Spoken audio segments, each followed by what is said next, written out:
Chapter 5:16. On the mountain path leading to the glorious temple, countless believers saw the giant bell in the sky. What's that? The god has appeared. The god has received the sect master. After a brief moment of shock, their expressions immediately became fanatical. They knelt on the stone steps of the mountain path and kowtowed continuously. After the first glance, no one raised their heads again. Ordinary believers could not look directly at the god. This was one of their teachings. Only the sect master could come into close contact with the god. It was precisely because they did not raise their heads that they did not see the situation inside the bell. Within the Tao Bell, the supreme leader in the hearts of the northern barbarian believers was being beaten up by two figures. He was no match for either of them and wanted to escape. However, even after using all of his magic power, he still couldn't break through the bell. Instead, he knocked himself into a daze. A few more spells landed on his body, and his clothes were tattered. The bald man's face was filled with grief and anger, and his voice was filled with resentment. "What are you doing? What are you doing? I've given you the inner core and the treasure map of the secret realm, but you still won't let me go. What do you want?" Li Mu looked at him and said, "I want you to leave the northern bang." The bald man shouted, "Why didn't you say so earlier? Leave the northern bang if you want. What are you doing?" Li Mu was stunned for a moment before asking, "You're willing to leave the northern bang?" The bald man said with grief and indignation, "You didn't even ask me. How do you know I'm not willing?" He felt extremely bitter in his heart. The northern bang was his foundation. Of course he was unwilling to leave. However, seeing how ruthless these two people were, if he did not agree he would probably die here today. He had cultivated hard for 100 years to reach his current cultivation level. Did he not know which to choose between leaving the northern bang or dying in the northern bang?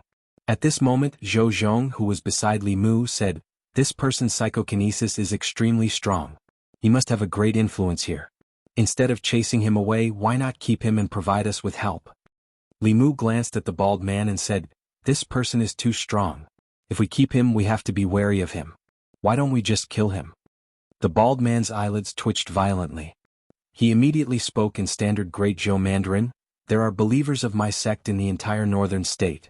No matter what you do, I can help you." Li Mu said indifferently, "I want you to abolish the hierarchy of the northern state. From now on, there will be no distinction between nobles and peasants. Standardize the legislation of the northern state. Before the law, everyone will be treated equally." The bald man's expression changed greatly and he immediately said, "That's impossible." Li Mu looked at Zhou Zhong and said, "Like I said, it's better to kill him." The bald man continued, "If that's impossible, then what is possible? Actually, I've long wanted to enact a new law in the northern state to abolish the status of the untouchables. It's not that we can't discuss it. It's not a big deal, we can go down and talk about it slowly." When the believers on the mountain path raised their heads again, the vision above their heads had disappeared. Their expressions were even more respectful as they walked towards the top of the mountain. In the temple at the top of the mountain, in a magnificent hall, the bald man offered a drop of his soul blood. The light in his eyes had completely dimmed. Offering his soul blood meant that his life no longer belonged to him. It wasn't that he hadn't thought of resisting, but the strength of these two people had already made him suffer twice. That young man was constantly thinking of getting rid of him. Only by obeying them would he have a chance of survival. In fact, after Zhou Zhong spoke, Li Mu had the idea of subduing the bald man. If he got rid of him or chased him out of the northern state, all of his and Zhou Zhong's actions here would be 100 times more difficult. After all, as two people from Zhou country, it would be hell to do such a thing in the Shin nation. After subduing the bald man, things would become much easier. The various states of the Shin nation were autonomous villages. The matters of a village could be handled by the village. If the village couldn't handle it, they would report it to the temple. With the number of believers of the Vajra sect and their influence in the northern state, it would provide them with a lot of help. Li Mu looked at his shiny head and asked, "What's your name?" The bald man said listlessly, "Sangu." "How old are you this year?" 92. Li Mu didn't expect the bald man to be close to 100 years old. If that was the case, he and Zhou Zhong were the two young people who didn't care about martial ethics and teamed up to bully a centenarian like him. But from another perspective, although they were from the Great Zhou, they were now representing the oppressed people of the Shin nation and the northern state. This was the spirit of internationalism. It didn't matter whether they cared about martial ethics or not. Sangu was a noble of the Shin nation. He had shown good talent for cultivation since he was young. Later, his cultivation broke through to the fifth realm and he established the Vajra sect in the northern state. He recruited believers bit by bit and absorbed their power of will. When he was 80 years old, he successfully reached the sixth realm. No wonder he was unwilling to change the hierarchy of the people of the northern state. This was a concept engraved in his bones as an upper-class person for thousands of years. Of course, no concept or persistence was more important than his life. In the end, he still gave in to Li Mu and Zhou Zhong. The first thing he did under the instructions of Li Mu and Zhou Zhong was to abolish the hierarchy of the people of the northern state. As for the reason for doing so, it couldn't be more simple. As the leader of the Vajra sect and the spokesperson of the god that many people of the northern state believed in, he could push everything to the god. This was not his own decision but an oracle. Many believers saw the vision of heaven and earth and believed it without a doubt. When the lower-class people and pariahs heard this, they naturally cheered. The nobles of the northern state immediately objected with all their might. They were born as upper-class people and had hereditary land. They could enjoy the services of the lower-class people and pariahs. Now, how could they be willing to deprive them, their descendants and their descendants of this right? For this, they were even willing to violate the dignity of the sect. However, their resistance seemed so powerless in the face of the absolute power of the Vajra sect. The first thing they lost was their noble status, followed by their land. All the land in the northern state was taken back and distributed to the people of the northern state according to the number of people. These lands did not belong to anyone but the people could farm on them. Everything that was harvested from the land belonged to the people. This major move won the support of all the pariahs of the northern state. In the past they did not have any land. All the land belonged to the nobles. They worked for the nobles but could not even exchange food and clothing. This was the first time they had their own land. This meant that they could easily feed a family. After this, the northern state quickly promulgated new laws. The elders in the village no longer had the power to privately punish the villagers. The northern state would redivide the areas and set up government offices. The new laws applied to all the people of the northern state, regardless of whether they were commoners or nobles. Under the new laws, everyone was treated equally. Some people rejoiced while others were shocked, angry and sorrowful. How dare Sangu treat us like this? Did he forget that he is just like us? In a certain luxurious residence, the nobles of the northern state gathered together. Everyone was filled with righteous indignation. An old man wearing a luxurious robe and holding a golden scepter fiercely slammed his scepter on the ground and shouted, "Spectre, a terrifying spectre is wandering in the northern state. We can't let it continue to wreak havoc. Immediately report to the new capital." Chapter 5:17. After communicating with the Empress, she asked Li Mu when he would return as usual. Li Mu also wanted to reunite with his family, but the current situation did not allow it. The northern state had just started. The reason why they could achieve so much in such a short time was because they controlled the Vajra sect. It was much easier to force reforms from the top down than from the bottom up. The real difficulty was yet to come. The Shin nation aristocrats in the northern state were strong opponents of the new law. The village elders and other leaders were also unwilling to give up their power. It was difficult for the grassroots to cooperate. Although they did not have much power, they still had the real rulers of the Shin nation behind them. Once they heard the news and reacted, they would definitely send powerhouses to suppress the northern state. He did not expect that the Vajra sect's leader, a sixth realm powerhouse, would be so obedient. Sangu's Vajra sect had done a great job this time. Li Mu had to make some preparations in advance. He summoned Sangu and asked directly, "How many seventh realms do you have in the Shin nation?" Sangu glanced at Li Mu and said, "Nirvana sect, Suffering sect, and Yen sect each have a wisdom realm powerhouse." Ancient Shin nation was the origin of Buddhism. Although ancient Buddhism had disappeared, it still evolved into a few branches. Among them, the Heart sect was a product of Buddhism that spread to the Great Zhou hundreds of years ago. It had nothing to do with the Shin nation's Buddhism. Nirvana sect, Suffering sect, and Yen sect were all in the Shin nation. The Shin nation was the foundation of their believers. Once these three sects interfered, Zhou Zhong alone would not be able to resist three seventh realms. Li Mu still had to make a trip to the Yao nation. The Lord of Illusions had been recuperating for so long. Even if he could not recover to his peak, he had already returned to the seventh realm. The Green Wolf King was no longer a threat. Phantom Princess left a seventh realm demon corpse with her. With the Lord of Illusions, it was enough to protect the Thousand Fox Nation. With the northern states Zhou Zhong and himself, even if the Shin nation's royal family invited the powerhouses of the three sects, it would be useless. When he returned to the Yao nation this time, Phantom Princess was already in seclusion. Li Mu did not let Hu Lu disturb her. He quietly took a 7th realm demon corpse and returned to the northern state. Li Mu controlled the airship to fly high in the sky. At a certain moment he suddenly looked down. Below the clouds, on the ground, a figure was frantically fleeing. Several white-robed men chased after him. The leader of the group held a magic staff and said angrily, "You lowly commoner, how dare you offend your superiors? After I catch you, I'll let you suffer 108 punishments before you die." Aigu flew at full speed.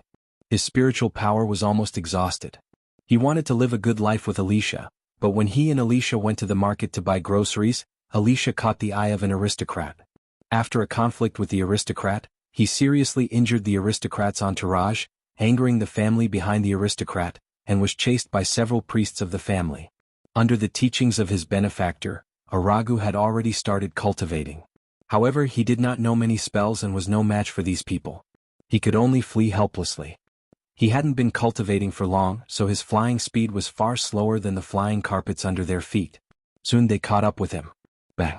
A magic staff hit Araga's back hard. He spat out a mouthful of blood and could no longer summon any spiritual power.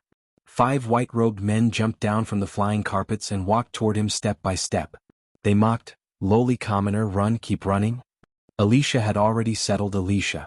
Now that he had settled Alicia down, Aragu no longer had any worries. He clutched his chest and leaned against a tree with difficulty. Looking at the people walking toward him, there was no fear on his face. Instead, there was a trace of mockery. He said lightly, "Laugh, laugh. You won't be able to laugh for long. The lowly commoners you speak of will soon take away your land and your self-righteous honor of being superior. The lowly commoners you oppressed will eventually dominate this country." The white-robed man with the magic staff had a gloomy expression. He said coldly, "These traitorous lowly commoners will eventually be suppressed, but you won't live to see that day." With that, the magic staff in his hand emitted a blinding light and went straight for Araga's head. The magic staff flew out halfway and stopped in the air. After the 5 white-robed men's minds buzzed, the spiritual power in their bodies drained rapidly. The next moment they blacked out and fell to the ground. Araga was already prepared for death. This sudden change made him confused. Until a figure slowly descended from the sky, Araga was stunned for a moment. Then excitement appeared on his face. He said in surprise, "Benefactor." Li Mu looked at him and smiled. "Seems like we are really fated." When Li Mu returned to the Vajra sect, there were 2 more people beside him. They were Aragu and his wife, Alicia. Araga's identity was a true lowly commoner. He could represent the oppressed lowly commoners of the northern state. The commoners of the northern state needed such a leader. It was important to have a good reason. After all, Sangu and his Vajra sect members were the most superior beings in the Shin nation. It was difficult for them to gain the trust of the lowly commoners. A lowly commoner like Aragu was the best candidate to represent them. Although he was still very weak now, Li Mu had his eyes on his future. With a natural spiritual body, as long as he did not slack off in his cultivation, it would be easy for him to advance to the 6th realm in the future. When Li Mu suggested that he should lead the commoners of the northern state, Aragu agreed without hesitation. In the Vajra sect, Sangu had not seen Li Mu for 2 days. He thought that he had left the Shin nation and was secretly happy. This young man was ruthless and merciless. He almost died in his hands. Seeing him here again, Sangu felt like a bucket of cold water had been poured over him. The fire that had just been ignited in his heart was extinguished. He originally thought that the central state would not sit by and do nothing with such a huge change happening in the northern state. The new capital would very likely invite the strongest cultivators of the 3 sects to suppress the rebellion. Then he would be able to regain his freedom after being coerced. However, when he saw the tall figure standing behind the young man, his heart sank completely. The silent figure standing behind the young man had a lifeless aura, and he could not see through him at all. He now suspected that the young man was a 7th realm cultivator. If he was, then the northern state would be completely out of the central state's control from now on. There were only 3 7th realm cultivators in the entire Shin nation. If the northern state had a 7th realm cultivator, they would immediately be on equal footing with the 3 sections. Even the 3 sects would not easily offend them. He looked at Li Mu tentatively and asked, "Sir, this is?" Li Mu looked at him indifferently and said, "Don't ask what you shouldn't ask." Sangu immediately shut his mouth. However, he was almost certain that this young man was undoubtedly a 7th realm cultivator. His future days would be even more bleak. Just as this thought appeared in his mind, he suddenly turned to look into the distance. At the end of the southern horizon, a powerful aura appeared. A bald man wearing a tattered kasaya broke through the air. The man's kasaya was full of holes and he was barefoot. He did not even have shoes. However, the aura on his body was at the sixth realm. The man rapidly approached the temple and his voice rolled over. "Sangu, come out and see me." There were not many cultivators in the Shin nation, and they were all familiar with each other. Sangu had already recognized the newcomer. He was Elder Fan Tian of the Ku sect. 20 years ago he had already stepped into the sixth realm. He was about to bite the bullet and fly up, but another figure was faster than him. The tall man whose cultivation Sangu could not see through disappeared instantly. When he reappeared, he was already high up in the sky, flying towards Elder Fan Tian. Elder Fan Tian snorted coldly and waved his palm forward. His palm rapidly enlarged and pressed down on the tall man. Sangu's throat moved and he secretly swallowed a mouthful of saliva. Elder Fan Tian was the third most powerful cultivator in the Ku sect. His attack was a Buddhist abhijna. This palm seemed ordinary, but it contained a part of the world. It was suppressed by the power of the world, and it could not be broken by anyone below the seventh realm. Even if he faced this palm, he would have to retreat. Faced with this palm, the tall figure did not dodge or retreat. Instead, he crashed into it. There was a deafening sound, accompanied by violent mana fluctuations. The giant palm collapsed immediately. The figure did not slow down and crashed into Elder Fan Tian's body. A golden light erupted from Elder Fan Tian's body. That was his indestructible Buddhist Dharma body. Even so, he was still knocked back 100 feet. Blood spurted from his mouth. The figure's sharp nails pierced into his body, sealing his mana instantly. Then the demon corpse carried Elder Fan Tian by the neck and flew to Li Mu. It casually threw him on the ground. Sangu's throat moved again. Without hesitation, he kicked Elder Fan Tian's body and shouted, "Speak, who sent you here? What are you doing here?" Chapter 5:18. Elder Fan Tian's cultivation was sealed. He looked at the tall figure with fear in his eyes. The seventh realm. The North actually had a seventh realm cultivator. After the Central State received the news of the North's rebellion, they immediately asked for help from the Ku sect. He came here under the orders of the supremacy to suppress Sangu. He thought that it would be a piece of cake, but he was captured in the blink of an eye. The person who attacked him just now must be in the seventh realm. In this case, even the Ku sect would not be able to interfere. After all, they only had one venerable one in the seventh realm. Provoking such a powerhouse would bring disaster to the sect. Elder Fan Tian did not even think and immediately said, "I'm only here under the orders of the supremacy to investigate the North's rebellion. I didn't mean to offend you. Please forgive me." In Buddhism, the term supremacy was used to refer to a seventh-grade prajna realm cultivator. The Shin nation was not like the Great Zhou, and Buddhism was not like Taoism. After Yuzenzi advanced 2 years ago, there were 4 seventh-realm cultivators in Fulu school alone. In the entire Shin nation, only the 3 Buddhist sects had 1 seventh-realm cultivator each. Therefore, the appearance of a seventh-realm cultivator in the Shin nation was enough to change the entire situation. This was also the reason why Li Mu brought the demon corpse here. His existence could make the 3 top cultivators in the Shin nation not dare to act rashly. Before Li Mu could speak, Sangu asked, "Sir, he's the 3rd strongest cultivator in the Ku sect. His name is Fan Tian. How should we deal with him?" After the demon corpse revealed its strength, Sangu was obviously more perceptive. Li Mu looked at him and said, "Let him go." Sangu was stunned and asked, "What?" Li Mu waved his hand and said, "Since he didn't mean to offend you, give him a chance. Go back and tell your supremacy to stop interfering in the North's affairs. Otherwise we will personally visit your supremacy and talk to him." He let the demon corpse remove the restriction of Brahma's mana. Brahma climbed up from the ground. He already knew who was in charge here. He respectfully gave Li Mu a Buddhist salute and said, "Junior will take his leave." Seeing Brahma leave, Sangu asked in confusion, "My lord, he is an important figure of the bitter sect. Why did you let him go?" He knew very well that after the 7th realm powerhouse appeared, the Central State would no longer be able to do anything to the Northern State. For a very long time to come, his fate would be tied to these people. Under such circumstances, he had to start making plans for himself. Li Mu looked at Sangu in surprise. These days when he was asked to do things he was always unwilling. This time he actually took the initiative to think for them. He then explained, "The Shin nation's problem is in the bones, not the skin. To change the Northern State it will take at least a few decades. We have no enmity with the bitter sect, so we don't have to become enemies with them. To be honest, Li Mu did not have a good impression of the Shin nation and had no intention of changing it. His great ambition was to bring peace to the Great Zhou, not the Shin nation. However, the Shin nation and the northern state shared a border with the Great Zhou. The stability of the northern state and the southern state of the Great Zhou were the most important. He had already asked Sangu to announce to the public that the northern state would be independent from now on. From now on, the Shin nation and the northern state would become independent countries. The Shin nation and the Great Zhou would no longer share a direct border.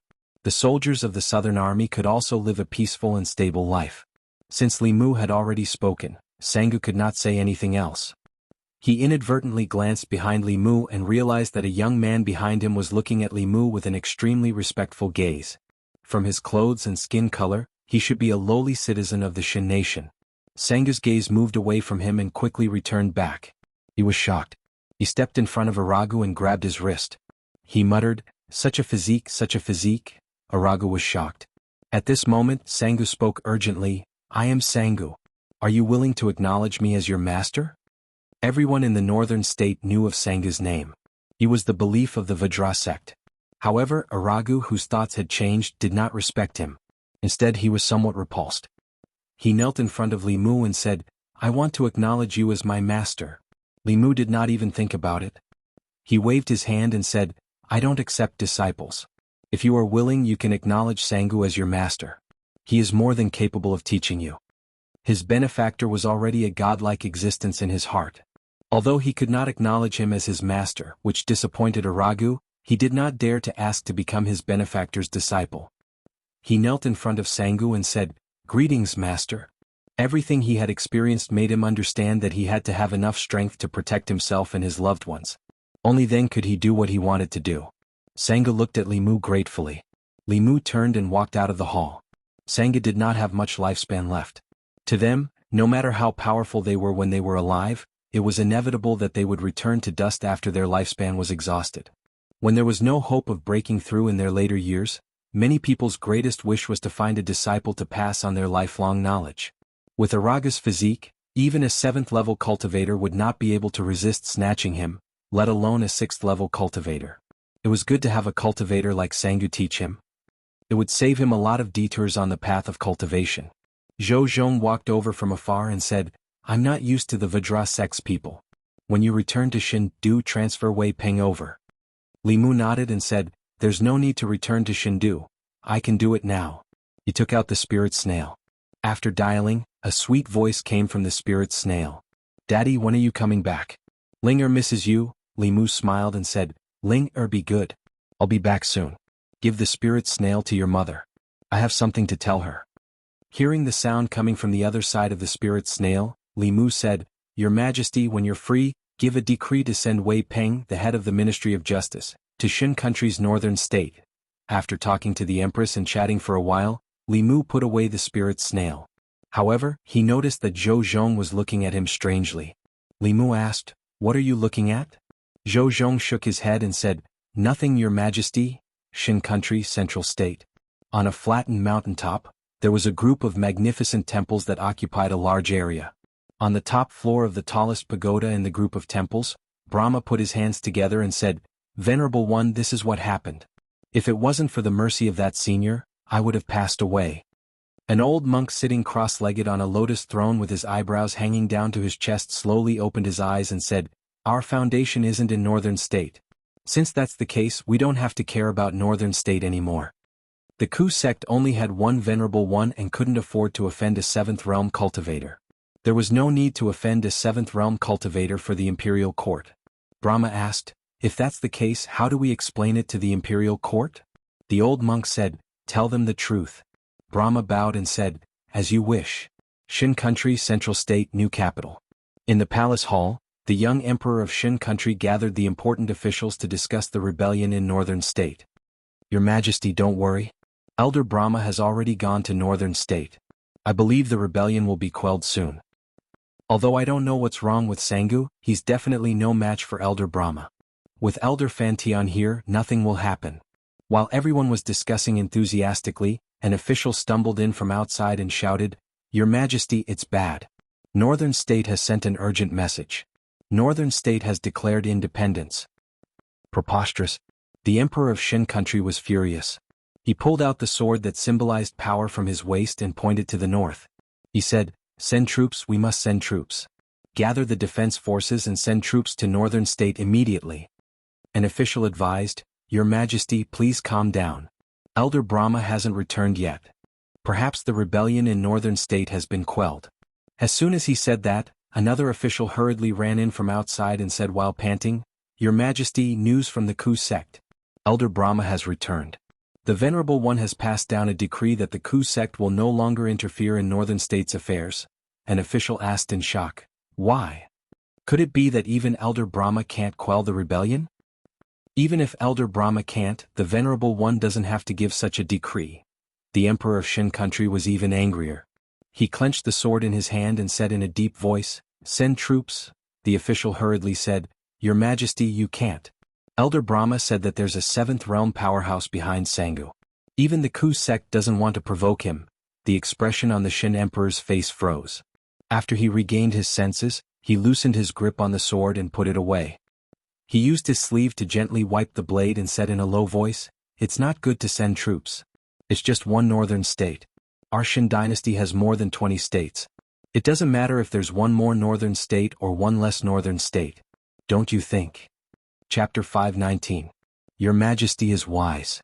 If even the bitter sect doesn't want to provoke them, the other two sects won't easily offend them either. Let's give up on the northern state in exchange for the stability of the other states. The Shin Emperor spoke and the officials all agreed. A few of them showed hesitation on their faces. Their lips moved as if they wanted to say something, but due to the general trend, they couldn't say anything in the end. The young Shin Emperor put his sword back into its scabbard, waved his hand and said, "Disperse. Order the northern army to withdraw from the northern state and return to the Mara state. Defend the northern defense line to the death. We can't let them occupy the new state again." The officials obeyed and retreated. The Shin prince paced back and forth in the main hall. He gritted his teeth and said, "The Great Zhou, it must be the damn Great Zhou that's causing trouble." The Shin kingdom and the Great Zhou had hundreds of years of hatred. When the last central dynasty on the Zhou continent collapsed, the Shin kingdom was the most powerful among the countries on the Zhou continent. They wanted to take advantage of that once-in-a-lifetime opportunity to unify the Zhou continent, but the newly established Great Zhou led troops to attack the new capital and almost destroyed the country. That war broke the backbone of the Shin kingdom, causing them to be unable to recover for decades.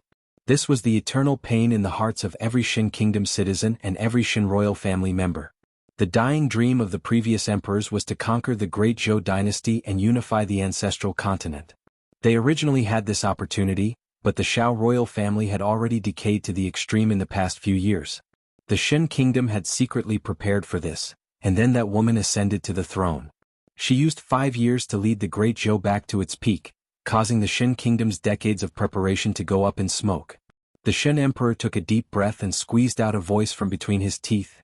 "Venerables and elders? None of them are reliable at critical times. So, Your Majesty, do you want to consider cooperating with us?" A voice suddenly sounded. The Shin emperor's expression changed. He looked at a shadow in the corner and said sternly, "Who's there? Come out, Nanjun Great Zhou." Under the towering monument of heroes, the southern army of the Great Zhou and the northern army of the Shin kingdom faced each other across the river. Under the iron fist of official Li in recent days, no one from the Shin kingdom dared to cross the border and cause trouble. Instead they faced each other across the river. Shin country's north bank, a stream of light flew over from afar and flew into the Shin country's northern army's tent. 2 hours later, there was a sudden commotion in the northern Indian army, and many people began to move. When the sentry of the southern army saw this scene, he immediately said, "Quick, the people of the Shin nation are making a move. Quickly inform Commander Zhang." After receiving the news, Commander Zhang immediately left the military camp and went to the border. He asked in a deep voice, "What happened to the people of the Shin kingdom?" Several high-ranking military officers stood by the riverbank and looked at the other side with puzzlement on their faces. At first, when the northern army of the Shin kingdom made a move, they thought that the other party was going to provoke them on a large scale. They were already on full alert and prepared for war. However, the actions of the other side made them somewhat confused. After the commotion in the northern army of the Shin kingdom, they began to tear down the tents of the camp, smashing the stoves built outside, and pulling down the Northern Army flag erected in front of the camp. A deputy general was puzzled and said in shock, "What are they doing? Are they going to rebuild the camp?" Another general said, "Why does it look like they're retreating? Damn, they're really leaving. The Northern Army is retreating from the border. What are they doing?" All the soldiers of the Southern Army stood by the riverbank and watched as the Northern Army of the Shin Kingdom tore down their camp, leaving behind a mess, and retreated. Some of them had been guarding the border for decades and had fought with the Northern Army of the Shin Kingdom for decades. This was the first time they had seen such a strange scene. This was the border between the two countries. How could the Shin Kingdom withdraw their army for no reason? When the generals saw this, they became vigilant. What trick is this? Are they deliberately acting like they're retreating to make us lower our guard? Why are the people of the Shin Kingdom so careless? We still can't let our guard down. Just as everyone was worried, a dragon's roar came from the sky. 2 streams of light landed in the crowd. Commander Zhang walked forward and cupped his hands. "Lord Li, the Northern Army of the Shin Kingdom suddenly retreated for no reason. In your opinion this?" Li Mu smiled and said, "Don't worry, this is a normal military movement. The Shin Kingdom and the Northern Kingdom are already independent. Naturally, the Northern Army will not be allowed to stay. From now on, the Great Zhou will no longer border the Shin Kingdom. The soldiers of the Southern Army can live in peace." What? The Shin Kingdom and the Northern Kingdom are independent? How is this possible? When the generals heard this, they all exclaimed. The Northern Kingdom was a part of the Shin Kingdom, just like the Southern County would always be an inseparable territory of the Great Zhou. Whether it was an external invasion or internal strife in the Southern County, the imperial court would not sit idly by. Think about it, would the Great Zhou allow the Southern County to be independent? Only Commander Zhang was shocked. He looked at Li Mu and asked, "Lord Li, did you do this?"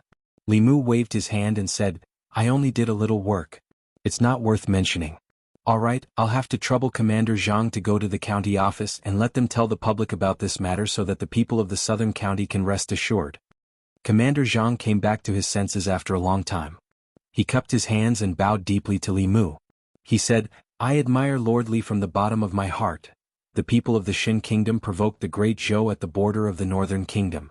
They thought that Lord Li would beat the Northern Army of the Shin Kingdom until they were afraid, and that would be the end of this matter. They did not expect that he would directly take drastic measures to make the Northern Kingdom of the Shin Kingdom independent. The Northern Kingdom of the Shin Kingdom would become an independent country. This way, the Great Zhou and the Shin Kingdom would no longer be neighbors, and the Southern County would no longer be harassed by the Shin Kingdom." He did not know how Lord Li did it, but there was no doubt that from now on, the soldiers of the Southern Army would have a good life. Once this news was spread, the entire Southern Army was excited. When the people of South County heard about this exciting news from the officials, Li Mu had already ridden on Ching X Inn and was on his way home. As for Ao Run, because of his recent good performance, he was given a long vacation by Li Mu and returned to the Eastern County to reunite with his wife and concubine. On this day, when the officials of the Great Zhou were attending the morning court, a strange phenomenon suddenly occurred in the ancestral temple of the imperial palace. Golden light shone out from the ancestral temple and could be seen clearly everywhere in the divine capital. Mr. Mei hurried to the ancestral temple to check and soon returned to the Ziwei Palace. He said, "Your Majesty, for some reason, the psychic power of the Southern County's psychic power cauldron in the ancestral temple suddenly increased. The golden light of the ancestral temple was emitted by this cauldron." When the officials heard this, they were both happy and suspicious. They were happy because the increase of any county's psychic power was beneficial to the condensation of Emperor Qi. Soon, the Great Zhou would have another 7th realm powerhouse. They were suspicious because the Southern County and the Shin Kingdom bordered each other. The people of the Southern County were often harassed by the people of the Shin Kingdom. Their psychic power had always been ranked last among the 36 counties. Why would it suddenly increase? The originally quiet imperial court immediately became noisy. What happened in the Southern County? Psychic power wouldn't increase for no reason. Could it be related to the Shin Kingdom? But the imperial court hasn't taken any action against the Shin Kingdom recently. This matter is really strange. Assistant Minister of the Secretariat Lu Yi suddenly thought of something and muttered, "Lord Li seemed to have gone to the Southern County a few days ago." When the official beside him heard this, he immediately guessed, could it be that Lord Li did something? Another official said decisively, "It must be. If Lord Li isn't in the divine capital, then he must have gone on a secret mission." Silence. A voice came from behind the curtain, causing the originally noisy court to instantly quiet down. Her Majesty the Empress now had absolute authority in the imperial court. No matter how many people talked about her behind her back, there was an undeniable fact that she was the ruler of the Great Zhou's resurgence. Whether it was the people or the court, many voices believed that the Empress's achievements had already surpassed Emperor Wen's.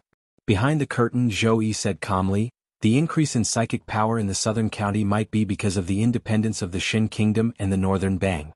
There's no need to doubt. If there's anything, please report. If there's nothing, the court will be dismissed." The court fell into a long silence. Seeing that no one was going to report, Zhou Yi's figure gradually disappeared behind the curtain. After a long silence, the first voice appeared in the court. Then it became noisy again. "What did Her Majesty just say? The Shin Kingdom and the Northern Bang are independent? When did this happen? Why didn't the departments receive any news?" This heavy news shook the hearts of the courtiers. The last time they talked about the Shin Nation was when the Northern Army and the Shin Nation's Northern Army provoked a dispute at the border. How long had it been since then? The Shin Nation's Northern Army was gone. It was no wonder that the psychic power in the southern county had increased. The Shin Kingdom was divided, so how could they bother to harass the Great Zhou? Moreover, although the states of the Shin Kingdom had always been independent, the division of a state and independence was something that happened in the previous dynasty of the Shin Kingdom. They would not believe that the Great Zhou had not interfered in this. After hearing this news, they recalled what had happened recently and found some clues. The Assistant Minister of the Ministry of Justice said, "I was still curious. Manager Wei was doing well in the Ministry of Justice and was about to be promoted. Why did Her Majesty suddenly send him to the southern county? I think he didn't go to the southern county of the Great Zhou, but the northern Bang of the Shin Kingdom? Brilliant, this move is really brilliant. After losing the northern Bang, if the Shin Kingdom wants to provoke the Great Zhou again, they can only bypass the Ghost Realm from the west. From now on, the southern border of the Great Zhou will be free of worries." After the morning court dispersed, the officials discussed for a long time in the Ziwei Hall before returning to their respective offices. Soon, the news of the northern Bang of the Shin Kingdom's independence spread to the ears of the people of the divine capital. The people were still puzzled by the golden light emitted from the palace just now. When they heard the news, they were all excited. Because of the previous emperor's decree, they did not have a good impression of the people of the Shin Kingdom. In addition, the people of the Shin Kingdom provoked them at the border, causing the people to hate them even more. They were very happy to see the Shin Kingdom on fire. Li Mu was 10 miles away from the divine capital. He asked Qing Xian to transform into her human form and fly into the city at a low altitude. Ever since she entered the divine capital, Qing Xian's eyes had been looking around. Clearly, for a little female dragon who had grown up in the sea and had only been to the Shin Kingdom with Li Mu, the divine capital of the Great Zhou was the real world of flowers to her. Everything here was so new and interesting. Looking at the children on the street happily licking sugar-coated haws, she casually took one from the haystack on the shoulder of a passing sugar-coated haws vendor. She put it in her mouth and took a bite. The sweet and sour taste made her eyes turn into crescents. Seeing that she was about to leave after eating the sugar-coated haws, the vendor suddenly became anxious. He hurriedly chased after her and said, "Hey miss, you're so beautiful. Why don't you pay for your food?" Li Mu took out a few copper coins and handed them to him, saying, "I'm sorry. Is this enough?" It's enough, it's enough." The vendor nodded. Just as he was about to take the coins, he looked up and saw Li Mu. He was stunned for a moment and then said happily, "Lord Li, when did you come back? I haven't seen you in a long time." Li Mu said, "I just entered the city." The vendor immediately said, "Then I can't accept this money. This little thing isn't worth much. I'll just take it as a gift to this miss. I wish Lord Li and this miss a long and happy life together and have a child soon." In the hearts of the people of the divine capital, his image as a lecher could not be changed. Li Mu forced the payment and did not explain to him. He took Qing Xian to the Li mansion. Along the way, there were many people who greeted him warmly. In the crowd, one of the people seemed to have realized something and whispered, "The Shin Kingdom and the Northern Bang didn't become independent earlier or later. They just had to become independent when Lord Li wasn't here?" He looked at Li Mu's back and asked loudly, "Lord Li, where have you been these days?" Li Mu looked back at him and said, "South County." Looking at his back, the man slapped his thigh and said repeatedly, "I knew it, I knew it." After Li Mu entered the city, it took him a long time to reach the door. In the Li mansion, when Xiao Bai happily ran over to open the door and Lu Hanyan and the others walked to the door, they all looked at Ao Qing Xian who was behind Li Mu. In order to give the Empress a surprise, Li Mu did not tell her about Qing Xan. Of course he also did not tell Lu Hanyan and the others. Lu Hanyan pulled Li Mu to the side and asked in a low voice, "What's going on?" Before Li Mu could explain, Lu Hanyan pinched his waist. She glared at Li Mu and said angrily, "Have I been too good to you? You even dare to bring her back without saying anything? What about you? Let me tell you, I will only forgive you this time. There won't be a next time. Otherwise I will bring Sister Qing and Wanwan back to Mount Baiyun. You can live with these little vixens." Li Mu looked at her and said innocently, "What are you thinking? You didn't agree. How would I dare to bring people home casually? This is the mount I caught for Her Majesty." He waved his hand at Qing Xen and said, "Qing Xen, let them see your identity." Qing Xen nodded obediently. A pair of dragon horns gradually grew out of her forehead.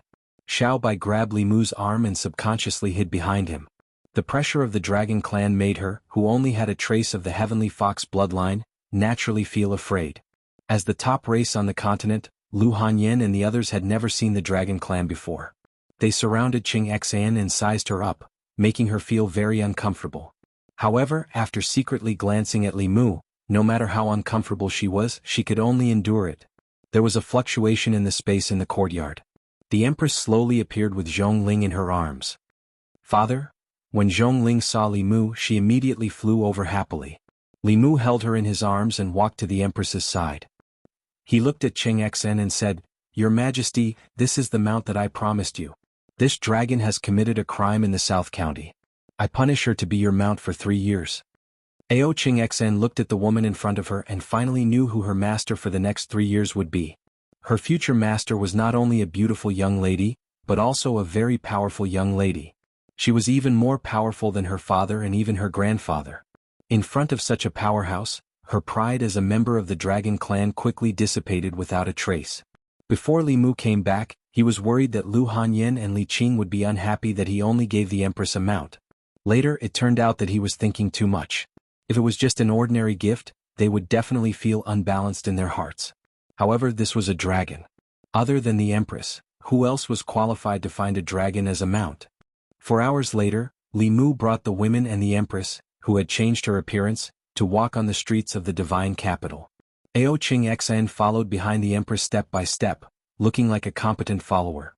The women were shopping while Li Mu silently absorbed telekinesis. In a short 4 hours, the telekinesis of the people of the divine capital had increased by several times. Lu Hanyan walked in front and asked Ao Qing Xen, "What did you do when you were in the Thousand Fox country?" Ao Qing Xen said, "Nothing. I just cultivated in my room." Lu Hanyan glanced at Li Mu and asked, "What about him?" Ao Qing Xen shook his head and said, "I don't know. My lord stays in the room with that queen every day. I don't know what he's doing." Li Mu raised his eyebrows and immediately explained, "What do you mean you don't know what he's doing?" "I didn't do anything. If you don't believe me, you can ask His Majesty. I stayed in the Thousand Fox country for a few days to wait for Lord Zhou. In order to promote the stability of the southern border." Zhou Yi snorted and said, "What's the use of asking me? I don't know what you did with that vixen in the room." Li Mu had no choice but to say, "I'm wholeheartedly for the people. Even if you don't believe me, you should listen to the voices of the people." On the streets not far away, there were many people discussing the matter of the Shin country. "I heard that the matter of the Shin country's northern bang was done by Lord Li." "No way." "What do you mean no way?" "Shin country's northern bang became independent, and Lord Li just happened to come back from the southern county. Even if you think with your feet, you know why Lord Li went to the southern county. With Lord Li around, it's a blessing for the people and the great Zhou." The people chatted for a while and the topic gradually changed. "Didn't they say that Her Majesty and Lord Li have a child? When does Her Majesty plan to make Lord Li the Empress? I want to know too. We're so anxious. But if that's the case, what about Lord Li's wife?" "That's true, but if Lord Li can't be with Her Majesty, I'm afraid everyone will be upset." Soon no one beside Li Mu spoke. Lu Hanyan was expressionless. Li Qing lowered her head and did not say anything. Wanwan was at a loss. Xiao Bai looked at Li Mu and then at Zhou Yi. Li Mu and Zhou Yi looked at each other, and the Empress immediately looked away. Chapter 520. Li Mu heard the cries of the people, but so did Lu Hanyan and the Empress. The Empress was the first to break the awkwardness. She glanced at Li Mu and said, "I still have a few reports to deal with. I will return to the palace first." With that, she turned and walked into the crowd, quickly disappearing. Lu Hanyan also glanced at Li Mu and said, "Go back. Why are you still standing here? Do you want to hear the cries of the people again?" Life was full of surprises. If Li Mu knew that this would be the case when he returned to Shin capital, he would rather stay in the Shin kingdom for a few more days and do his part to liberate the oppressed people of the world. As expected, Lu Hanyan went to sleep with Li Qing that night. This meant that Li Mu would have to sleep alone in the study. In Li Qing's room, the two of them were still awake. They called Wanwan and Xiaobai to play cards together. Ever since they no longer needed to cultivate, they had more things to do for entertainment. Li Qing glanced in the direction of Li Mu's study and then looked at Lu Hanyan. She hesitated and said, "He just came back. It's not good for us to do this, is it?" Lu Hanyan looked at her and asked, "He is our husband. Why would the people say such things? Are you not angry at all that you want them to be together?" Li Qing only smiled and said, "Sister, didn't you accept Her Majesty long ago? Why don't you tell him directly?" Lu Hanyan snorted and said, "Wouldn't that be letting them off easy? I won't say anything. I want to see how long they can pretend to be stupid for. Anyway, it's quite fun to watch the show." Then she glanced at Li Qing and said, "You are not allowed to say it either. You are not his leader now.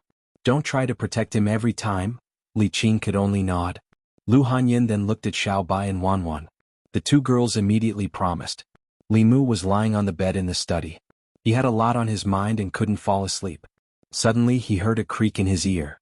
The window of the study room was pushed open, and a petite body got into his bed. Xiaobai mysteriously whispered into Li Mu's ear, "Benefactor, let me tell you a secret. Don't tell Sister Lu that I told you." Li Mu was puzzled. "What secret?" Xiaobai leaned close to Li Mu's ear and whispered, "Sister Lu agreed to you and Sister Zhou a long time ago. She said that she wanted to see how long you guys could play dumb for. She wanted to watch the show." After Li Mu came back to his senses, he kissed her hard on the cheek. In this family, Xiaobai would always be his sweet little jacket.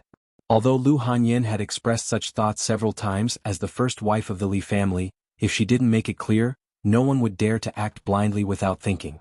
Since he knew what she was thinking, Li Mu didn't have anything to worry about. The next morning he ate breakfast and went to Changle Palace as usual. The Empress wasn't there.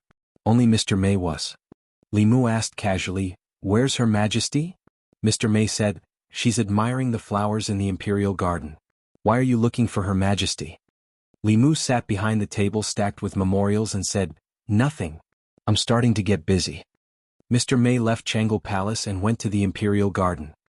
He said to Zhou Yi, who was staring at a bunch of roses in a daze, "Your Majesty, Li Mu is here." Zhou Yi didn't say anything. She picked a rose and peeled off the petals one by one. Mr. Mei and Shangguan Li looked at each other and saw the surprise in each other's eyes. Her Majesty loved and cherished flowers, but now she was picking flowers. This meant that she was in a bad mood. When she came back from outside the palace yesterday, she was in a bad mood. Without a doubt, someone must have provoked her again. Zhou Yi peeled off a flower until only the bud was left, then returned to Changle Palace. Li Mu was reading memorials. He looked up and said, "Your Majesty, yesterday on the street?" Without waiting for him to finish, Zhou Yi said, "The people speak without thinking. I didn't take it to heart. You don't have to worry about it. Just explain it to your wife." Li Mu shook his head and said, "Although they speak without thinking, this is the voice of the people. It represents the will of the people." Zhou Yi didn't expect Li Mu to say this. Her heart beat faster. She forced herself to appear calm and asked, "What do you mean?" A few days ago in Chenhu country, Li Mu had secretly confessed to her. With the Empress's guard against Huanji, how could she take the initiative to break off the spirit conch when Li Mu and Huanji were alone in a room in the middle of the night? He had made up his mind with great difficulty, but she pretended that nothing had happened. Now she was asking the obvious. She couldn't let Li Mu take the initiative every time. Moreover, with their status, there were some things that Li Mu couldn't take the initiative. Li Mu lowered his head again and said, "I don't mean anything else. It's fine as long as your Majesty doesn't take it to heart." Although Zhou Yi wasn't young, she had no experience in relationships. She was too thin-skinned. If she was impatient, she wouldn't be able to win the Empress' heart. It was better to take it step by step.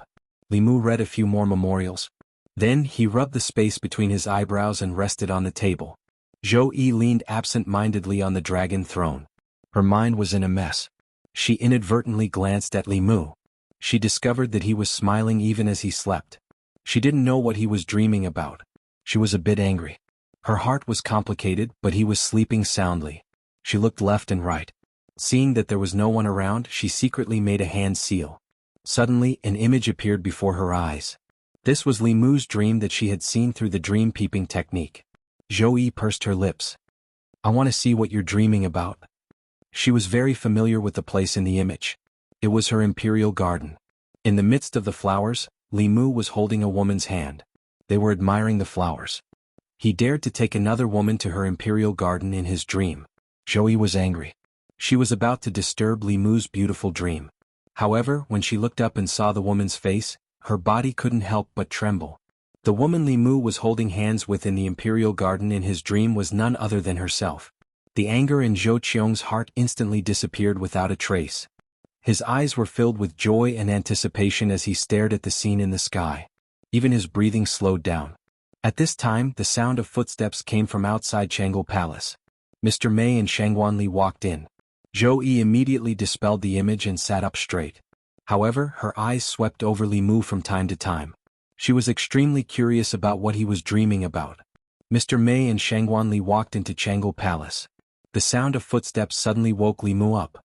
He sat up straight and looked at the Empress guiltily.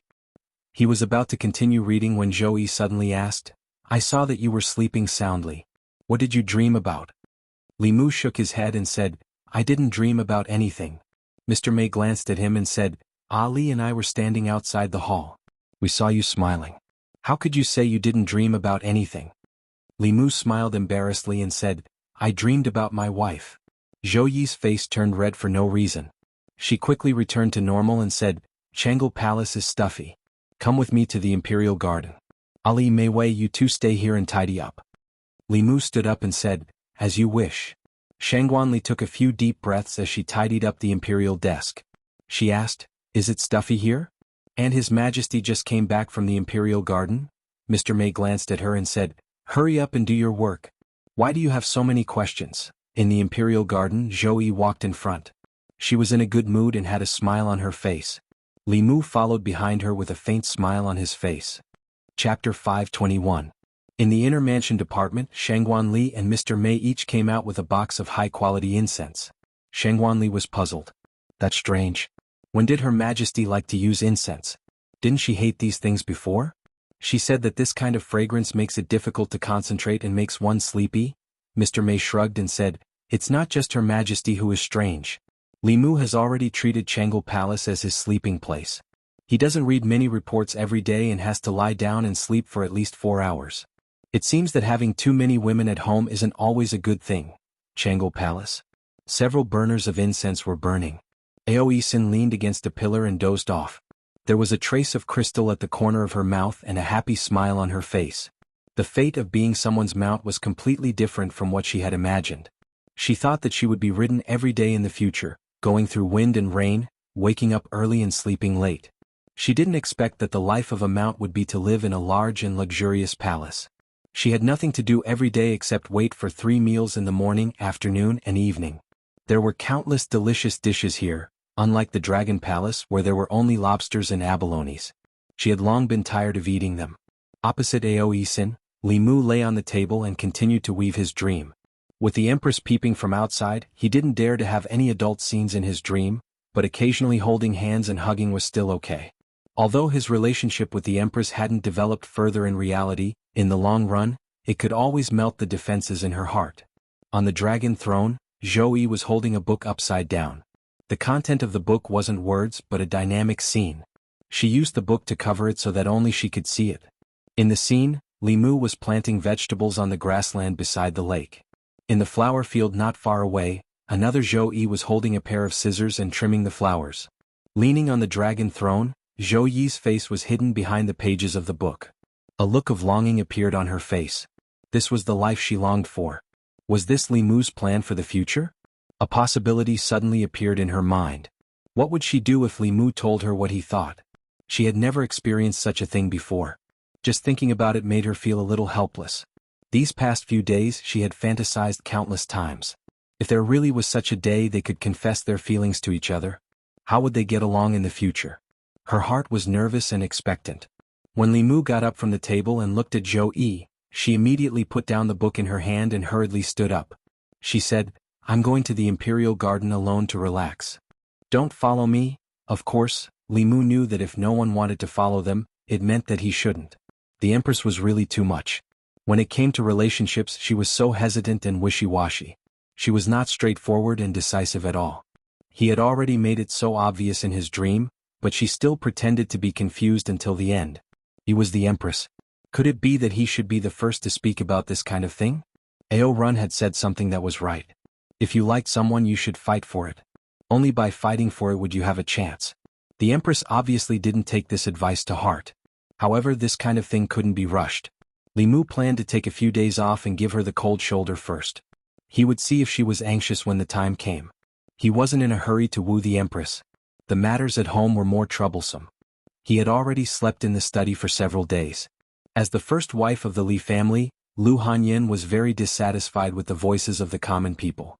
Every time Li Mu wanted to coax her, he was rejected at the door by her. This couldn't go on. Just as Li Mu was thinking about this matter in the Li residence, Li Qing said to Lu Hanyin, Sister's anger has almost subsided. Don't tell me you're still planning to let him sleep in the study tonight? Lu Hanyin glanced at Xiao Bai and said indifferently, I think he's sleeping very comfortably in the study. Maybe he's already so happy that he doesn't want to go home. If he still doesn't take the initiative to come over today, he'll have to sleep in the study for the rest of the month. Xiao Bai, who was practicing magic, moved her ears and quietly slipped out. Not long after, in the Chang'e Palace, Li Mu asked in surprise, She really said that? Xiao Bai nodded and said, Benefactor, you'd better go and find Sister Lu tonight. Otherwise, you'll have to sleep in the study for the rest of the month. Li Mu picked her up and spun her around. He said, Okay, Xiao Bai. From now on, you'll stay under cover by their side. If there's any news, report to me at any time. Xiao Bai smiled and said, Don't worry. I'll always be on Benefactor's side. Only when she lowered her head did a trace of disappointment flash through her eyes. Actually, she preferred her benefactor to sleep in the study. This was because only when he slept in the study did he completely belong to her.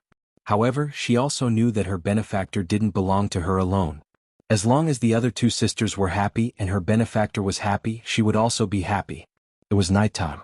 Li Mu pushed open the door to Lu Hanyin's room. She was reading when she glanced at Li Mu and asked, What's wrong? You're finally willing to sleep on the bed in the study today? Li Mu sat next to her and said, The bed in the study is too hard. It's more comfortable to sleep here. Lu Hanyin said, Although the bed in the study is hard, Xiao Bai's body is soft. Li Mu hugged her and said, Don't be angry. That's just the nonsense of the commoners. I can't abandon you all to become His Majesty's Empress. Even if I agreed, His Majesty wouldn't agree. If you want to blame someone, blame me. Don't blame His Majesty. Lu Hanyin rolled her eyes at him and said, His Majesty even plans to give us such a precious imperial qi. Why would I blame His Majesty? It's all your fault. While I wasn't here, you went around fooling around. Even His Majesty fell into your trap. And that fox from the Yao Kingdom, those two nieces, and that big sister Su. How come I haven't seen you mention her in a long time? Oh right, and that dragon you brought back, Li Mu said indignantly. You're framing me. What could have happened between me and Cheng Xen? I swear to the heavens that there's nothing between us. Nothing happened at all? Then what about the others? Lu Hanyin looked at Li Mu and said angrily, You're really hesitating. She bit Li Mu's chest and threw him onto the bed.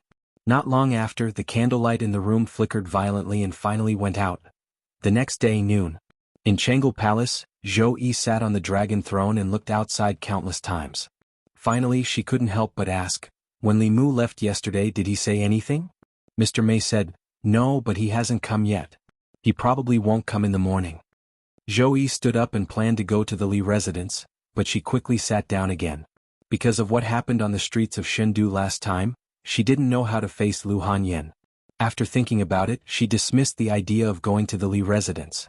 In the Li residence, Li Mu didn't get up until the sun was high in the sky. In fact, he planned to sleep a little longer, but the constantly vibrating sound transmission instrument forced him to get up. At first, he thought it was Ting Xan calling, but after finding the source, he realized that this time, it was the Fulu School's sound transmission instrument. It was used by Hyun Jinko to contact him. Li Mu injected his magic power and asked, Senior brother, what's the matter? In the instrument, Hyun Jinko's voice was a little heavy. He said, Junior brother, you need to go back to Ancestral Court immediately. Remember to bring Qing and martial niece Han Yan along. Chapter 522. Li Mu had never seen Xian Jizi speak in such a solemn tone. Hearing this, he also became serious and asked, "Senior brother, what happened?" Xian Jizi said briefly, "The two uncle masters are nearing the end of their lifespans and have returned to the ancestral court." Xian Jizi's short sentence had already conveyed a lot of information. Li Mu said in a deep voice, "I understand, we will leave immediately." After putting away the sound transmission Dharma artifact, Li Mu had a complicated expression and sighed softly. Ever since Yuzhen Zi advanced to the 7th realm, the Fulu school had 4 7th realm powerhouses for a short period of time. 2 of the Grand Elders had left the sect decades ago and had been wandering outside, searching for opportunities to break through. It seemed that they hadn't found that opportunity these days. As disciples of the Fulu school, Li Mu, Lu Hanyan, and Li Qing explained the situation. The 3 of them didn't delay and immediately set off for the northern region with Zhongling Baiyun Mountain, the ancestral court of Fulu school. In the Dao Palace of the main peak, all the elders, including the sect master, gathered. They couldn't hide their heavy expressions. Hyun Jinko was silent for a moment and asked, "Is there no other way? Can't the ancestral court gather the materials for a single heavenly secret talisman?" Sect master Xian Jizi shook his head and said, "The only heavenly secret talisman made of materials has already been used on Uncle Master Fu Daozi." Dan Xiaopik's first seat Dan Yangzi thought for a moment and said, "I will go to the Pill Cauldron sect. They don't lack spirit herbs. I might be able to gather 2 if I use Fulu to exchange with them." Xian Jizi continued to shake his head and said, "I have already asked senior sister Wuchen. Half a month ago, the Pill Cauldron sect failed to refine 2 important pills. They also lack spirit herbs. Moreover, the 2 uncle masters know that they have no hope of advancing, so they don't want to waste any more materials." As his voice fell, the atmosphere in the hall fell silent for a long time. The death of the 2 Grand Elders was undoubtedly a huge blow to the Fulu school. It would greatly reduce the strength of the sect. The elders present also suffered a heavy blow to their hearts. He had cultivated bitterly all his life in order to achieve immortality, but in the end he still couldn't avoid dust to dust and dust to dust. Wouldn't the 2 Grand Elders be their future selves as well? At this time, 3 figures rushed in from outside the palace. Xian Jizi looked at Li Mu, Li Qing and Lu Hanyan and said, "You're here. The 2 martial uncles wanted to see you before they died." Li Mu asked straightforwardly, "Can't we use the heavenly secret talisman to stall for time?" Xian Jizi shook his head. "We don't have enough materials. Moreover, the talisman of heavenly secrets is very useful for those at the 6th realm. However, with the cultivation of the 2 uncle masters, it can only extend their lifespans by 3 years at most. The 2 uncle masters are unwilling to waste resources. For cultivators at the 7th realm, it was very likely that they would go into seclusion for more than 2 years. 2 years passed in the blink of an eye. At that time they still couldn't avoid the fate of death. "Li Mu, I can think of a way to procure the materials. 3 years is 3 years. "There's no need." 2 figures floated in from outside the hall. The 2 old men in linen clothes gazed at Li Mu's group of 3 with gratification in their eyes as they said, "Not bad. Even though the 2 of us old fellows are about to die soon, the talisman sect still has a future." Looking at the 2 old men, the peak masters cupped their hands. Martial uncles. This was the first time Li Mu saw the 2 Grand Elders of the Fulu school. Their auras weren't strong and they looked like old men who were about to die. However, their eyes were extremely clear, without any turbidity. Li Mu and the other 2 cupped their hands and bowed. "Greetings, martial uncles." The old man on the left looked at Li Mu and his praise grew. He said, "Since ancient times, those who walked the path of psychokinesis were all people with great perseverance. Junior brother Fu Daozi has taken in a good disciple. In the next 100 years the Fulu school will depend on you." Li Mu asked, "How many years do you 2 martial uncles have left?" Xian Jizi sighed and said, "Martial uncles Tian Yangzi and Tian Qingzi are twin brothers. Their lifespans are close to 360 years. Now they only have 2 years left." "Li Mu, 2 years plus 3 years is 5 years. 5 years ago I hadn't cultivated yet. Now I'm only 1 step away from the 6th realm. Maybe in these 5 years, you 2 martial uncles have a chance to advance." Tian Yangzi smiled and said, "We know our own cultivation better than anyone else. Not to mention 5 years, even if you give us another 50 years, we won't be able to touch the threshold of the path integration realm. In the entire Zhu province, only the Empress of the Great Zhou has a chance to advance to this realm in her lifetime." He glanced at Li Mu and the other heads and said, 360 years, 180 years. We've lived long enough. In the next 2 years, we'll record our lifelong understanding of talisman Tao and cultivation for our descendants. Our cultivation can help 2 disciples in the creation realm advance to Dongxian. You can also refine our corpses into corpses to enhance the strength of the sect and guard against the invasion of the devil path. In the silence of the crowd, the 2 of them floated away. Not long after, Xianjizi called Li Mu to a side hall and said, "Once you 2 martial uncles die, the strength of the sect will be greatly reduced. The devil path won't let go of such an opportunity. For hundreds of years, the devil path has attacked Mount Baiyun several times for this reason." Li Mu moved Zhong Ling out of the demon emperor's space and stretched out his hand. The shrunken Dao bell floated in his palm. He said to Xianjizi, "Zhong Ling has already transformed. I'll leave the body of the bell on Mount Baiyun. It's enough to deal with the devil path. If the devil path really makes a move, the great Zhou court won't just stand by and watch."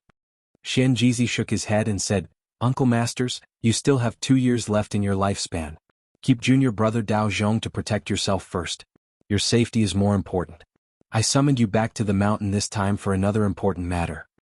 He looked at Li Mu and said, "According to past practice, before the elders of the sect die, they will pass on their lifetime's cultivation to a core disciple. Martial uncle's cultivation can allow 2 fifth realm disciples to advance to the 6th realm. They want to choose between you and the 2 martial nephews. What do you think?"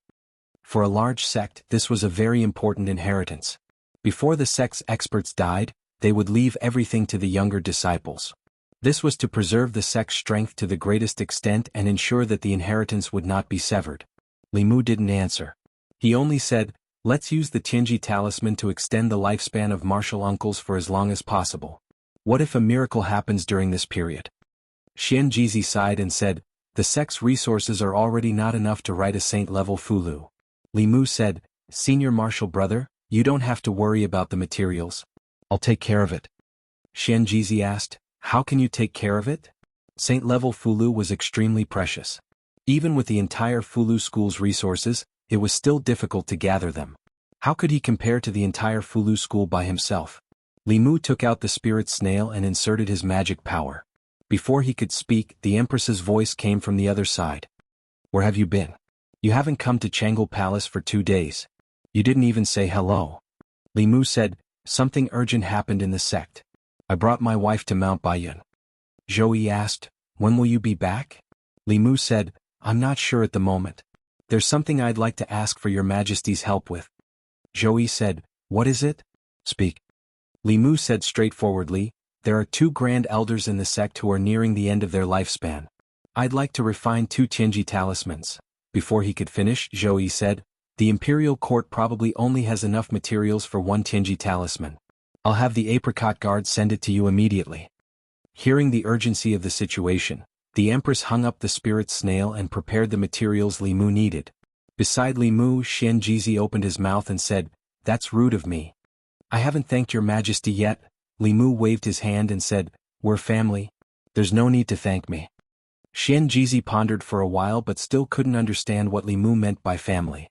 Then he thought of something more important and said, "The sect still has some talisman liquid. I'll go to the other 5 sects personally. I should be able to gather the materials for the other Tianji talisman."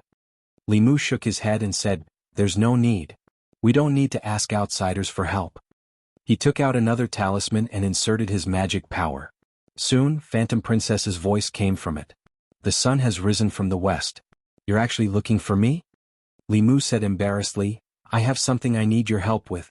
I need some high-grade spirit medicine." Phantom Princess said calmly, "Will you come and get it yourself or should I have someone send it to you?" Li Mu thought for a moment and said, "I'll go get it myself." After putting away the talisman, Xianjizi looked at him and asked, "Who's on the other side?" Li Mu said, "The Queen of the Thousand Fox Kingdom." He said there was no need to ask outsiders for help.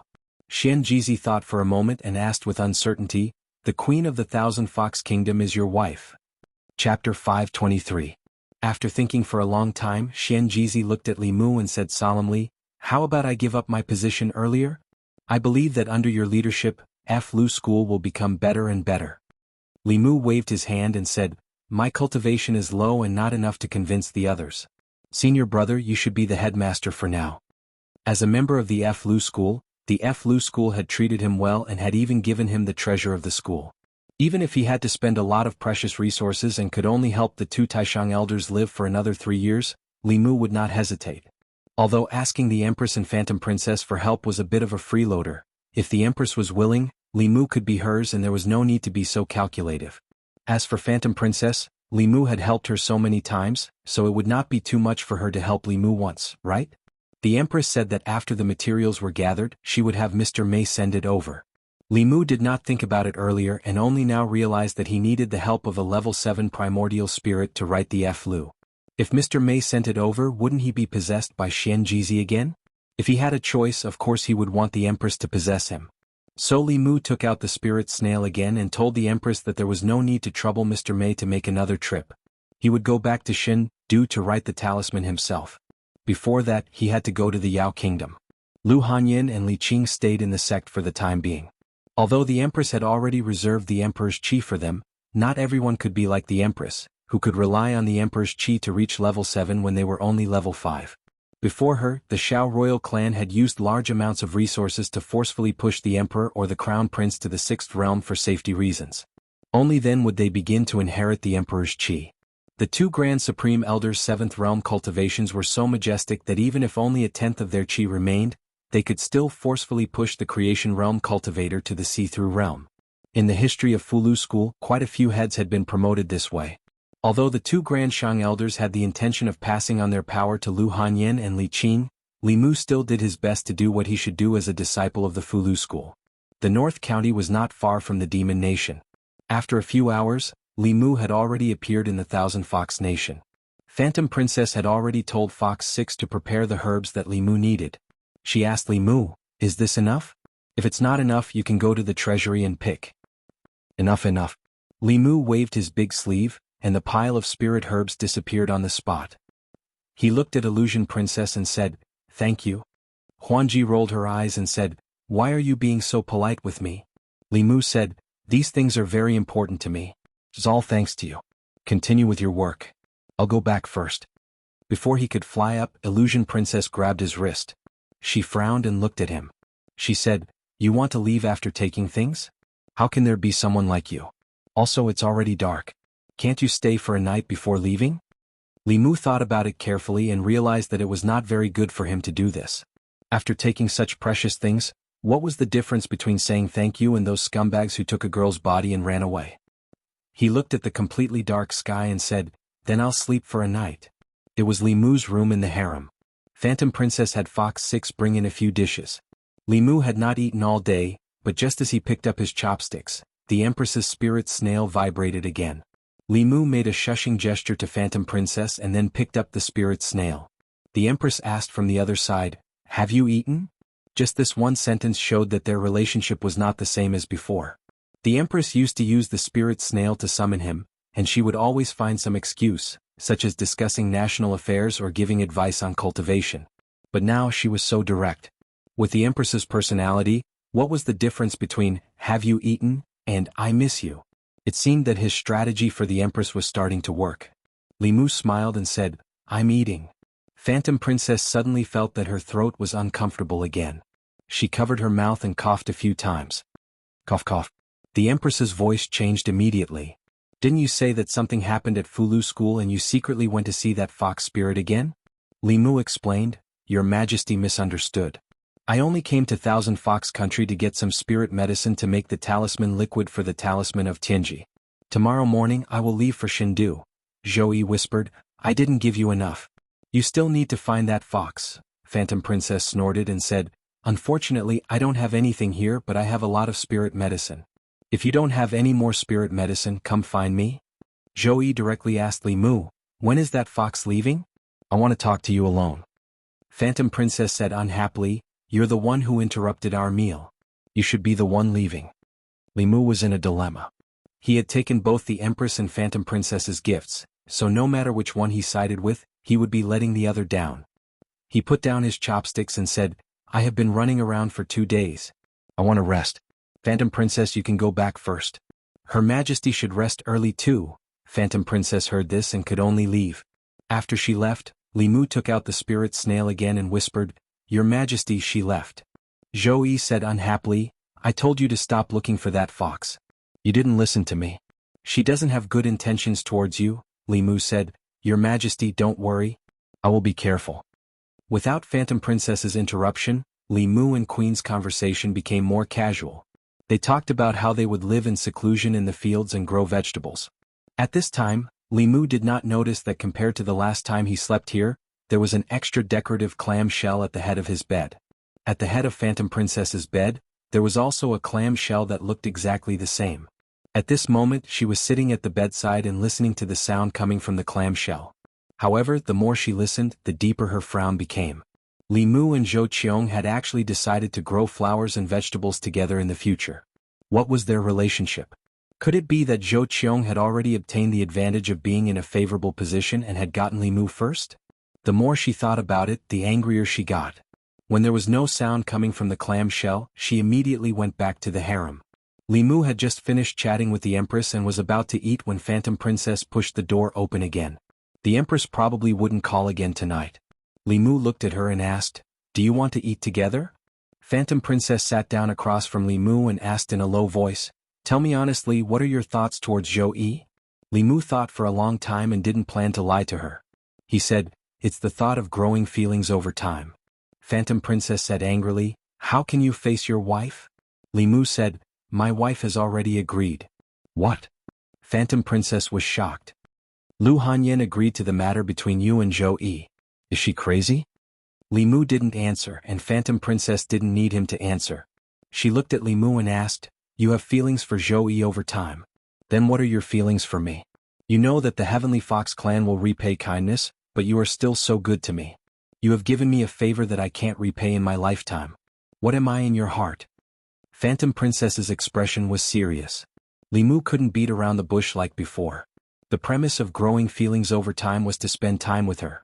He and Phantom Princess didn't have long experiences together. During the longest time they spent together, he was the little snake and she was Lord Phantom Princess. No matter if it was Li Mu or her, they didn't have any feelings for each other. Now, the relationship between the two of them was that of the little snake and Lord Phantom Princess, that of the state preceptor and the queen, that of the six-tailed celestial fox and her benefactor. Their different identities were intertwined, and even Li Mu himself did not know what their relationship was. Phantom Princess naturally had an important place in his heart. But how important was it? Li Mu couldn't explain it with words. Li Mu walked to her side, grabbed her hand and placed it on his chest. He said, I don't know either. Why don't you feel it for yourself? Since he couldn't describe it with words, he would let her feel it for herself. Phantom Princess placed her hand on Li Mu's chest. She could clearly feel his emotions. She didn't know how to describe it. The only thing she knew was that she was very important in Li Mu's heart. She grabbed Li Mu's hand and placed it on her chest. She said, Feel it too. Other than the fullness, Li Mu also felt a love that could drown him. This was Phantom Princess's feelings for him. Phantom Princess looked at Li Mu and said, You also like me, but it's not as deep as I like you. But it's okay. You'll know how good I am in the future. She sat down again and took out a bottle of wine from the storage space. She poured a cup for Li Mu and herself. She said, I'm very happy tonight. Drink with me. Chapter 524. Who would reject the reasonable request of a woman who was full of love for him? Moreover, it was just a small matter like drinking with her. Li Mu raised the cup and when he brought it to his mouth, he hesitated for a moment. With Huan Ji's style, Li Mu was not sure if there was anything added to the wine. Huan Ji saw the slight change in his expression and said, What, are you afraid that I'll poison it? She drank all the wine in her cup and then tilted the cup down. Not a single drop of wine leaked out. Li Mu did not argue and drank all the wine in one gulp. It was strange that the wine did not taste like alcohol at all. Instead it tasted sweet. Could it be a new type of sweet wine from the Yao Kingdom? At this time Huan Ji looked at Li Mu and said, At the beginning I hated you very much. I have never been bullied like this in my life. I told my father to put a bounty on you and swore that I would repay you 100 times the humiliation I suffered from you, Li Mu explained. That time, you provoked me first. Then what about the White Emperor's cave? Huan Ji took a deep breath and continued, You, a man, brought people from the 6 Dao sects to bully a woman like me. You stole so many things from me and even stole the Demon Emperor's heavenly book. Li Mu said, At that time we were still enemies. Of course, I would not be merciful to my enemies. Later on, didn't I give you the heavenly book? Huan Ji ignored Li Mu and continued, "Later on, something happened to my father and brother. Me and Fox 6 were hunted down. It was you who saved us. You killed Bai Xian and took back the Thousand Fox Kingdom. You resisted the attacks of the demon sect and the celestial wolf tribe. At that time, I knew that other than giving myself to you, I would never be able to repay your kindness in this life." Li Mu felt that his mouth was dry. It was not because of Huan Ji's sudden confession, but because he was really thirsty and his body was hot. He poured another cup of wine and chilled it with his magic power. Then he drank all the wine in one gulp, hoping to sober himself up. Phantom Princess was still rambling. She took off her shirt and looked at Li Mu. "Don't you feel hot wearing so much?" Thousand Fox Country was in the middle of a mountain range, and the temperature was just right. With Li Mu and Huan Ji's cultivation, they were already immune to both heat and cold, so how could they feel the heat? He immediately realized where the problem was. He pointed at the jug and said to Huan Ji, "This wine." Huan Ji looked at him with her charming eyes and asked, "Wine? What wine? Where is the wine?" Li Mu was stunned. "Then what's in the pot?" Huan Ji's face turned red as she lowered her voice and said, "This is our Fox Clan's acacia water. We drink it on the night of the Heavenly Fox Clan's wedding. Every time you come, you leave quickly. I don't have time to develop feelings for you, so I can only use this method." Li Mu was shocked. He lowered his head and chanted, "If the heart is as clear as ice, the sky will collapse. If the heart is as clear as ice, the sky will collapse." After chanting the clear heart chant, his heart quickly calmed down. However, his body was still unbearably hot. This chant had a miraculous effect on the heart, but it had no effect on the body. This heat and desire came from the depths of his body. Huan Ji took off her second layer of clothes and slowly walked towards Li Mu. She asked, "Since you also like me, why are you still resisting?" Li Mu clenched his teeth and said, "Feelings need to be cultivated." Huan Ji gently placed her hand on his chest and said, "It's not too late to cultivate in the future." Li Mu used his magic power to resist the desire in his heart. Huan Ji looked at him for a while and said, "I forgot to remind you. The more you use your magic power to resist, the faster the medicine will melt in your body. Feel it now, isn't your body soft?" She used her magic power that was far stronger than Li Mu's to push him onto the bed. She bit his ear and said with a seductive voice, "Just do it." Inside the palace on the roof of a certain hall, Hulu murmured, "Lord Huan Ji should succeed. That's the joyous union pill, no one below the upper realm can resist it." Hu Jiu didn't say anything. She grabbed the wine jar with one hand and drank it in one gulp. Some people were happy while others were sad. Tonight was Lord Huan Ji's big day. Tonight, Thousand Fox Country had another sad person. Early in the morning, Li Mu woke up from the soft bed. Huan Ji was already awake. She sat on the bed and combed her long hair. She looked back at Li Mu and said, "Don't worry, I will be responsible for you. As long as you are willing, you can become my empress now." Ouch! Before she finished speaking, she was pulled onto the bed. Li Mu's face darkened. He clenched his teeth and said, "Fox Demon, you asked for it." Thousand Fox Country, Imperial Palace Hall. The demon officials who had been waiting for a long time didn't see Her Majesty the Queen, but only Commander Hulu. Hulu slowly walked into the hall and said to the dozens of demon officials, "The Queen won't have morning court today. Disperse." Shindu Changel Palace. It had been a few days since Li Mu returned to Shindu. He brought back the materials for the second Tianji talisman from Thousand Fox Country. The two talismans that he and the Queen worked together to draw had also been taken back to Baiyin Mountain by Hyun Jinko.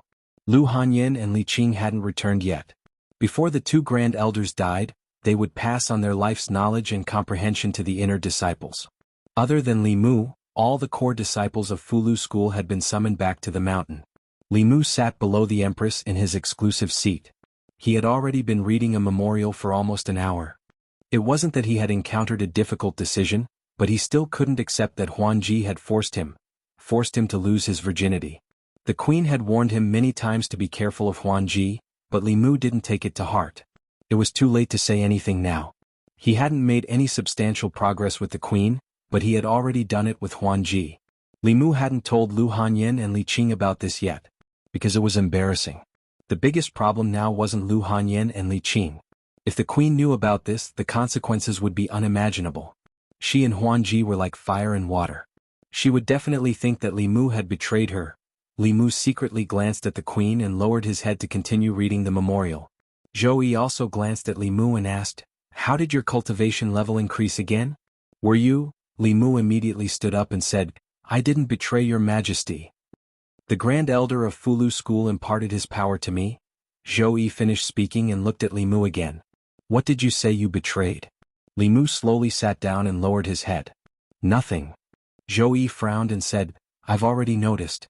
After returning from Thousand Fox Country, you've been absent-minded. Is that fox so attractive to you?" Li Mu's expression didn't reveal anything. He said seriously, "Your Majesty, you've misunderstood. I was just thinking that reality is so cruel. Even a 7th Realm Grand Elder can't avoid reaching the end of his lifespan." Zhou Yi said, "What's there to think about? Everyone will die one day. 180 years is already a lot. A meaningful decade is better than a century." Li Mu said slowly, "Although that's the case, isn't cultivation for longevity? Most cultivators fight for their lives and only live a few years longer than normal people. What kind of cultivation is this?" Zhou Yi didn't agree with Li Mu's words. He said calmly, "Longevity isn't necessarily a good thing. If I had to choose, as long as I can spend my mortal life with the person I love, I'd rather not have a long lifespan." Li Mu said, "I think so too." The two looked at each other. Li Mu's expression was calm. Zhou Yi quickly looked away. Li Mu sighed. They were both rulers of a country. If the queen had half the initiative of Huanji, Ling would have a brother or sister by now. Chapter 525. After leaving Chengel Palace, Li Mu went to the consecration department to take a look. Before he left, two high consecrators stopped Li Mu and asked, "Lord Li, there were two strange phenomena in the palace a few days ago. What was that?" Li Mu answered honestly, "It was a strange phenomenon born from the talisman of heavenly secrets." The two rubbed their hands and asked nervously, "The two talismans of heavenly secrets?" Li Mu nodded and said, "That's right. They are for you.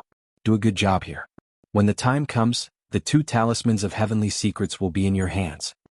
Hearing this, the two heaved a sigh of relief and said solemnly, "Don't worry, Lord Li, don't worry, Her Majesty.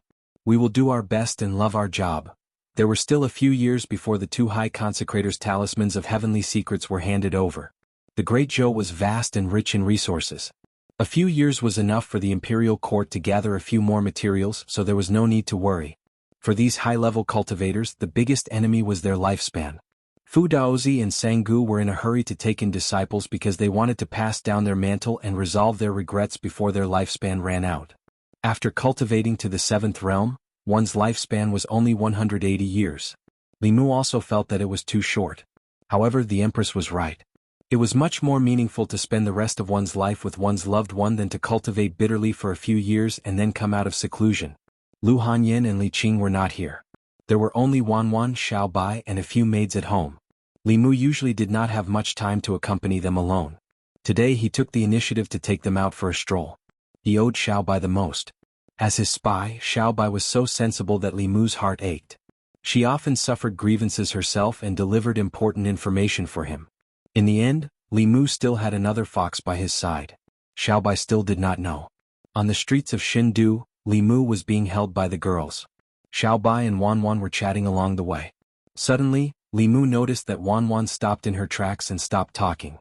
Li Mu tilted his head and was about to ask her what was wrong when he noticed that Wanwan was looking in a certain direction on the street. Her face was a little pale. Li Mu followed her gaze and saw a beggar couple begging on the street. The people of Xindu were kind and charitable. Occasionally, passers-by would take out 1 or 2 copper coins and put them in their bowls. Wanwan stared at the beggar couple with tears in her eyes. Li Mu seemed to have realized something.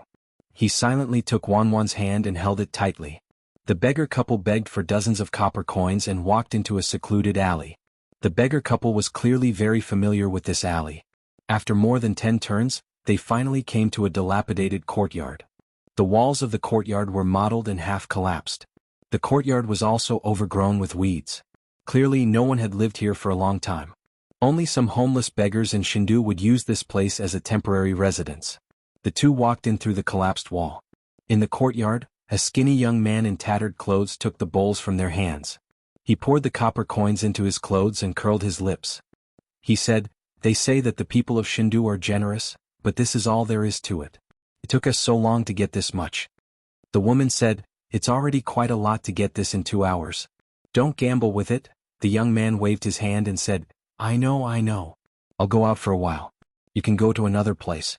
Shindu is so big it's enough for us to curry favor for a few months. Watching the young man leave, the man said, I told you not to give the money to him. He went to gamble and lost it again. The woman waved her hand and said, if it's gone, then go ask for more.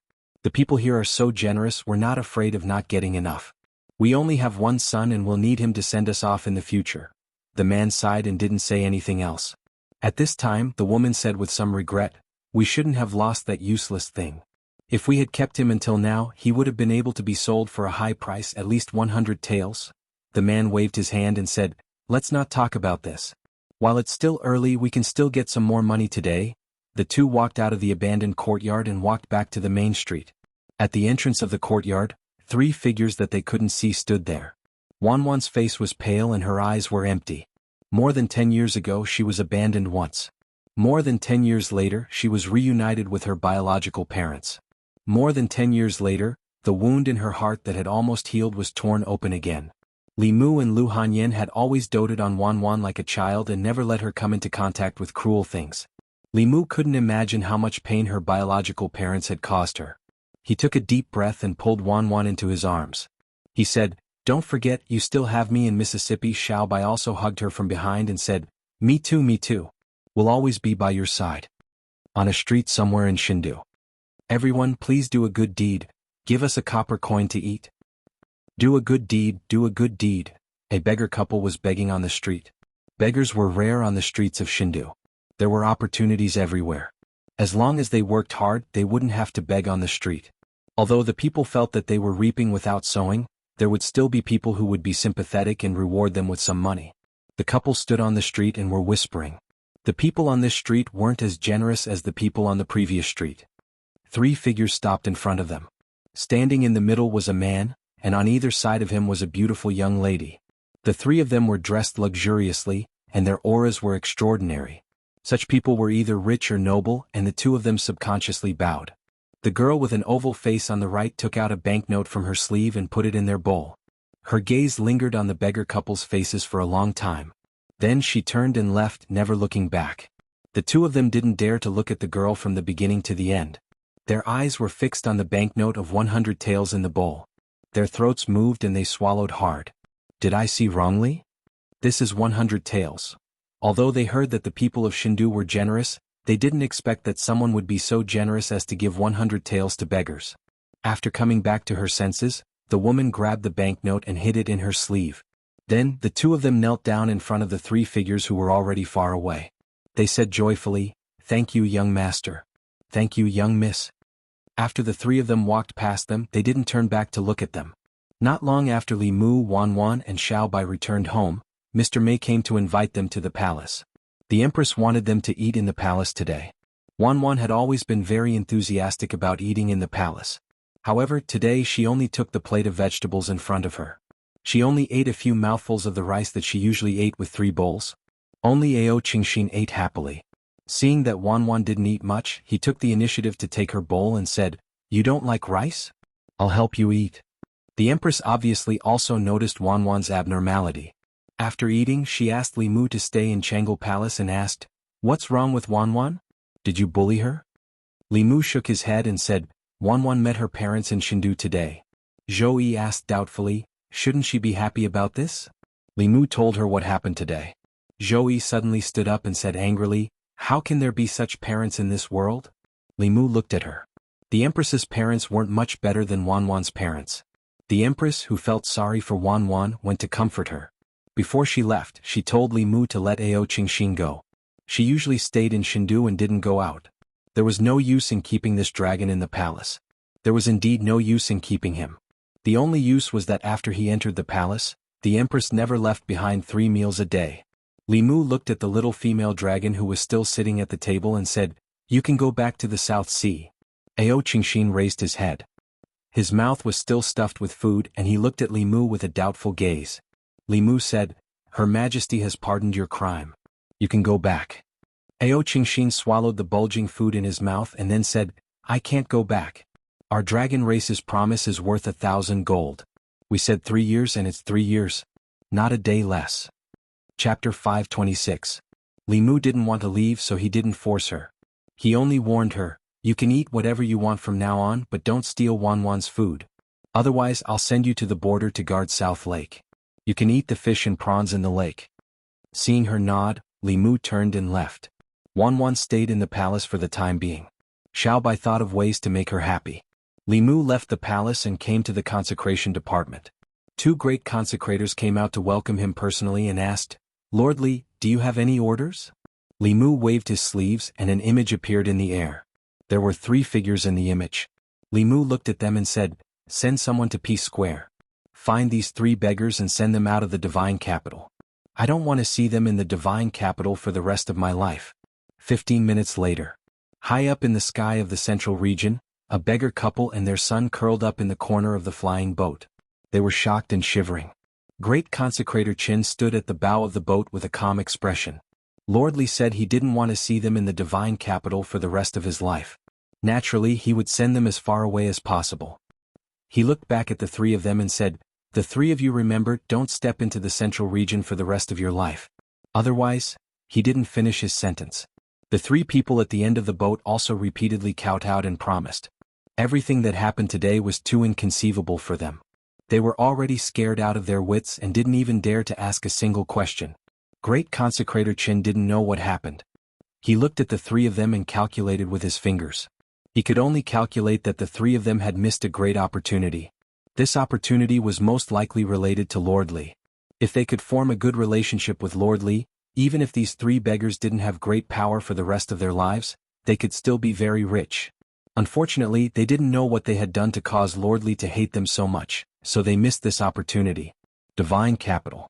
It had been a few days since that incident, but Wanwan was still unhappy. In the past few days she had been silent and didn't eat much. Li Mu was very worried when he saw her. He had been thinking for a long time, but he still couldn't think of a good way to help Wanwan out of this state. At this time, a sound transmission magic treasure in the storage space vibrated. After Li Mu inserted his magic power, he asked, "Senior brother, what's the matter?" Xian Jizi's voice came from the sound transmission magic treasure. Half a month later, Xuanzong of the East Sea will be holding a Taoist exchange meeting. At that time, the 6 sects of Taoism will all participate. Junior brother, do you want to take a look and increase your knowledge?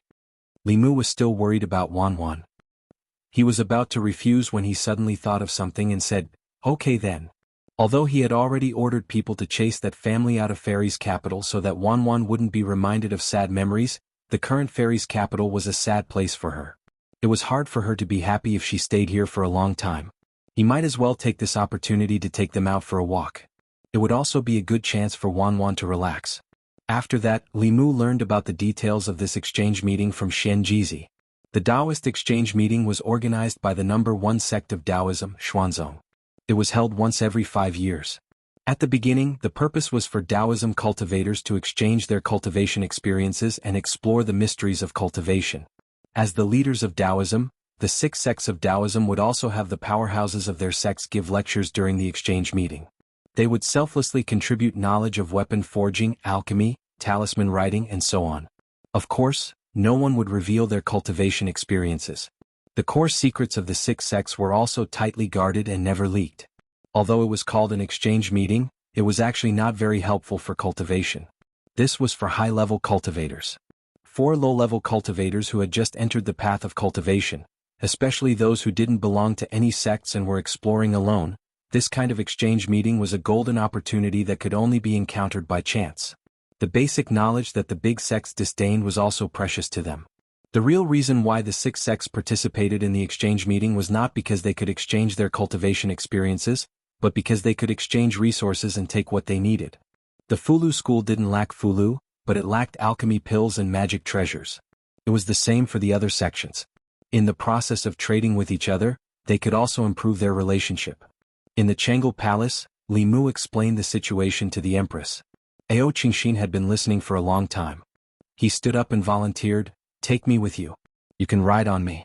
It's more convenient and comfortable than taking the flying boat." This little female dragon who had never seen the world obviously wanted to take the opportunity to see the colorful world. However, what she said was not wrong. Riding on her was much more comfortable than taking the flying boat. Moreover, it didn't consume their own magic power. It only took a meal to fly 1,000 miles. There was another advantage to taking her. Xuanzong was on the East Sea. With her, they could also see the underwater world with Wanwan and Xiaobai. As long as Li Mu didn't go to the Demon Nation, the Empress had no objections. Moreover, the main purpose of this trip was to take Wanwan to relax and help her resolve the knot in her heart. She approved Li Mu's leave without any hesitation. Half a month later in the East County of the Great Zhou. Since a month ago, many cultivators had begun to gather in the East County. Xuanzong held the exchange conference every 5 years. For these individual cultivators, it was a once-in-a-lifetime opportunity. They either hoped to hear the teachings of the powerhouses from the 6 sects or wanted to exchange for some useful items for cultivation. Xuanzong was on the East Sea, nearly 1,000 miles away from the East County. Cultivators above the 4th realm could cross this distance with their magic power. For those below the 4th realm, even if they learned how to fly, their magic power couldn't sustain it. Most of them chose to travel by boat. Some merchant ships in the East County didn't waste such an opportunity. They carried these cultivators between the coast of the East County and Xuanzong. Not only could they make a lot of money, but they could also get a group of guards with powerful magic power for free to protect them from the invasion of the Wu pirates. The exchange conference was about to begin. On the East Sea, there were more than 10 times more merchant ships than usual. The sun was shining brightly and the sea and sky were the same color. Several figures stood on the deck, their faces full of longing and excitement. Xuanzong, the leader of the 6 Taoist sects, was the holy land in the hearts of countless Taoist cultivators. They only had the opportunity to get close to this place during the exchange conference every 5 years. In the crowd, a middle-aged man looked to the east and murmured, "I've been in the Jushen realm for 5 years. I hope I can encounter an opportunity this time and reach the transcendent realm." A young woman hugged a small bag tightly, hoping to use this precious spiritual medicine she found by chance to exchange for a protective immortal robe from the market. Another man held a broken flying sword in his hand. He breathed a sigh of relief and said, "I've finally gathered enough spiritual jades to exchange for a flying sword." On the surface of the sea, merchant ships sailed slowly. Occasionally, streams of light would streak across the sky and pass over their heads. Soon they disappeared from sight. The people on the merchant ships looked at the figures in the streams of light with envy in their eyes. Those were the true powerhouses of the cultivation world. The realm of those seniors was the goal of most of them. "Look, what's that?" Suddenly someone pointed to the sky. Everyone looked in the direction of his finger and saw a huge spirit ship sailing across the sky. There were many figures on the spirit ship. The speed of this spirit ship was much faster than their merchant ships. Soon it disappeared into the horizon. Someone who was knowledgeable immediately recognized the origin of the spirit ship. He said, "It's the spirit ship of the Northern Sect. The Northern Sect's refining technique is the best in the Taoist sections. I hope to buy a high-grade Dharma treasure from the Northern Sect in this exchange conference." In every exchange conference, other than being able to listen to the Tao lectures of powerhouses for free, the thing that these itinerant cultivators looked forward to the most was being able to exchange for Fulu pills, Dharma treasures, and other items from the 6 Taoist sects. The names Fulu School, Elixir Sect, and Northern Sect were a guarantee of quality. Everyone was on the merchant ships. Along the way, countless powerhouses flew over their heads. The light from their Dharma treasures was an eye-opener for them. Many of the youths who were participating in the exchange conference for the first time had a strange look in their eyes. At a certain moment, another ray of light appeared at the end of the horizon behind them. Under the gazes of the crowd, a huge white dragon roared from behind. Immediately, a series of exclamations erupted on the merchant ships. "Oh my God, what am I seeing? The dragon race. It's actually the dragon race. I've only seen the dragon race in books. Look, there are figures on the dragon race." When the huge dragon flew closer, they were shocked to discover that there were 3 figures standing on the huge dragon's head. From afar they should be a man and 2 women. When everyone saw that, they were all stunned. Along the way they had seen people riding swords, people riding boats, people flying in the sky, but they had never seen anyone riding a dragon. The dragon race was the most powerful and arrogant race in the world, yet it was used as a mount. Then, what kind of identity and strength did the person who rode a dragon as a mount have? What? The huge dragon flew over their heads. When it reached a certain part of the sea, it dived back into the water and never appeared again. While the cultivators on the surface of the sea were discussing, a different kind of scenery was under the sea. The dragon race was the master of the water race. Under Ao Isin's summons, all kinds of creatures in the sea quickly gathered here. The huge whales swam slowly, the dolphins shuttled through the water, and the ferocious sharks became very obedient and swam around them. Li Mu looked at Wanwan and Xiao Bai who were playing with the fishes. When he saw Wanwan's face light up with a bright smile, he heaved a long sigh of relief. Chapter 527. On the surface of the East Sea, there was a gentle breeze. 4 figures emerged from the water without a single trace of water on them. Wanwan and Little White's faces were flushed. This was their first time seeing the sea, and it was also their first time seeing the beautiful underwater world. The beautiful scene just now had clearly left an indelible impression in their hearts. Actually, it was not just them. It was also Li Mu's first time seeing such a beautiful scenery. Although he had been to the aquarium in his previous life, how could the feeling through the thick glass compare to being at the bottom of the sea? Li Mu looked at the blushing Wanwan and said gently, "You don't owe them anything anymore. Forget about those unhappiness. There are still many beautiful things in this world that are worth discovering." Wanwan reached out and hugged Li Mu gently. She leaned her head on his chest and said softly, "Thank you, young master." Then she took the initiative to separate from Li Mu. A faint smile appeared on her face, and the haze in the depths of her eyes also disappeared. Looking at Wanwan, who had matured a lot in an instant, Li Mu felt both heartache and happiness. He felt heartache because she had used the betrayal of her family twice in exchange for her ultimate growth. He was happy because she had finally walked out of the trauma of her childhood. After giving Wanwan a deep hug, Li Mu Ruang transformed back into a human form. He put away his dragon horns and retracted his dragon aura. Then he brought the 3 girls and flew towards an area shrouded in clouds and mist. Xuanzong was located on the East Sea. It was isolated from the rest of the world and did not interact with the outside world often. Only at the Taoist conference held every 5 years would Xuanzong unveil a corner of its hidden veil. No one knew how powerful Xuanzong was, but everyone knew that compared to Fulu, elixirs, array formations and so on, divine arts were the orthodox Taoism. And Xuanzong was famous for its divine arts. Among the 6 Taoist sects, the other 5 sects typically only had 2 to 3 7th realm experts. Xuanzong had a total of 5 7th realm elders. There were even rumors in the outside world that Xuanzong still had 8th realm experts who had yet to perish. When Li Mu and the 3 girls flew to a large group of islands in the East Sea, they were also shocked by the scene before them. On the surface of the sea, dozens of islands formed a powerful formation. In the sky there were countless mountains hanging upside down. Between the mountains there were 5 colored lights connecting them. Cranes were flying back and forth among them. Occasionally there would be streams of light that emitted a powerful aura. The ancestral court of Fulu School looked very shabby compared to the Xuanzong ancestral court. As the future headmaster, Li Mu looked at the Xuanzong mountain gate from afar and blushed slightly. No wonder Xian Jizi didn't come. If Li Mu was the headmaster he would be too embarrassed to come. Looking at other sects and then looking at his own sect when he returned to Baiyin Mountain, he would be too ashamed to see the ancestors who had dedicated their lives to the sect. Li Mu looked at the Xuanzong ancestral court and took a deep breath. One day he would make Fulu School the #1 Taoist sect. At that time he would also hold a conference and invite cultivators from all over the world to turn Baiyin Mountain into a Taoist holy land. But right now the Taoist holy land was still the Xuanzong ancestral court, Penglai Mountain. There were 10 continents and 3 islands in this world.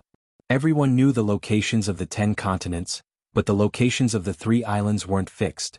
Legend had it that Fangzhong, Penglai and Kunlun were carried by 3 giant turtles and moved on the sea. As long as one could find these 3 immortal islands, they would be able to see the secrets of immortality. Countless cultivators once went out to sea to search for these 3 immortal islands. Among them there was no lack of 6th realm and 7th realm experts, especially those who were at the end of their lifespans and wanted to find a chance to live. However, no one had ever heard of anyone finding it. Xuanzong named their sect Mao Penglai because they considered themselves an immortal mountain to set off their status. Although it was a little self-flattering in the entire ancestral province, only they had the strength to do so. The area near Xuanzong had a large formation set up that prohibited flying. Li Mu brought the 3 girls to the front of the sect and entered Xuanzong with the cultivators who had just arrived. Not everyone could enter this conference. The entrance fee was 10 pieces of spiritual jade. For someone like Li Mu who was supported by 2 queens, 10 pieces of spiritual jade wasn't much. However, some rogue cultivators would still need to put in some effort to gather 10 pieces of spiritual jade. As the #1 sect of Taoism, Xuanzong's method was a little petty, but there was nothing to criticize. The cultivation of the Xuanzong disciples responsible for collecting spiritual jade at the entrance was not very high. They were only at the 2nd or 3rd realm, but their faces were filled with arrogance. They did not even look fifth realm cultivators in the eye. This was normal. In the number one sect of Taoism, even if they were only guarding the mountain, they were still Xuanzong disciples. In their eyes, even Xuanzong's dogs were superior to outsiders. Li Mu handed over 40 pieces of spiritual jade and entered Xuanzong with the 3 girls. Some of the cultivators who came here were alone, but most of them came in groups of 3 to 5. Most of the cultivators who came here wanted to exchange for some treasures. They did not need to worry about their own safety in Xuanzong, but that was no longer the case once they left Xuanzong. After every conference, there would be cases of people getting greedy for treasures and killing people for their belongings. After a long time, the cultivators who came here in search of fortuitous encounters learned to travel in groups. Even though the cultivators who came here came in groups, it was still very rare for a man to have 3 beauties by his side like Li Mu. This attracted the attention of many people. The male cultivators revealed looks of envy as they pointed at Li Mu's back. This person is so lucky. Apart from being a little handsome, he looks very ordinary. However, he has 3 beauties by his side. Could he be from some cultivation clan or the disciple of some large sect? The women of the cultivation world are not so superficial as to only look at the face. I think he must have an extraordinary background. Many female cultivators who walked through Xuanzong's entrance were also discussing softly. Look at his bearing. He must be the disciple of a famous sect. I don't think so. He's so handsome and fair. Maybe he's a Xiao Bai who was raised by a high-level woman. Definitely not. If he was raised by a high-level woman, why would he have these 3 beauties by his side? It can't be that these 3 beauties are raising him, right? You don't understand. It's precisely because there are high-level women raising him that he can raise others. Of course, it's also possible that he has some special skills, which is why he has these 3 beauties following him. It'd be great if he was a disciple of a large sect. This person looks like a lecher. With my looks, if he takes a fancy to me, I won't have to worry about cultivation resources in the future. Forget it. With your looks, he wouldn't want you even if you gave him for free. You should just give up. Li Mu and Wan walked in front, and their faces darkened from the gossip behind them. This group of gossipy women actually hit the nail on the head. His Dharma treasures, spirit medicines, and spirit jades basically all came from the Empress and Phantom Princess. However, there was nothing he could do about this. Putting aside the fact that he was not the Talisman Puppet sect master yet, even if he became the Talisman Puppet sect master in the future, and the entire Talisman Puppet sect would belong to him, he would not be as wealthy as Huanji or the Empress. They had the Demon Nation and the Great Zhou dynasty behind them. How could they compare to the strength of a nation? Li Mu couldn't refute these women's words even if he wanted to. He could only lead the 3 women a few steps forward and arrive at a large plaza ahead of them. The plaza's floor was paved with countless spirit jades. The entire plaza was divided into crisscrossing streets. The streets were very wide and filled with small stalls. There were tables set up by the stalls, and all kinds of cultivation supplies were placed on the tables. There were pills, fulu, dharma artifacts, books and so on. Behind the tables, there were people loudly hawking their wares. Profound-level divine travel talisman, 10 spirit jades for 1. Middle-level essence nurturing pill, 100 spirit jades for 1 bottle. 500 spirit jades, profound-level flying sword, please take it away. Basic fulu, basic array formation encyclopedia, price can be negotiated. Standing in front of the plaza and looking at the countless inverted immortal mountains, it was like a scene in the divine capital. In Li Mu's heart, the Eastern Sea Xuanzong, the number 1 sect of Taoism, didn't seem like much. Chapter 528. What appeared before Li Mu's eyes was shockingly a large-scale trading market. At a glance, there were nearly 100 street stalls set up on the crisscrossing streets. There were people coming and going in front of the stalls, shouting and bargaining. It made the Xian sect ancestral court, which was filled with an immortal aura, look like a marketplace. There was a dazzling array of things on display in the market, from fulu pills to magic treasures and cultivation methods. There were all kinds of strange things. On both sides of the street there were rows of shops. In terms of decoration they were much better than the street stalls. There was also a long line of customers outside. Li Mu glanced around and understood that these people who set up stalls outside were itinerant cultivators from small sections. And those who could open shops on the street were not from the 6 major sects, but from famous Taoist cultivation families. Li Mu casually looked at a few stalls, walked into 2 shops and found some patterns. All the things in the shops were very expensive, but the quality was definitely top-notch. On the other hand, the things in the stalls on the streets were of mixed quality but they were cheap. If one's eyesight was good enough, they might be able to find something good. In terms of service, the itinerant cultivators in the stalls were full of enthusiasm. They had smiles on their faces from beginning to end, making people feel like they were bathing in a spring breeze. The disciples of the sects and families in the shops were all expressionless and ignored people. Even so, there was still an endless stream of customers in these shops. This was also very normal. When cultivators bought cultivation items, the first thing they looked at was the quality. If the fulu didn't work, the flying sword would break when it collided with people, and the elixir would explode and die. No matter how cheap it was, no one would buy it. The 6 major sects each studied their own path, and each of them was an old shop with nearly 1,000 years of history. Buying things from the 6 major sects might be expensive, but they would never buy the wrong thing. This was related to their lives, and almost no one would care about that little bit of spiritual jade. Only some cultivators who were really embarrassed with money would patronize the roadside stalls. Shopping was a woman's nature. Even female dragons and female foxes were no exception. Xiao Bai Wanwan and Cheng Xian had just arrived, and their eyes were already busy. Although they followed closely behind Li Mu, their eyes kept looking around. Li Mu came out this time to make Wanwan happy. After casually visiting 2 shops, he said to them, "You 3 can shop by yourselves. Tell me if you see anything you like. You can buy anything you want today." Wanwan and Xiao Bai, of course, Li Mu doted on them as much as he could. Cheng Xian had performed well along the way. Wanwan was able to walk out of her depressed state because of Cheng Xian, so Li Mu counted her in. It was said that every dragon had countless treasures, and their wealth was comparable to that of a country. When she escaped from her home, she only had 2 pitchforks on her, which was really a disgrace to the dragon race. Li Mu was rarely generous and let her buy some goods. "Thank you, young master. Thank you, benefactor." Hearing this, Xiao Bai Wanwan's face showed excitement. She quickly stood on tiptoe and kissed Li Mu on both sides of his face. This scene made many of the surrounding male cultivators extremely envious. "Thank you, my lord." Cheng Xian imitated them and puckered her lips. Li Mu pressed her head and said, "Forget about you. You smell like seafood." After receiving Li Mu's promise, the 3 girls completely let go of their natural instincts. They lingered in front of various stalls and shops. Other cultivators were either looking at magic treasures or fulu pills, but they never lacked these. Their eyes were full of immortal clothes and accessories. Everyone loved beauty, especially women. But in the cultivation world, cultivators' pursuit of strength was always the first. They would not spend precious spiritual jades to buy things that were not suitable for them. In front of a small stall, the 3 girls stopped at the same time. The accessories and clothes here, whether it was the material or the style, could not be compared to the shops in the secular world. Although they were not useful, they were good-looking. Especially when compared to the simple stalls and shops in the surroundings, it was a beautiful scenery. A few female cultivators were also attracted by the goods on the stall. After asking about the price, they shook their heads and walked away. Although these clothes were called immortal clothes, other than the beautiful style, they had no other use. The defense was pitifully weak.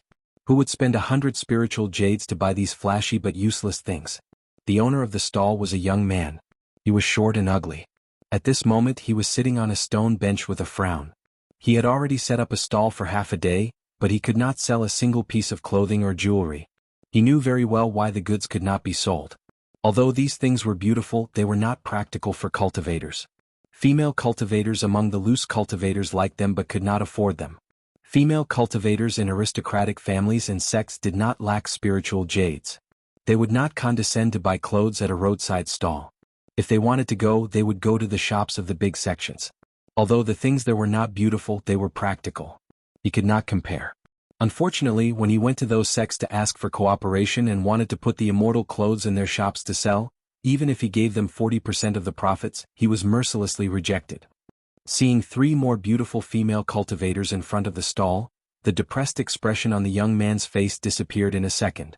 He put on a bright smile and said enthusiastically, "Dear customers, what would you like to see?" Seeing Wanwan's gaze looking at one of the immortal clothes, he immediately said, "This colorful cloud brocade dress is very suitable for you. This dress is woven from the silk of a transformed silkworm demon. You can touch it with your hand. This dress is smooth to the touch and feels light when worn. It is very comfortable. In addition, this immortal clothes also have the effect of avoiding dust. It is also a defensive magic artifact." Xiao Bai's gaze swept past a piece of clothing and he immediately said, "Miss, this purple silk dress with jade green patterns doesn't suit you. Look at this silver-patterned 100 butterflies flower dress at the side. I feel that this immortal robe suits your temperament better. Chang Xian's gaze only lingered on the pendant for a moment. The young man continued, Miss, you have good eyesight. This 5-colored stone pendant is naturally formed. There is no trace of carving. It is the best of the best. As long as you pay 200 spirit jades, you can have it. This young man was obviously very good at promoting. With just a few words, Wan and the others were tempted to buy. Li Mu saw that and did not stop them. Although these bright and beautiful clothes did not have any practical use, Wan and the others' defensive magic artifacts were more advanced clothes-fitting inner armor. They bought these clothes for beauty. In the end, the 3 women each chose a piece of clothing and a piece of jewelry. Li Mu was about to pay when the vendor continued, Miss, don't you want to look at something else? You just chose autumn clothes. There are spring, summer and winter clothes here. Look at this lotus leaf feather gauze dress. It is very suitable for summer. And this cloud butterfly dress is the best choice for spring clothes. If you miss this opportunity, you will have to wait 5 years. Wan and Xiaobai thought about it and felt that what he said made sense. Thus, they each bought a few more pieces of clothing. The young man knew that he had met a big customer this time. The smile on his face became even brighter. He continued, Miss, do you want to buy a few pieces for your friends? If there are more than 20 pieces, I can give you a 10% discount for each piece. If you buy 10,000 spiritual jades this time, I will give you a 20% discount next time. Wan turned to look at Li Mu and said, Young master, why don't you buy a few pieces for Miss and Big Sister Qin? Xiaobai also said, also Big Sister Zhou, Big Sister Ali and Auntie Mei. If they know that we came out to play and did not bring them gifts, they might not be happy. Ao Qingxin also looked at Li Mu expectantly. Can I buy 10 more pieces for myself? Although Li Mu did not lack spiritual jades, his spiritual jades did not grow on trees. They were given to him by the Empress and Huanji. It would be a waste to buy these useless things. His heart ached for the spiritual jades. However, he had already said what he wanted. If he went back on his words now, it would affect his great image in the hearts of Wan and Xiaobai. More importantly, if Lu Hanyin and the Empress knew that Li Mu had brought Xiaobai and the others out to play and did not bring them gifts, it would not just be a matter of them being unhappy. Li Mu could pretend that he did not care. He waved his hand and said, Buy. Buy as much as you want. The 3 girls were very happy to choose. The peddler's eyes were shining. He held a pen in his hand and quickly calculated on a piece of paper. When Li Mu saw the final number, even if he was mentally prepared, he did not expect that they would actually choose something worth 20,000 spiritual jades. Wan also saw the final number. As if she had done something wrong, she tugged on Li Mu's sleeve and whispered, Young master, why don't we not buy so many? Before Li Mu could say anything, a voice came from behind him. You are not even willing to buy such little things for the beauties. You are too stingy. Today I, Qing Xuanzi, will buy everything that these 3 beauties want. Just treat it as making friends. A handsome young man walked out from behind. The man was hugging 2 girls on his left and right, and there were another 2 following behind him. These 4 girls could not be considered as exceptional beauties, but their appearances were still outstanding. However, when compared to Wan, Xiaobai and Ching Xian, they were somewhat dull. The sudden appearance of the young man and his identity caused a commotion in the surrounding crowd. Is Qing Xuanzi. I heard that he is not even 30 years old, but his cultivation is already at the 5th realm. Among the young disciples of Xuanzong, his strength can be ranked in the top 10. Rumor has it that he cultivates the yin and yang dual cultivation technique. He has more than a dozen cultivation partners around him. I'm afraid he has taken a fancy to these 3 girls. Sai, why didn't Master Qing Xuanzi take a fancy to me? I am also willing to be his cultivation partner. The young man beside the 3 girls also has an extraordinary aura. He doesn't look like an ordinary person. So what? Even if he has a small background, can he compare to the core disciples of Xuanzong? One who was unaccountably solicitous was hiding evil intentions. This guy who called himself Qing Xuanzi belittled Li Mu and raised himself up as soon as they met. His gaze did not leave Xiaobai and the other 2 girls for even a moment. Li Mu looked at him indifferently, quietly waiting for his performance. Qing Xuanzi smiled at Xiaobai and Wan and said, I'm Qing Xuanzi, a 4th-generation disciple of Xuanzong. I don't have any other intentions. I just want to get to know the 3 of you. Without waiting for Xiaobai and the others to speak, he looked at the young stall owner and asked, How many spiritual jades do the 3 beauties want? I'll pay for them. No matter who paid, the spiritual jades would be in his hands. The young man was overjoyed and immediately said, The total is 20,800 spiritual jades. I'll round it down, so 20,000 will do. Qing Xuanzi was startled and asked uncertainly, how much? The young man smiled and said, 20,000 low-grade spiritual jades. Qing Xuanzi's eyes widened a little. It's just a few pieces of clothing and it costs 20,000 spiritual jades? Is this stall owner crazy? His face darkened and he said angrily, bastard, how dare you scam Xuanzong? What do you have here that's worth 20,000 spiritual jades? Although he had 20,000 spiritual jades, he was not so generous as to give it to a stranger he had just met. The young man pointed innocently at the nearly 100 pieces of clothing and all the accessories on the stall and said, these three ladies have bought almost everything here. Qing Xuanzi's face turned red and white. He turned to look at Xiao Bai and Wan Wan with a smile and said, ladies, why are you buying so many clothes? As soon as he finished speaking, Li Mu reached out his hand, and a pile of spiritual jades appeared in the void. He looked at the young stall owner and said, there are 200 mid-grade spiritual jades here. Keep them well. Spiritual jades were divided into different grades. A mid-grade spiritual jade was worth 100 low-grade spiritual jades. As the currency in the cultivation world, people were used to pricing things in terms of the lowest grade spiritual jades. Li Mu flipped his hand again, and all the clothes and accessories on the stall disappeared. Flask Sky Treasure. Someone in the crowd cried out in surprise. Which cultivator didn't want to possess a Flask Sky Treasure? It could be used to store items conveniently. However, only 7th-level cultivators could master the Flask Sky art. Even 7th-level cultivators would have to spend a lot of effort to create a Flask Sky Dharma treasure that could be used for storage. This young man must have an extremely prominent background to be able to casually throw out 20,000 spiritual jades to buy some useless clothes and accessories with the Flask Sky treasure. At least, Qing Xuanzi could not be so generous. Under the strong contrast, the people who felt that Qing Xuanzi was quite charismatic just a moment ago now felt like a clown. On the other hand, the young man who spent a lot of money was filled with an indescribable elegance in his every move. The young stall owner wrapped the 200 mid-grade spiritual jades with a piece of black cloth in an instant. He looked at Li Mu with shining eyes and said, sir, I'll give you a 30% discount the next time you buy something from me. Qing Xuanzi's face turned from white to black. Li Mu was held by Wan Wan on the left and Xiao Bai on the right. When he walked past Qing Xuanzi, he whispered in a voice that everyone could hear, why are you pretending if you don't have money? The crowd burst into laughter. Qing Xuanzi clenched his fists so hard that the veins on the back of his hands bulged, but he quickly relaxed them. The stall owner had already disappeared into the crowd after selling all the goods and obtaining the spiritual jades. A Xuanzong disciple walked over from afar and looked at Qing Xuanzi in confusion. He asked, Senior brother Qing Xuanzi, what's wrong? Qing Xuanzi looked at the disappearing figures and gritted his teeth. Investigate this person's background. Chapter 529. The Xuanzong disciple followed Qing Xuanzi's gaze and asked, did that person offend you, senior brother? Qing Xuanzi said coldly, this person dared to insult me.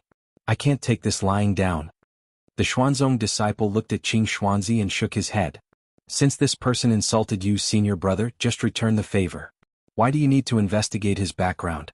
No matter how powerful he is, can he be more powerful than you, senior brother? Before Qing Xuanzi could speak, Qing Songzi said indifferently, who are you, senior brother? You're the leader of the 4th-generation disciples of Xuanzong.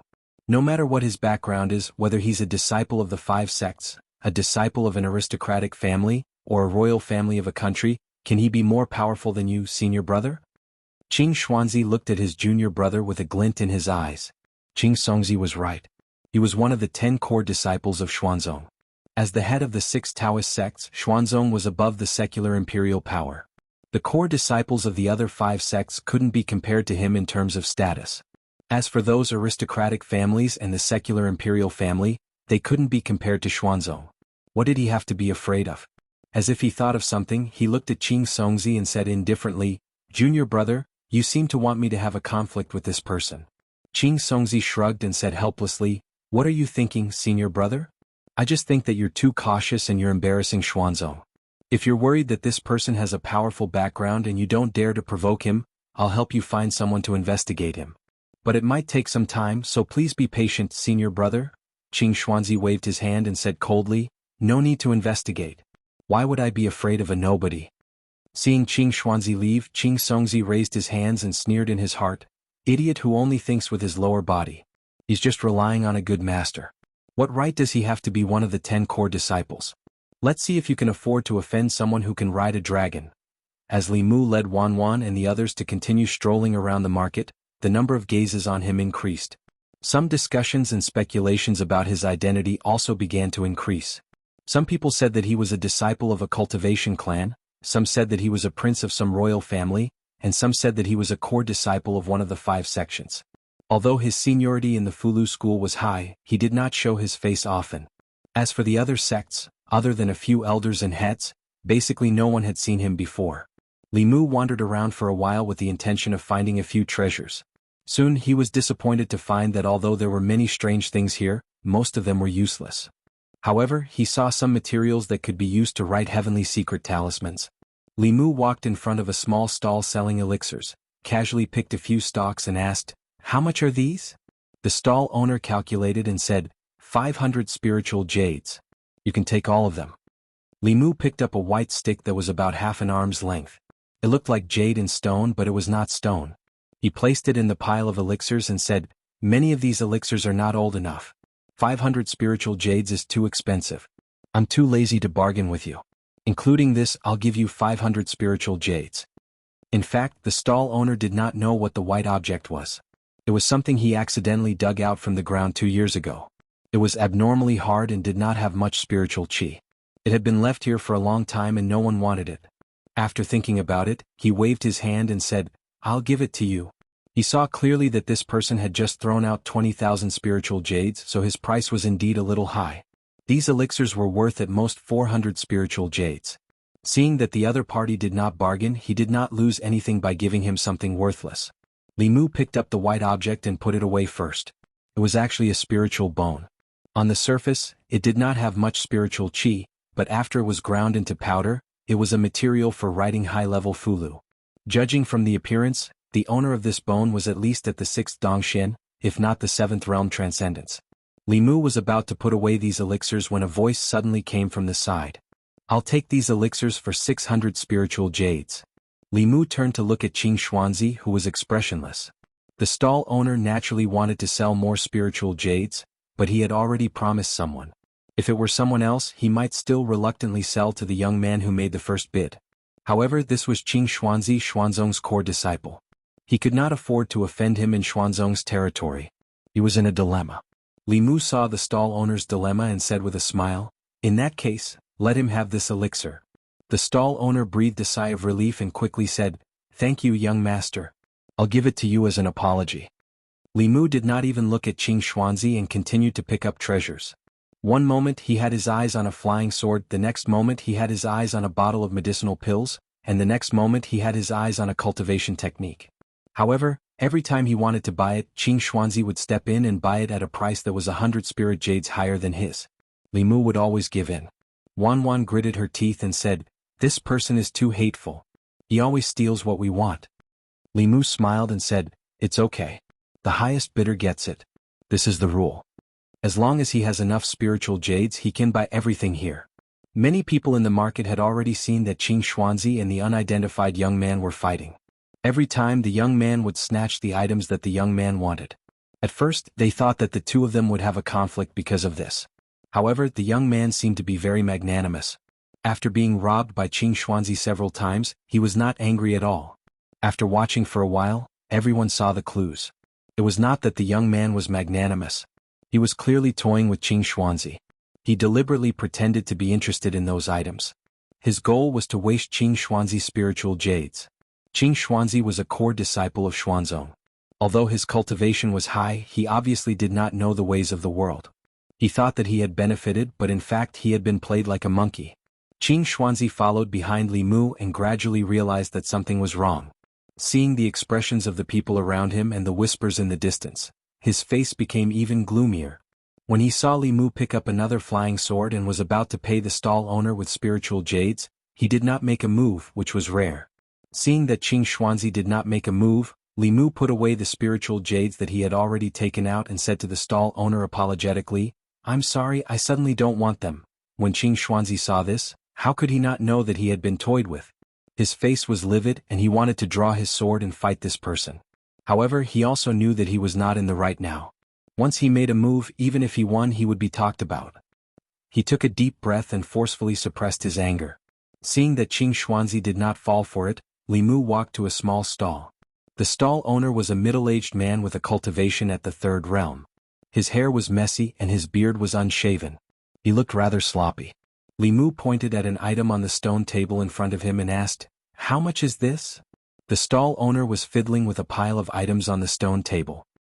He looked up at Li Mu, then lowered his head again and said softly, 1,000 spiritual jades. As soon as he said that, there was a burst of laughter from the surroundings. He wants to sell this lousy item for 1,000 spiritual jades? He must be crazy for spiritual jades. I've already seen him selling here for 10 years. In the 2 exchanges he didn't sell a single item. He's really determined to come again this year. Of all the things he can do with 1,000 spiritual jades, which idiot would spend 1,000 spiritual jades on a pile of junk? The middle-aged stall owner turned a deaf ear to everyone's mockery and continued fiddling with the items in his hands. Li Mu picked up the item that he had his eyes on and continued to ask, "How do I use this?" The middle-aged man looked up at him again and said, "Fill it with spiritual jades from the back and activate it with dermic powers. Then you can attack from the front." Li Mu looked at the item in his hands. Although it was small, it was heavy. The back was square and the front was a hollow iron cylinder. Li Mu put it down and said, "I'll take it for 1,000 spiritual jades." The middle-aged man's hands paused. He did not expect that someone would really spend 1,000 spiritual jades to buy his item. Not far behind Li Mu, Qing Xuanzi had a vigilant look on his face. He subconsciously thought that this person was setting him up again, wanting him to spend a large amount of spiritual jades to buy such a useless item. However, if this was really a treasure, wouldn't this person be taking advantage of it for nothing? After careful consideration, he walked up and said calmly, "I'll give you 1,001 spiritual jades." He only had 1 spiritual jade more than this person. 1 spiritual jade could not do anything, but it could cause greater humiliation to this person. Li Mu did not give it to Qing Xuanzi this time. He said calmly, 2,000 spiritual jades. Qing Xuanzi said, 2,001 spiritual jades. Li Mu hesitated for a moment and said again, 3,000 spiritual jades. Qing Xuanzi did not hesitate. 3,001 spiritual jades. Li Mu looked furious. He looked at Qing Xuanzi and said angrily, "What are you trying to do?" The angrier Li Mu was, the happier Qing Xuanzi felt. He glanced at Li Mu and said calmly, "It just so happens that I have my eyes on this item as well. The highest bidder gets it. Even if it's 1 spiritual jade higher, it's still high." A useless piece of trash was actually bid 3,000 spiritual jades by 2 people. The onlookers were dumbfounded. Was this the world of rich people? Li Mu looked extremely pained. He squeezed out a few words from between his teeth, 4,000 spiritual jades. Qing Xuanzi also hesitated for a moment this time, but when he saw Li Mu's expression he said decisively, 4,001 spiritual jades. The pained and conflicted expression on Li Mu's face melted like spring rain after Qing Xuanzi shouted that number. He smiled at Qing Xuanzi and said, "Congratulations, the treasure is yours." Chapter 530. In the market, when Qing Xuanzi bought the treasure with 4,000 spiritual jades, the crowd was stunned for a moment, and then there was a lot of laughter. It was not common to see a core disciple of Xuanzong being played like this so many times. Qing Xuanzi stood there in a daze and his face turned from green to black. He was played again. This damn guy made him spend 4,000 spiritual jades to buy a piece of trash. Hearing the laughter around him, Qing Xuanzi's face sank. He took out 40 mid-grade spiritual jades and 1 low-grade spiritual jade and placed them on the stone table in front of the stall owner. Although he was distressed and angry, he had to pay the spiritual jades. Otherwise he would lose Xuanzong's face. At this moment, his hatred for the person in front of him was monstrous. He took a deep breath and suppressed the anger in his heart. He looked at the stall owner and asked, "How do I use this?" The stall owner put away the spiritual jades and pointed at a groove behind the item. He said, "Inlay a spiritual jade here and activate it with spiritual power. It will launch an attack from here." Qing Xuanzi did as he was told and inlaid a low-grade spiritual jade into the groove behind the item. He aimed the metal cylinder at the front at the empty space in the distance and activated it with spiritual power. The spiritual jade disappeared instantly, but there was no attack from the metal cylinder. Instead, the item in his hand exploded. Although Qing Xuanzi put up a shield in time and was not injured, he still looked very embarrassed. The middle-aged stall owner looked at the mess on the ground and shook his head. Failed again. At this moment, Qing Xuanzi's face was as black as the bottom of a pot. He spent 4,000 spiritual jades to buy the item, and with just one explosion, not only did he lose the spiritual jades, but he also lost face in front of so many people. Most importantly, in order to maintain his composure, he could only suppress all his anger and stay here. Because if he left, he did not know what the people here would say about him behind his back. He pretended as if nothing happened and continued to walk around the nearby stalls, but he was a little further away from Li Mu. After many exchanges, he did not gain the upper hand, so he chose to temporarily retreat. Li Mu was still standing in front of the middle-aged man's stall. The middle-aged man looked at him and said, "What else do you want? I'll make it clear first, once the items here are sold, they are not refundable. Think carefully before you buy." Li Mu looked at the pile of things on the table and said, "I don't want these things." The middle-aged man looked up and asked, "Then what are you still doing here?" Li Mu looked at him and said, "I want you."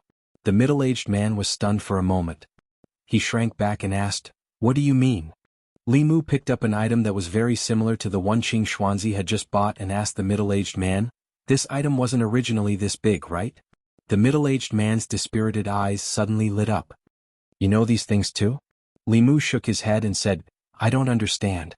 I'm just slightly interested, but I'm looking forward to seeing what they look like after they grow up. I'm even more looking forward to seeing more types of them. They can run on the ground, fly in the sky, swim in the water." The middle-aged man shook his head and said, "That would require a lot of spiritual jades, a lot of manpower, and a lot of materials."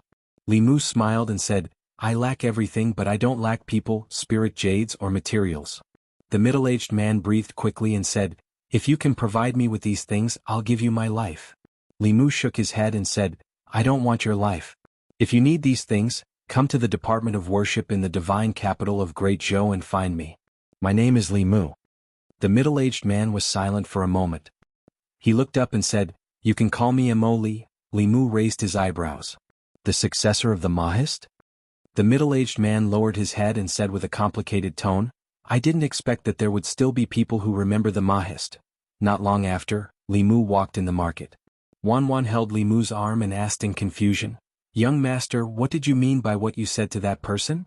Li Mu smiled and didn't explain too much. He only said, "He is a very capable person. I invited him to work for the imperial court." After walking around the various streets and seeing that they were not as curious as before, Li Mu planned to take them to the Fulu school's shop here. He had just taken 2 steps when his right wrist was suddenly gripped tightly. He looked to his right and found that Qing Xan was holding his hand tightly. Her eyes were fixed on a stall. That stall sold all kinds of cultivation books. There were Fulu basics, alchemy basics, and array basics.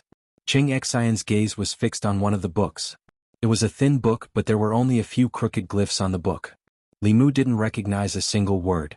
He knew the Great Zhou language, the Shin language, and the Yao language, but he had never seen the one in front of him.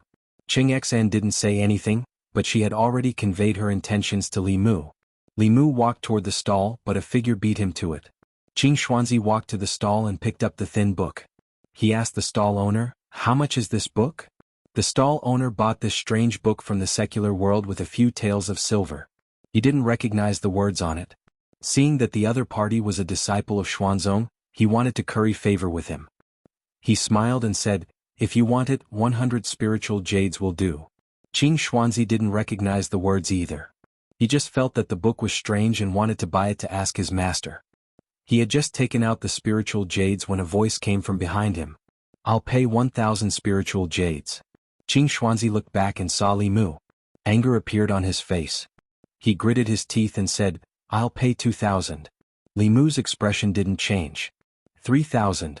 Qing Xuanzi gritted his teeth. 4,000. Li Mu continued to raise the price. 5,000. Qing Xuanzi threw the book into Li Mu's arms and sneered. "This is yours." Earlier, this person asked him to pay 4,000 spiritual jades for a piece of trash. Now, he asked this person to pay 5,000 spiritual jades for something that was worth 100 spiritual jades. He was very happy and even half of his anger disappeared. However, when he saw Li Mu pay the spiritual jades directly, he felt that something was wrong. He wasn't as excited as before. The stall owner didn't care about that. He liked these 2 guests too much. He got 5,000 spiritual jades for free. This trip to Xuanzong was complete. He was worried that the other party would go back on his word, So he immediately packed up and left as fast as he could. The people around shook their heads. Although this mysterious young man was smart, he still fell for Qing Xuanzi's trick this time and lost 5,000 spiritual jades for nothing. They had never seen 5,000 spiritual jades in their lives. Li Mu walked to Qing Xan and asked her with uncertainty, "Are you sure this book is worth 5,000 spiritual jades? Can you understand it?" Qing Xan whispered, "Of course, this is the secret text of the dragon race." Li Mu was stunned for a moment, then asked, "What's written on it?" Qing Xan didn't translate for him. Instead, she bit the tip of her finger and dripped a drop of blood on it. After her blood dripped on the page, it disappeared. At the same time, the thin book in Li Mu's hand suddenly emitted a strange aura. Li Mu was too familiar with this aura. This was the aura of the heavenly book. Almost instantly he put the book into the pot. However, the moment the aura spread out, many people around still felt it. "What's that? That aura is too mysterious. Treasure, it's actually a treasure." The cultivators in the market were shocked. They thought that the young man was tricked by Qing Xuanzi. No one would have thought that it was actually a treasure. The aura just now was so mysterious. This book must be a great treasure, and its value far exceeded 5,000 spiritual jades. Qing Xuanzi was completely dumbfounded. He was completely stunned on the spot. At this moment he could no longer suppress the anger in his heart and vented it all out. With a thought, a flying sword floated above his head. The flying sword shone brightly and attacked Li Mu. Qing Xuanzi followed closely behind and roared, "Thief, give me back my treasure." Facing Qing Xuanzi's aggressive flying sword, Li Mu didn't do anything, but Qing Xan beside him couldn't stand still. She took a step forward and a giant dragon shadow rushed out of her body. The shadow let out a dragon's roar and collided with the flying sword. The flying sword was sent flying back and the sword light immediately dimmed. Qing Xuanzi spat out a mouthful of blood. His eyes were wide open as he looked at Qing Xan and said in horror, "Dragon race." The market was instantly in an uproar. Dragon race. That girl is actually a dragon. Oh my god, I actually saw a true dragon in my lifetime. I know, she's the giant dragon we saw at sea. That dragon is exactly the same as this shadow. Then this young master is the powerhouse riding the dragon. Who is he? He's so rich that he even has a dragon mount. After Qing Xuanzi and Qing Xan released their auras without restraint, a few figures suddenly flew out from the immortal mountain hanging upside down in the sky. Their voices were heard before they arrived. "Who is so bold to be so presumptuous in my Xuanzong?" An old man flew down from above. Someone in the market blurted out, "It's Elder Huayangzi. His cultivation is only one step away from Dongxian, far surpassing Qing Xuanzi. This person is in trouble." Amidst the discussion, the old man floated over. However, when he flew to the market and saw Li Mu, his originally tense face immediately became respectful. He cupped his fists and said, "Huayangzi greets Uncle Master Li." Seeing Elder Huayangzi of Xuanzong respectfully saluting this young man, the crowd was stunned. Uncle Master? This mysterious powerhouse with a true dragon mount was Elder Huayangzi's Uncle Master. Wasn't that the same seniority as the sect master of Xuanzong? Qing Xuanzi was even more shocked and frightened. Huayangzi was his Uncle Master. Didn't that mean he had to call Huayangzi his Uncle Master? Li Mu didn't know many of the elders of Xuanzong. Other than immortal Miao Dun, there were only the 5 people who had been to Emperor Bai's cave residence. The old man in front of him was one of the 5. Li Mu glanced at him with one hand behind his back. He looked at Qing Xuanzi and said lightly, "Xuanzong has taught a good disciple." Chapter 531. Huayangzi knew very well that although Li Mu was young, he was a second-generation disciple of Fulu school and was above them in terms of seniority. However, Qing Xuanzi was also a core disciple that Xuanzong focused on. He hesitated for a moment and said to Qing Xuanzi, "Qing Xuanzi, if you have offended Martial Uncle Li in any way, apologize to him quickly. I believe that Martial Uncle Li is a magnanimous person and won't make a fuss about it." Li Mu glanced at Qing Xuanzi. This old man was smooth and cunning in dealing with things. He covered up everything with one sentence. If he didn't let this matter go, it would seem that he was narrow-minded. However, Qing Xuanzi obviously didn't give Huayangzi any face. He didn't even look at him. He quietly put away his flying sword and flew straight to the celestial mountain above. Huayangzi looked embarrassed and said to Li Mu, "I'm sorry, Martial Uncle Li. These young disciples offended you. I apologize to you." Li Mu waved his hand and said, "This has nothing to do with you. You don't have to apologize." Judging from Qing Xuanzi's attitude towards Huayangzi, Xuanzong and Fulu school undoubtedly had a completely different sect culture. Fulu school attached great importance to seniority. Therefore, even if Xianjizi and Yuzenzi's cultivation had reached the transcendent realm, they still had to respectfully call Fu Daozi martial uncle when they saw him. Similarly, no matter how talented and strong the fourth-generation disciples were, they wouldn't be too presumptuous in front of the seniors of the sect whose cultivation was lower than theirs. Xuanzong obviously valued strength more. Although Qing Xuanzi's cultivation wasn't as good as Huayangzi's, he was also in the fifth realm. Moreover, he was extremely young and had unlimited potential in the future. When facing the seniors of the sect, he also had arrogance in his bones. It couldn't be said which sect culture was better. Fulu school respected the teachers more. However, Xuanzong respected strength and the disciples had a stronger motivation to cultivate. Perhaps this was one of the reasons why Xuanzong had so many powerhouses. After apologizing to Li Mu, Huayangzi quickly left. In the marketplace, many gazes were focused on Li Mu, and the sounds of discussion were endless. Even elder Huayangzi calls him martial uncle. He must be one of the second-generation disciples of the 5 sections. No wonder he's so wealthy and has a dragon as his mount. Qing Xuanzi really can't compare to such a status. At first, I thought that Qing Xuanzi was a refined disciple of a large sect. Now it seems that this person is narrow-minded and irritable. What kind of treasure did that senior obtain just now? The discussions reached Li Mu's ears. Obviously he couldn't stay there any longer. Li Mu prepared to go to the Fulu school's shop, but before he went, he stopped in front of a small stall. This stall was where Qing Xuanzi had snatched the spirit herbs and Li Mu had obtained the spirit bone. He reached out and threw a jade bottle to the stall owner, saying, "Refine it well. It's enough for you to break through to the transcendent realm." The stall owner was stunned for a moment. He opened the bottle and immediately smelled a refreshing pill fragrance. With just a whiff, his stagnant cultivation seemed to have loosened. He immediately put away the jade bottle and excitedly bowed to Li Mu. "Thank you, senior." Li Mu waved his hand and left with Wanwan, Xiaobai and the other 2. The stall owner held the jade bottle tightly in his hand, his eyes full of gratitude. It was easy to find the Fulu school's shop here. The shops of the other small sects and clans only had 1 floor at most, but the 5 sects each occupied a large 3-story building. As for the Xuanzong school, their shop was at the center of the place. It was the most prosperous location and it was 5 stories high. In front of the Fulu pavilion, cultivators lined up in an orderly manner. Fulu school's products had always been in short supply in the cultivation world. Li Mu walked in with the 3 girls. A cultivator frowned and said, "Why are they cutting the line?"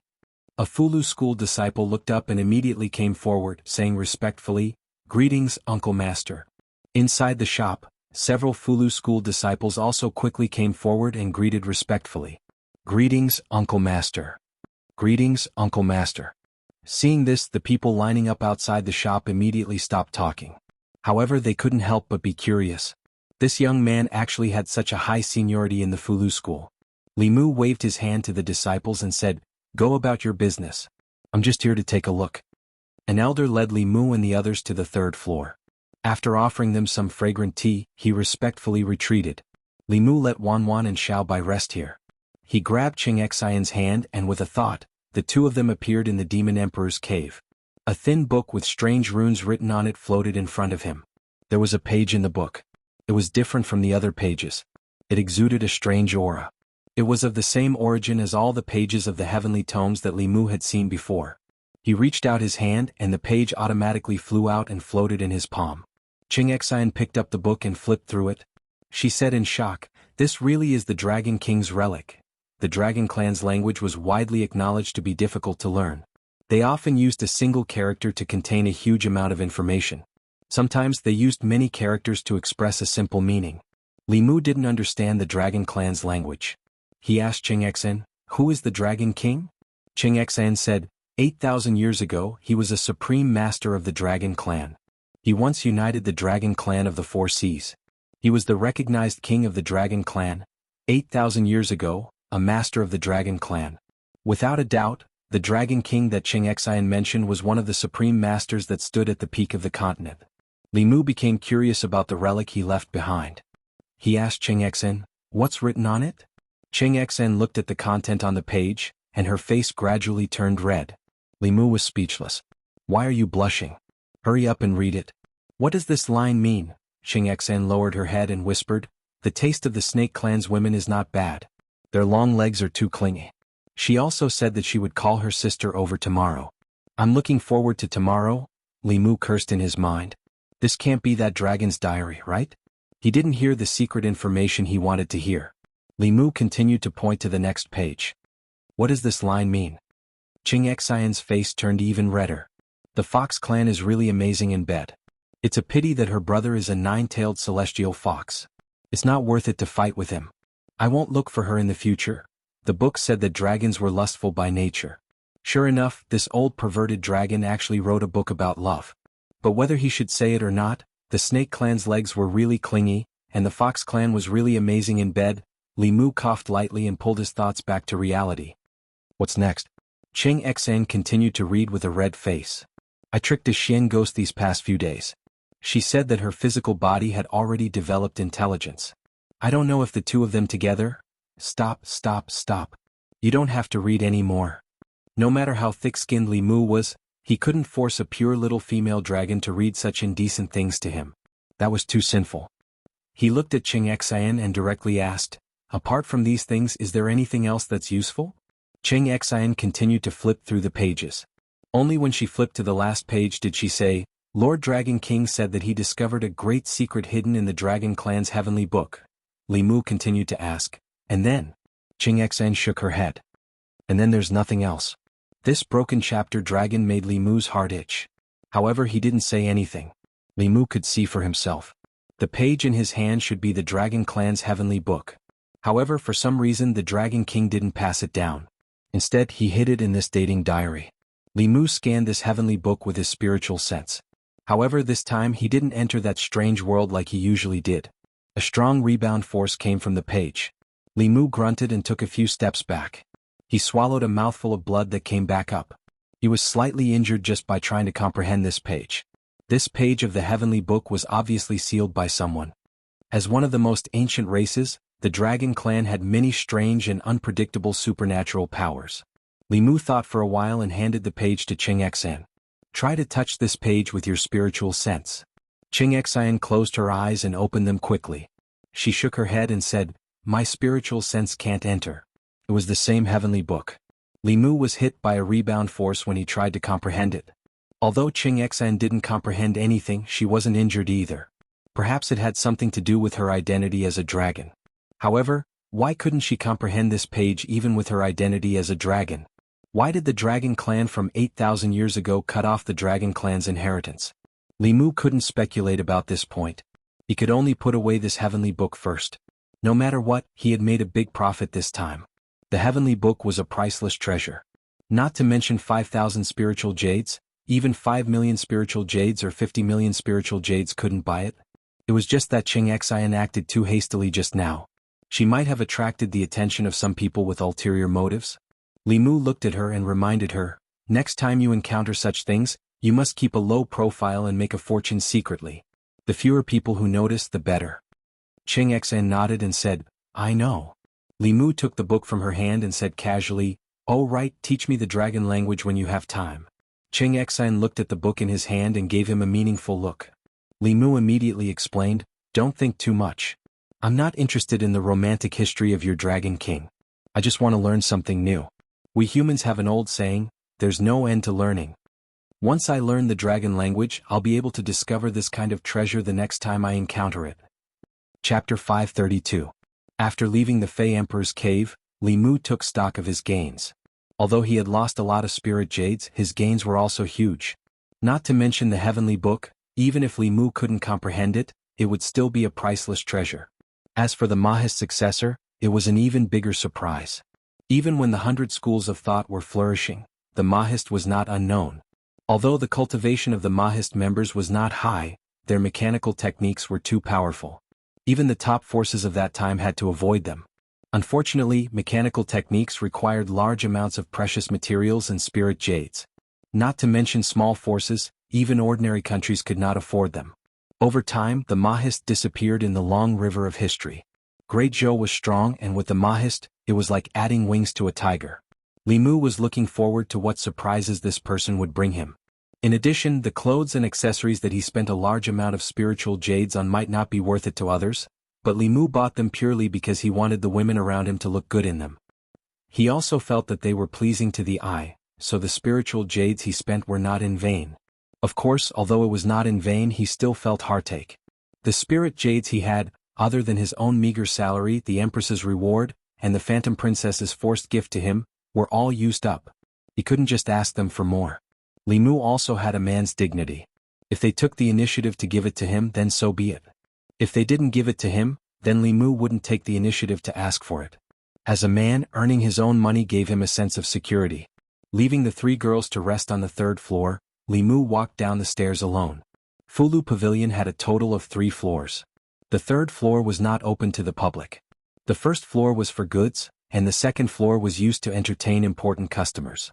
Although there were many Fulu on the 1st floor, it couldn't satisfy everyone's needs. Some customers would ask for custom-made Fulu for special purposes. Of course, the price would be more expensive.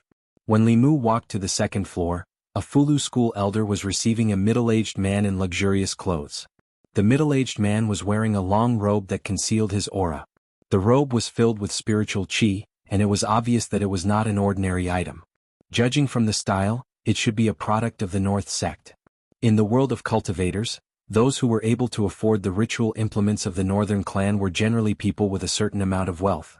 The middle-aged man gazed at the elder of the Talisman Amulet sect and said, "To tell you the truth, fellow Taoist Qin Jingzi, I came here this time for the sake of requesting a creation talisman for my son. I only have this one son, and I hope that this talisman can protect him." Creation talisman, Heaven rank Fulu. This talisman did not possess any offensive capabilities, but it could regenerate severed limbs and regenerate severed heads. Even if one's heart was crushed, it would regenerate in an extremely short period of time.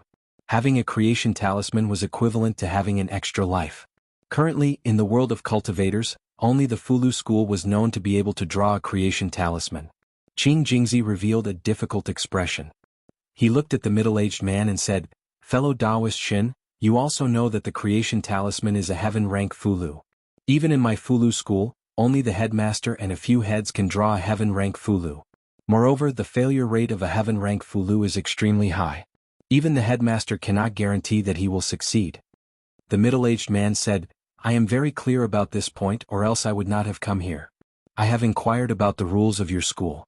We will prepare 10 portions of talisman liquid for the creation talisman, and we will also give you 100,000 spiritual jades as a reward." Qin Jingzi nodded and said, "There is something I have to say in advance. If the creation of the talisman fails, all the talisman liquid will be wasted. Out of the 100,000 spiritual jades, we can only return you 50,000. Although the middle-aged man felt the pinch, he also knew that in the world, only the Fulu school could draw a heaven rank Fulu. Hearing this, he nodded and said, "I understand the rules of your school. I have already prepared the talisman liquid and spiritual jades." Qin Jingzi was about to put away the spiritual jades when he heard a voice. "Qin Jingzi, come here." Qin Jingzi looked back and immediately stood up. He jogged to Li Mu and said respectfully, "Uncle Master, what are your orders?" Li Mu brought him to the 3rd floor and asked bluntly, "Is this how you treat your customers?" Qin Jingzi was confused. "Uncle Master, what's wrong?" Li Mu said, "For a creation talisman you want 10 portions of talisman liquid and 100,000 spiritual jades, and there is no guarantee of success. Do you think the reputation of the Fulu school is not collapsing fast enough?" Although Li Mu was not a businessman, he knew that this was not how business was done. Taking 10 times the materials and a high deposit, and there was no guarantee of success. Even the blackest workshop was not so black-hearted. If the talisman failed this time, who would come to the Fulu school to draw talismans next time? Wasn't this chasing the customers away? This person was so generous. If he could spend 100,000 spiritual jades this time, he might spend 200,000 spiritual jades next time. This kind of high-quality customer naturally had to be kept. Xian Jizi, the headmaster, was already useless enough. His own Grand Elder's lifespan was nearing its end, and the entire school could not even gather the materials for a single heavenly secret talisman. Li Mu even had to ask for help from the Empress and Huanji. If the ancestral court of Fulu school was rich enough, why would Li Mu put down his dignity to live off a woman? Qin Jingzi did not feel anything at all. He muttered, "But the rules of the school have always been like this." Li Mu did not say much to Qin Jingzi. He directly took out a sound transmission artifact and contacted Xianjizi. Very quickly Xianjizi's voice sounded from the artifact. "Junior brother, have you arrived at Xuanzong?" Li Mu went straight to the point. "I'm currently at Fulu Pavilion in Xuanzong. I have something to ask senior brother." Li Mu told Xianjizi the situation. On the other side of the artifact, Xianjizi said helplessly, "Junior brother, you've misunderstood. It's not that we're deliberately making things difficult for customers. It's just that writing a heavenly secret Fulu is often 1 in 10. We can't guarantee success. Of course, if junior brother personally does it, it's fine even if you only take one set of materials from them." Li Mu thought for a moment and asked, "If I draw it, who will the spiritual jades go to?" Xianjizi said, "According to the rules, 20% will be handed over to the sect. As for the rest, junior brother, you can handle it yourself." Li Mu decisively put away the sound transmission artifact and said to Qing Jingzi, "From now on, if anyone wants to draw a high-level Fulu, tell them to come directly to me." After saying that, he looked at the middle-aged man on the second floor and asked, "Who's that person?" "He's so generous," Qing Jingzi said. "He comes from a cultivation family in Jing country. His family has a spiritual jade mine." No wonder he was so generous. So his family had a mine? Li Mu looked at the middle-aged man as if he was looking at a pile of spiritual jades. He walked to the middle-aged man's side. Qing Jingzi took the initiative to introduce him. "Fellow Taoist Shen, allow me to introduce you. This is Marshal Uncle Ling Jizi." The middle-aged man immediately stood up and cupped his hands. "Greetings, Senior Ling Jizi." Although the person in front of him looked young in the cultivation world, one could never estimate one's age based on appearance. Perhaps this person was already an old monster of unknown age. Li Mu smiled kindly and said, "Fellow Taoist Shen, there's no need to be so formal. Sit." After the middle-aged man sat down, Li Mu asked directly, "Fellow Taoist, do you want a creation talisman?" The middle-aged man said, "Yes. I'll leave this matter to your school." Li Mu waved his hand and said, "There's no rush. Let's talk about the price first." The middle-aged man was stunned for a moment and muttered, "Didn't we already talk about the price?" He complained in his heart. The price he agreed to just now was already the limit he could accept. If the Fulu school increased the price, he would have to seriously consider whether to buy it or not. Li Mu smiled and said, "It's like this. Although the success rate of creating a creation talisman is not high, the grand elders of my school have returned to the sect recently. If they personally do it, they won't need 10 sets of materials. 5 sets will be enough. In addition, the Fulu school has been entrusted by you to create the talisman. If the talisman fails, it will be the responsibility of the Fulu school. The 100,000 spiritual jades will be returned to you." The middle-aged man sat in his chair, wondering if he had heard wrong. Why did the Fulu school's price get lower and lower? Not only were the materials reduced by half, but if the talisman failed, the 100,000 spiritual jades would be returned. How could there be such a good deal? Li Mu looked at him and explained, "Our Fulu school is a famous sect. We won't take advantage of you. Since the success rate of creating talismans has increased, we naturally won't charge you so much talisman liquid and spiritual jades." The middle-aged man came back to his senses and immediately said, Okay. We'll do as senior says." Li Mu thought for a moment and said, "I don't know if this fellow Taoist has any friends who need a creation talisman. After successfully creating the first Fulu, the success rate of creating the second one will increase. Therefore we can buy the second Fulu at half price. In other words, for 150,000 spiritual jades, you can buy 2 creation talismans." Although the middle-aged man didn't need it himself, if someone could buy another one, he would save 25,000 spiritual jades. Thinking of this, he no longer hesitated and took out his sound transmission immortal tool. He immediately said, "Old Ma, where are you? I have a good thing here. Quickly come to the Fulu Pavilion." In the Fulu Pavilion, 2 aristocratic family heads who had traveled thousands of miles from Jing country to Xuanzong happily gathered 10 portions of spirit liquid and 150,000 spiritual jades. They planned to buy a creation talisman each and give it to their family's younger generation to protect themselves. The Fulu school was indeed a Fulu school. They had visited all the shops here and only the Fulu school could accept the business of the heaven-grade Fulu. Li Mu personally sent the 2 big clients out and said with a smile, "Fellow Taoists, take care. In the future, let's work together more often. Our sect accepts all kinds of Fulu, and will give you preferential treatment. The price is negotiable." At the staircase on the second floor, Qing Jingzi revealed a smile and muttered, 150,000 spiritual jades. If we give Xuanzong 45,000 spiritual jades, we'll make a net profit of 105,000. Li Mu sensed that something was wrong and asked with a frown, why do we have to give Xuanzong 45,000 spiritual jades? Qing Jingzi said, Martial uncle, don't you know? All the transactions that our 5 sects conduct here have to be given 30% to Xuanzong. This is also because the 6 sects are from the same sect, so Xuanzong gives us preferential treatment. The other small sects, aristocratic family shops and stalls outside have to give Xuanzong 40% or even 50%. Li Mu was stunned for a moment before he strode out of the shop and said to the 2 figures who were about to disappear, fellow Taoists, please wait. Chapter 533. In Fulu Pavilion, the 2 family heads returned to the shop and looked nervously at the spiritual jades returned by Li Mu. They asked, Senior, if you think the price is too low, we can discuss it again. Li Mu returned the spiritual jades to them and said, this is a new rule of our Fulu school. 4 valuable Fulu items of the heaven realm and above. After the writing is done, you must hand over the spiritual jades and talismans. This way, in a month, you can come to Great Zhou's Shindu to pick up the talismans. Hearing this, the 2 felt relieved and accepted the spiritual jades. They smiled and said, that's good. We originally planned to go to Great Zhou's Shindu to take a look, so it's on the way. As they walked out of Fulu Pavilion, the 2 sighed in their hearts. Although they were both leaders of Tao, Xuanzong and Fulu School's attitude towards small and medium-sized sects and families was completely different. Xuanzong was high and mighty. Their shop was opened here, and every time they sold a product they had to give 40% of the income to Xuanzong. Compared to Xuanzong, Fulu School treated them especially well, living up to its name as the leader of Tao.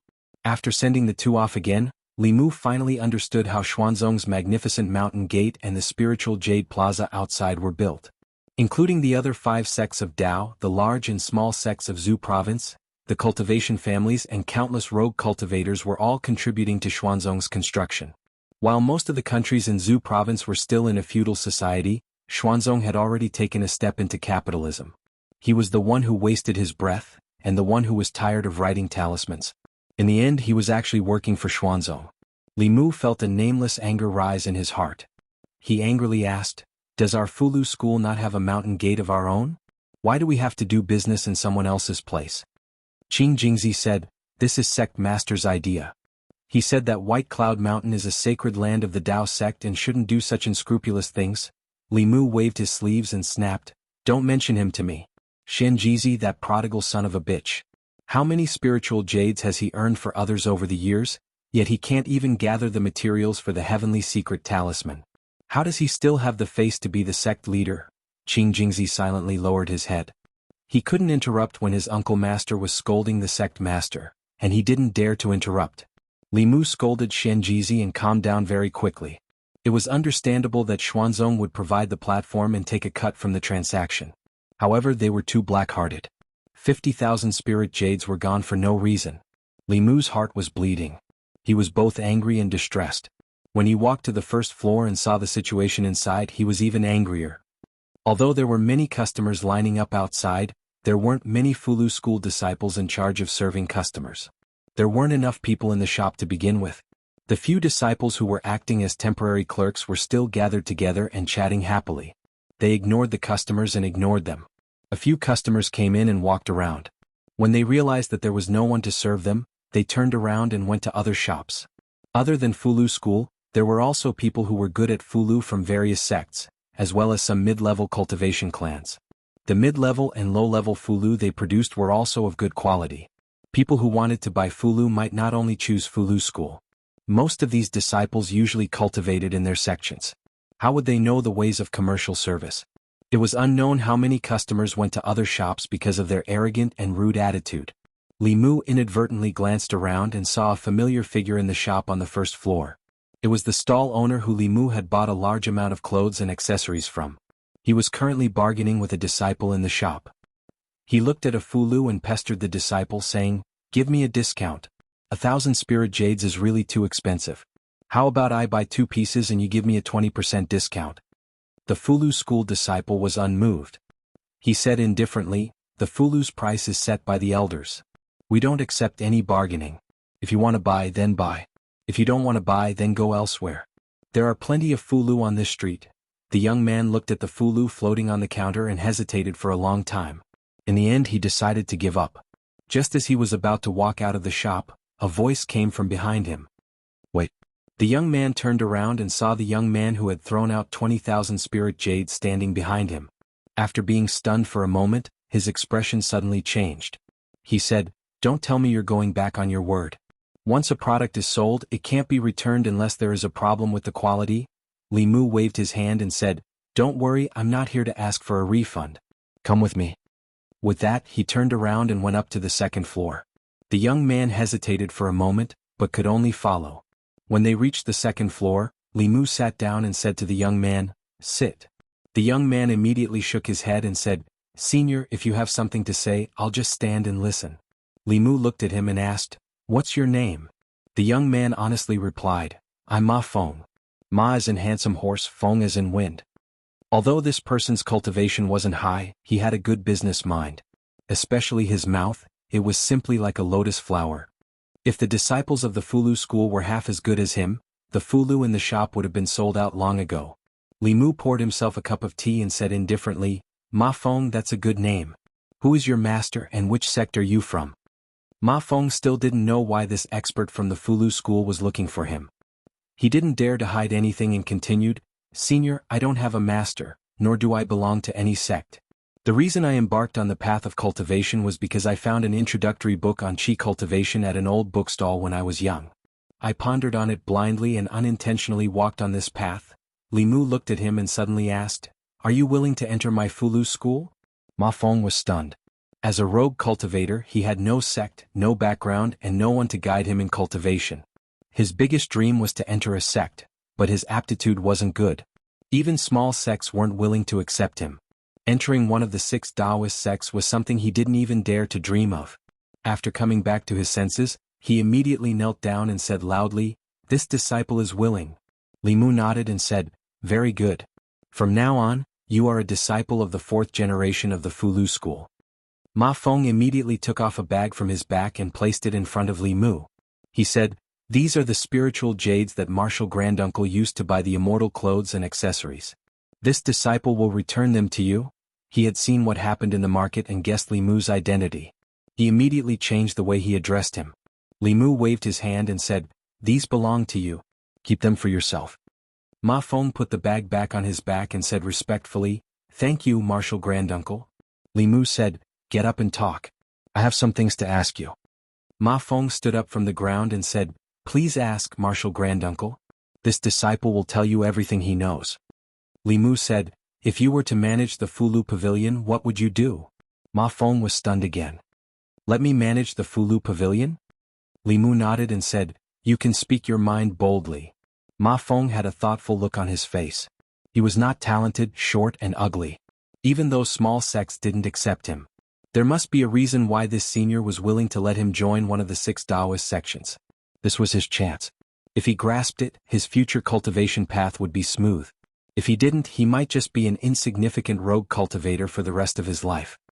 He took a deep breath and said, "Martial Granduncle, this disciple thinks that there is a big problem with the Fulu Pavilion now." Li Mu gestured to him with his hand and said, "Sit down and talk slowly." Ma Feng sat down and said boldly, "First, in the Fulu Pavilion, the attitude of the senior brothers towards the customers is too bad. We are not the only shop that sells Fulu here. Since we are the sellers, we have to prioritize the customers. Many customers are not treated in time after entering the shop, so they will go to other shops. In the middle and low-grade Fulu, the quality of our Fulu is not better than the other shops, but the price is too high and there is not much competition. This has caused a large loss of customers." Ma Feng observed Li Mu's expression as he spoke. Seeing that he was not angry because of these words, he continued to speak boldly. "Second, the selling method in the shop is too rigid. 1 Fulu is 100 spirit jades, 2 Fulu is 200 spirit jades, 10 Fulu is 1000 spirit jades. There is no discount at all, so it is difficult to stimulate the customer's desire to buy. We should set up a variety of selling methods.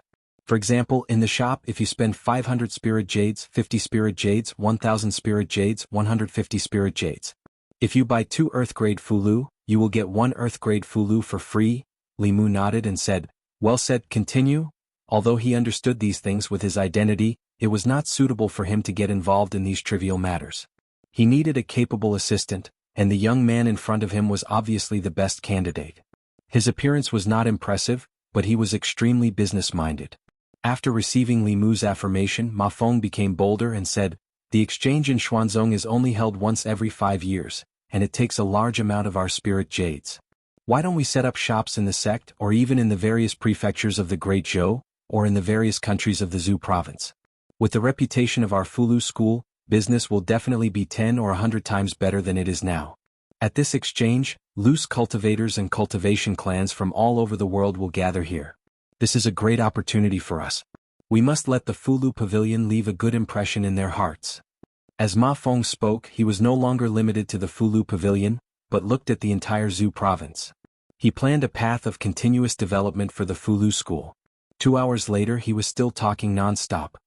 Xuanzong's location is not good. They are located in the easternmost part of the Zhou province. Many cultivators have to travel thousands of li to get here, and the divine capital of the Great Zhou is in the center of the Zhou province. If we can build a market like this in the divine capital of the Great Zhou and invite the various sects and cultivation clans to move in, we will only take 10% of the spirit jades. This will definitely attract everyone. Unfortunately, this will offend Xuanzong and the Great Zhou court may not agree. Although Li Mu also wanted to do this and this would bring in a large amount of tax for the court, there was no doubt that this would cause Xuanzong to have no business at all. Offending the number one sect of Taoism, the strongest power in the Zhou province, was clearly not a good choice at the moment. "We'll talk about this later." Li Mu stood up and gently patted Ma Feng's shoulder. "From now on, I'll leave the Fulu Pavilion to you." Chapter 534. Fulu Pavilion. Li Mu brought Ma Feng in front of Qing Jingzi and said, "This is Ma Feng, a new 4th-generation disciple." Ma Feng hurriedly bowed to Qing Jingzi and said, "Greetings, martial uncle." Now was not the time for the sect to recruit disciples, but the head martial uncle and martial uncle all had special privileges. Qing Jingzi was just surprised. This person's appearance was ordinary and could even be called ugly. His cultivation was pitifully low. Why did martial uncle make an exception and let him in? Thinking back to when he entered the sect, he had passed many trials and eliminated many opponents before successfully becoming a disciple of Fulu school. Li Mu continued to say to Qing Jingzi, "From now on, Ma Feng is the shopkeeper of Fulu Pavilion. You will assist him in managing Fulu Pavilion. The two of you will discuss the matters of the pavilion. If there is anything you cannot decide, then come find me." Qing Jingzi's face was filled with shock. He could not believe his ears. A new 4th-generation disciple had instantly replaced his position to become the manager of the Talisman Pavilion, and this caused him to be unable to accept it for a moment. But he couldn't disobey the orders of his martial uncle, so even if he was displeased in his heart, he could only nod and say, "Yes, martial uncle." Ma Feng took a deep breath and puffed out his chest. He said solemnly to Li Mu, "Disciple will do his best to not disappoint martial uncle." Qing Jingzi looked at Ma Feng with an unperturbed gaze. He wanted to see what ability this person had to be valued so highly by martial uncle. Even if he was dissatisfied, he still followed Li Mu's orders and cooperated with this person's actions. Ma Feng first found over 10 young and beautiful female cultivators in the market, and he used them to replace the few Talisman sect disciples in the pavilion before receiving the guests that came to the Talisman Pavilion. Moreover, he promised them that he would pay them 10 spirit jades every day, and they would receive a commission of 1 spirit jade for every 100 spirit jades they sold. He called these female cultivators to the second floor and spent an entire 2 hours teaching them how to attract customers and how to promote the goods in the pavilion. He also made a decision on his own. If a customer bought 2 Earth rank Fulu tickets, they would get a Mystic rank Fulu ticket. If a customer spent 500 Fulu tickets, they would get a discount of 50 Fulu tickets. If a customer spent 1,000 Fulu tickets, they would get a discount of 150 Fulu tickets. Qing Jingzi wanted to stop Ma Feng several times, but seeing that Li Mu did not say anything, he forcefully suppressed this thought. He and the Fulu school disciple who had been replaced stood to the side and watched coldly. When this person's various mischievous actions ruined the Fulu Pavilion's business, martial uncle knew exactly what this person was capable of. Xuanzong's Taoist Exchange Conference, or Trade Conference, was held every 5 years and lasted for a month. It was a grand event in the cultivation world of the Zhou continent. During the conference, cultivators from all over the Zhou continent would travel thousands of miles to Xuanzong in the East Sea. Most of them were here to exchange for suitable cultivation resources. In the market, several men were walking together. One of them said, Which one of you will come with me to the Fulu Pavilion? I want to buy some offensive Fulu tickets for self-defense. Someone beside him said, if you want to buy low-rank Fulu tickets, don't go to the Fulu Pavilion. It's the same in other shops. The man asked in confusion, why? Shouldn't the Fulu school's Fulu tickets be the best? The man said, low-rank Fulu tickets are not difficult. If Fulu school can draw them, other small sects and families can draw them too. There is no difference in effectiveness. Fulu school's tickets are more expensive. Moreover, the Fulu Pavilion's disciples are all arrogant. They don't even look us in the eye. If we enter the shop, no one will pay attention to us. After this person spoke, he immediately received the agreement of the people beside him. Brother Su is right. 5 years ago, I went to the Fulu Pavilion once. The disciples of these large sects are indeed very arrogant. I know of a small sect that also specializes in Fulu tickets. Their prices are much lower than the Fulu schools. Last time I bought one from them. In these 5 years, those Fulu tickets have allowed me to escape death several times. I strongly recommend you go to that shop. Alright then. If I can save some spirit jades, I also want to buy a magic tool. Just as the group was about to walk past the Fulu Pavilion, 2 beautiful female cultivators suddenly came up to them. They smiled and said, fellow Taoists, what do you want to buy?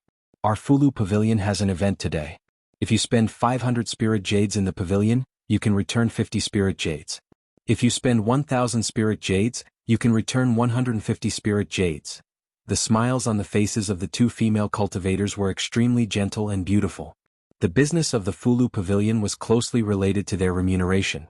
The more customers they received, the more spirit jades they would receive. If rogue cultivators wanted to earn spirit jades to cultivate, they would have to risk their lives every time. How could it be as simple as this? In order to attract customers, they used almost all of their skills. The male cultivators originally didn't plan to come to the Fulu Pavilion, but they couldn't resist the enthusiasm of the 2 beautiful female cultivators and entered the shop with some reluctance. The situation inside the Fulu Pavilion was completely different from the last time they came. There were no longer stiff faces of the disciples of the Fulu school. Instead, there were beautiful female cultivators with sweet smiles. The 2 female cultivators first brought them to a resting area with tables and chairs. They poured tea for them and then asked with a smile, fellow Taoists, what kind of Fulu do you need? Do you need me to introduce it to you? Sitting on comfortable soft stools and tasting fragrant tea, the male cultivators felt embarrassed even if they wanted to leave. One of the male cultivators' throat moved and he said, I need some profound rank offensive Fulu. One of the female cultivators smiled and said, profound rank offensive Fulu. I recommend the Guiding Lightning Talisman, Fire Snake Talisman, and Icicle Talisman. The Guiding Lightning Talisman has a sale today. Buy one and get one free. The Fire Snake Talisman and Icicle Talisman can participate in the full discount. The man's companion tugged at his sleeve and said, buy one lightning talisman and get one free. This is much more cost-effective than other shops. I've used this talisman to kill several enemies. You'd better buy more, the male cultivator immediately said, then I want 5 guiding lightning talismans. The female cultivator smiled and said, do you also need other Fulu? For example, the divine travel talisman or something like that. The male cultivator shook his head and said, no need. I don't travel often. I don't need the divine travel talisman. The beautiful female cultivator said, the divine travel talisman is not only useful for traveling. When you encounter a strong enemy, this talisman can also save your life. Especially the high-rank divine travel talisman. It can make enemies 2 realms higher than you unable to catch up. The male cultivator thought carefully and seemed to be convinced. He nodded and said, then give me 2 of the profound rank divine travel talisman. They sat there and tasted tea. Soon, the female cultivator brought them the Fulu they needed. The male cultivator paid the spiritual jades and put away the Fulu. He said to the people around him, do you guys want to buy any Fulu? One of the male cultivators shook his head and said, I want to buy a magic treasure. We'll go to the North Sect's tool refining pavilion later. The female cultivator's expression changed when she heard this. She said unhurriedly, fellow Taoist, our Fulu pavilion also sells magic treasures. Do you want to take a look? Although the Fulu school specialized in Fulu, there were also elders in the school who knew how to refine tools and elixirs. In the entire Fulu pavilion, Fulu accounted for 70% of the goods, while elixirs and magic treasures accounted for 30%.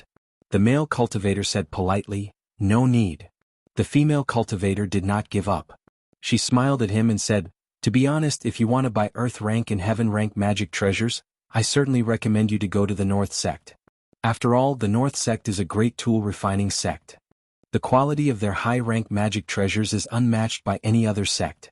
However, if you want to buy low-rank magic treasures, our Fulu Pavilion is not inferior to the North sect. Moreover, the price is half. If you buy one magic treasure in the North sect, you can buy two here." The male cultivator thought carefully and his expression changed. He did not go to buy Earth rank and Heaven rank magic treasures. He could not afford those magic treasures even if he sold himself. Just as they thought, in terms of low-rank Fulu, some small sects' Fulu quality was not inferior to the Fulu school. As for low-rank magic treasures, the Fulu school would not be inferior to the North sect. If it was not for the fact that magic treasures had to be produced by the North sect, then it was not bad to use the Fulu schools. Moreover, the price was much lower than the North sects, which made him very tempted. Originally he could only buy one offensive Dharma artifact. Now he could buy another defensive Dharma artifact. This was an irresistible temptation. He quickly made a decision in his heart. He immediately stood up and said, "Please take me to see the Dharma artifact," at the staircase on the second floor. Qing Jingzi and the other Fulu school disciples looked at the bustling scene on the first floor. Their faces were filled with shame. In just 2 hours, the shop's turnover had exceeded theirs in a day. Qing Jingzi finally understood why his uncle master wanted to use this person to replace him. He was sincerely convinced and bowed to Li Mu. "Uncle master has a good eye for people.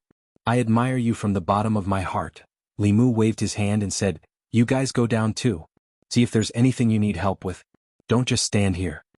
Including Qing Jingzi, all the disciples went down the stairs. In just a few hours, the shop's situation changed completely. Li Mu knew that professional matters should be left to professionals. Although Qing Jingzi and the other Fulu school disciples were talented and had high cultivation, they were not suitable to sell goods. In terms of business in the cultivation world, the Talisman Charm sect was blessed by the heavens. As one of the 6 sects of Tao, it was a famous brand that had existed for thousands of years. Just its signboard alone was able to attract many customers. If it were to carry out some appropriate marketing methods and bring in some service and sales talents, then the Talisman Pavilion would simply become a large-scale spirit jade machine. Many businesses in the cultivation world were profitable. Not only Fulu school but also Danding sect, the North and South sects, large and small sects and aristocratic families. The cost of 10 pieces of spirit jade would be sold at least 100 pieces of spirit jade. With a little promotion, buy one get one discount, it would immediately become the conscience of the industry. But the spirit jade would be split with Xuanzong. The better the shop's business, the more Li Mu's heart would ache. But there was no other way. Although Li Mu also wanted to move the shop back to the sect and not give Xuanzong a chance to exploit it, before that he had to make Fulu Pavilion famous. Xuanzong had his eyes on Fulu School's spirit jade, while Li Mu had his eyes on their influence. In the current cultivation world, only Xuanzong could gather so many cultivators in one place. Li Mu's purpose on this trip was to help Wan untie the knot in her heart. He interfered in Fulu Pavilion's business, but he really couldn't stand by and watch. The higher-ups of Fulu School all had profound cultivation and looked down on merchants. But they never thought that without spirit jade, how could low-level disciples improve their cultivation? Without talisman liquid and spiritual medicine reserves, the elders of the sect were about to die. They could only watch helplessly. After all, they were also part of Fulu School. There were some things that Xian Jizi didn't have to worry about, but Li Mu had to worry about him. Fulu Pavilion's business was on the right track for the time being, so Li Mu didn't have to worry too much. He came to Fulu Pavilion's 3rd floor. Wan and Xiao Bai were playing flying chess, and Qing Xian was watching from the side. Li Mu looked at Qing Xian from afar and said, "Qing Xian, come to my room for a moment." Chapter 535. On the 3rd floor of Fulu Pavilion, Xiao Bai and Wan were playing aeroplane chess. Occasionally they would turn their heads to look at a room not far away. Qing Xian and Li Mu's "n" and "ah" sounds could be heard from the room. Dragon language was really difficult to learn. At first they were curious and wanted to learn it, but because it was too difficult they both gave up very quickly. In the room, Li Mu looked at the strange characters that Qing Xian wrote on the paper and made strange sounds. Qing Xian shook her head and corrected him, "That's not how you pronounce it. Repeat after me %. Li Mu imitated, %. No, it's %. %. Qing Xian had to correct him many times before Li Mu finally learned this note. He had always thought that he was smart until he began to learn the dragon language. When he first learned the Xingguo language, it was as easy as blowing off dust. However, the dragon language could not be learned in that way. It could only be taught by a dragon hand in hand and mouth. Li Mu also knew many Fey languages, but none of them were as difficult as dragon language. It made him wonder from time to time if dragon language was the language of this world. After learning for a while, he said to Qing Xan, "Your language is too difficult. If you don't have anything to do tonight, you can stay in my room." With their cultivation, it was no problem for them to not sleep for a few days and nights. Li Mu was now very curious about the dragon race. The first thing he needed to do was to learn dragon language. The Xuanzong Exchange Conference would last for a month. Li Mu was not in a hurry to go back, since he had traveled thousands of miles to come here. In the next few days, he and Qing Xian stayed in their room and didn't come out at all. They studied day and night. Fulu Pavilion's business was also booming. Among the 6 sects shops, only Fulu School was willing to lower themselves and truly think from the perspective of their customers. In just a few days, the Talisman Pavilion's reputation had spread throughout the market, and the number of customers was increasing day by day. Some customers were even willing to come here to buy low-level elixirs and magic weapons, instead of choosing the Danding sect and the North sect. Pill Cauldron Pavilion, Weapon Forging Pavilion, Spirit Array Pavilion. The disciples of the various sects clearly discovered that the number of customers in their shops for this exchange meeting was much less than in the past. After some investigation, they discovered that many of the customers had been led away by Fulu Pavilion. However, they didn't care too much about it. Cultivators prioritized cultivation. If it weren't for the sect's request, they wouldn't even bother to come here and waste a month doing business. The other sects didn't care, and Xuanzong naturally didn't care either. The better Fulu School's business was, the more benefits Xuanzong would reap. No matter how the other sects and clans competed for customers, Xuanzong would always be the final winner. A few days later, under Qing Xian's tutelage day and night, Li Mu finally managed to reach a rudimentary understanding of dragon language. Of course, he was still far from being able to understand the Dragon King's diary. Today there was a lecture by Xuanzong. Li Mu planned to go listen. First, he wanted to go out and get some fresh air.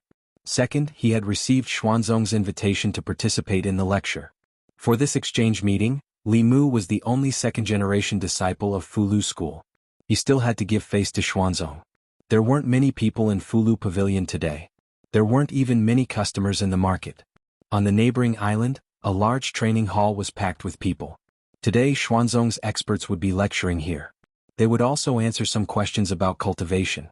It was possible that one sentence from them could save many people months or even years of cultivation. Even cultivators who came for business purposes wouldn't miss such a grand event.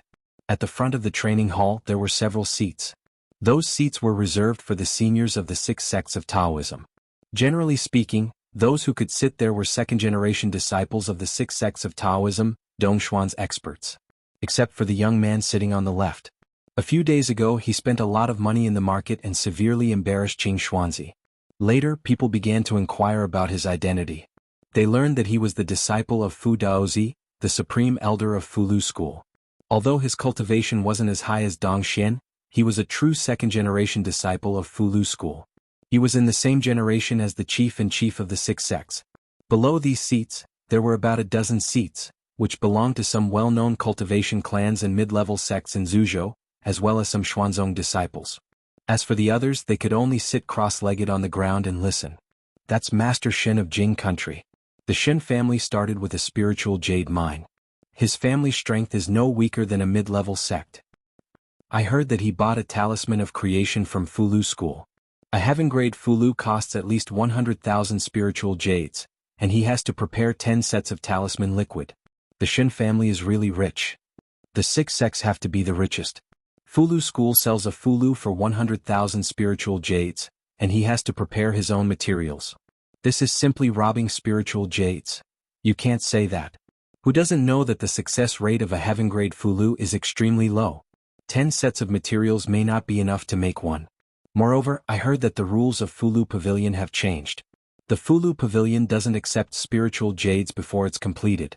It can be said that the 6 sects have a conscience. The crowd kept talking. When more than 10 young disciples of Xuanzong flew down from above and landed on their seats, the cultivators sitting cross-legged in the Taoist field were in an uproar. It's Qing Yunzi.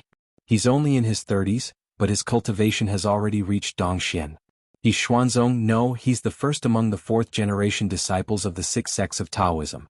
He's bound to be the next sect master of Xuanzong. Although his cultivation was piled up by Xuanzong with a lot of resources, his talent can't be ignored to be able to push his cultivation to Dongxian in such a short time. Qing Qingzi, Qing Xuanzi, Qing Shuangzi, and Xuanzong's young geniuses have all come out. I really envy them. Each of them has amazing talent and has such a powerful sect behind them. Sooner or later they'll become the strongest in the world. Amidst the discussion, Li Mu's gaze swept across the young disciples. When his gaze swept across a young disciple, he felt a sense of familiarity in his heart. That young disciple called Qing Qingzi gave him a sense of familiarity. However, Li Mu had never been to Xuanzong before, and he didn't know any Xuanzong disciples. He quickly searched through his memory and soon this person's figure overlapped with a shadow in Li Mu's memory. A few years ago, when Li Mu was still working in the North County, the wife of the Rat King under the White Demon King was once injured by a human cultivator. The human cultivator who injured the Rat King's wife was the one who killed Xiao Bai's entire family. Xuanzong's Qing Qingzi looked exactly like that person. Not only that, but his aura also reminded Li Mu of the aura that remained in Xiao Bai's grandmother and the Rat King's wife. Just as Li Mu confirmed this person's identity, a fierce shout came from a futon in front of the training hall. "Give me back my grandmother's life." A white figure flew up from the futon. The sword in his hand was already unsheathed, and the tip of the sword was pointed at Qing Qingzi.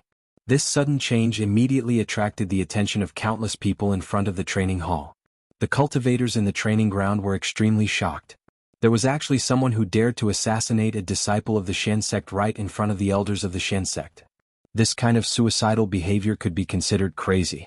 Qing Qingzi and the other young disciples didn't expect this to happen. Facing that figure, the others didn't move. They believed that Qing Qingzi could deal with it alone. Qing Qingzi was stunned for a moment. When he came back to his senses, he unsheathed the long sword on his back and faced the figure. After a short exchange, he found that the beautiful woman's cultivation was almost the same as his. He was shocked and confused.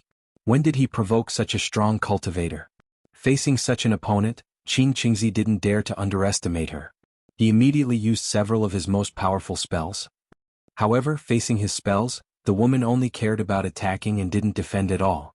Every time his attacks landed on her body, they would immediately dissipate. After a short exchange, Qing Qingzi had already determined that the woman not only had a good cultivation, but also had a defensive treasure. He wouldn't be able to defeat her in a short time. Just as he was feeling anxious, the old man in the front seat suddenly stood up and snorted. He said loudly, "Who are you? How dare you come to my Xuanzong?"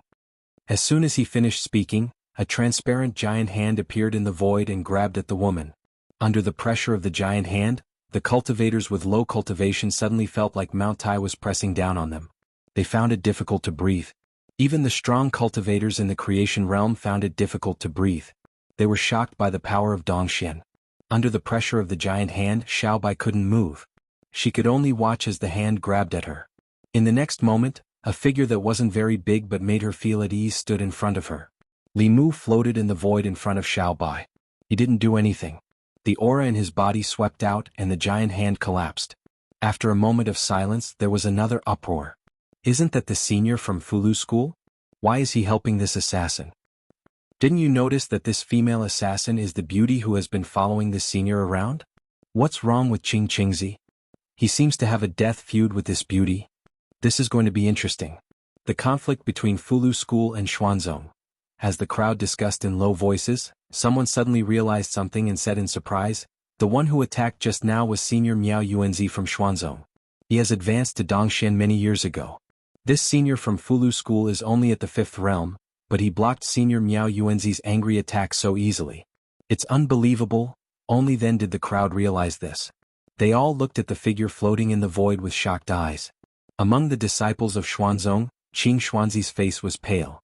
If Elder Miao Yuanzi's palm strike had landed on him, he would have been seriously injured even if he didn't die.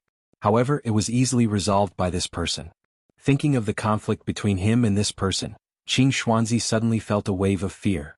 Li Mu slowly landed and looked back at Xiao Bai. Xiao Bai bit her lower lip and tears welled up in her eyes. She choked and said, "Benefactor, I..." Li Mu held her in his arms with one hand and patted her back. He said softly, "I know. Leave the rest to me."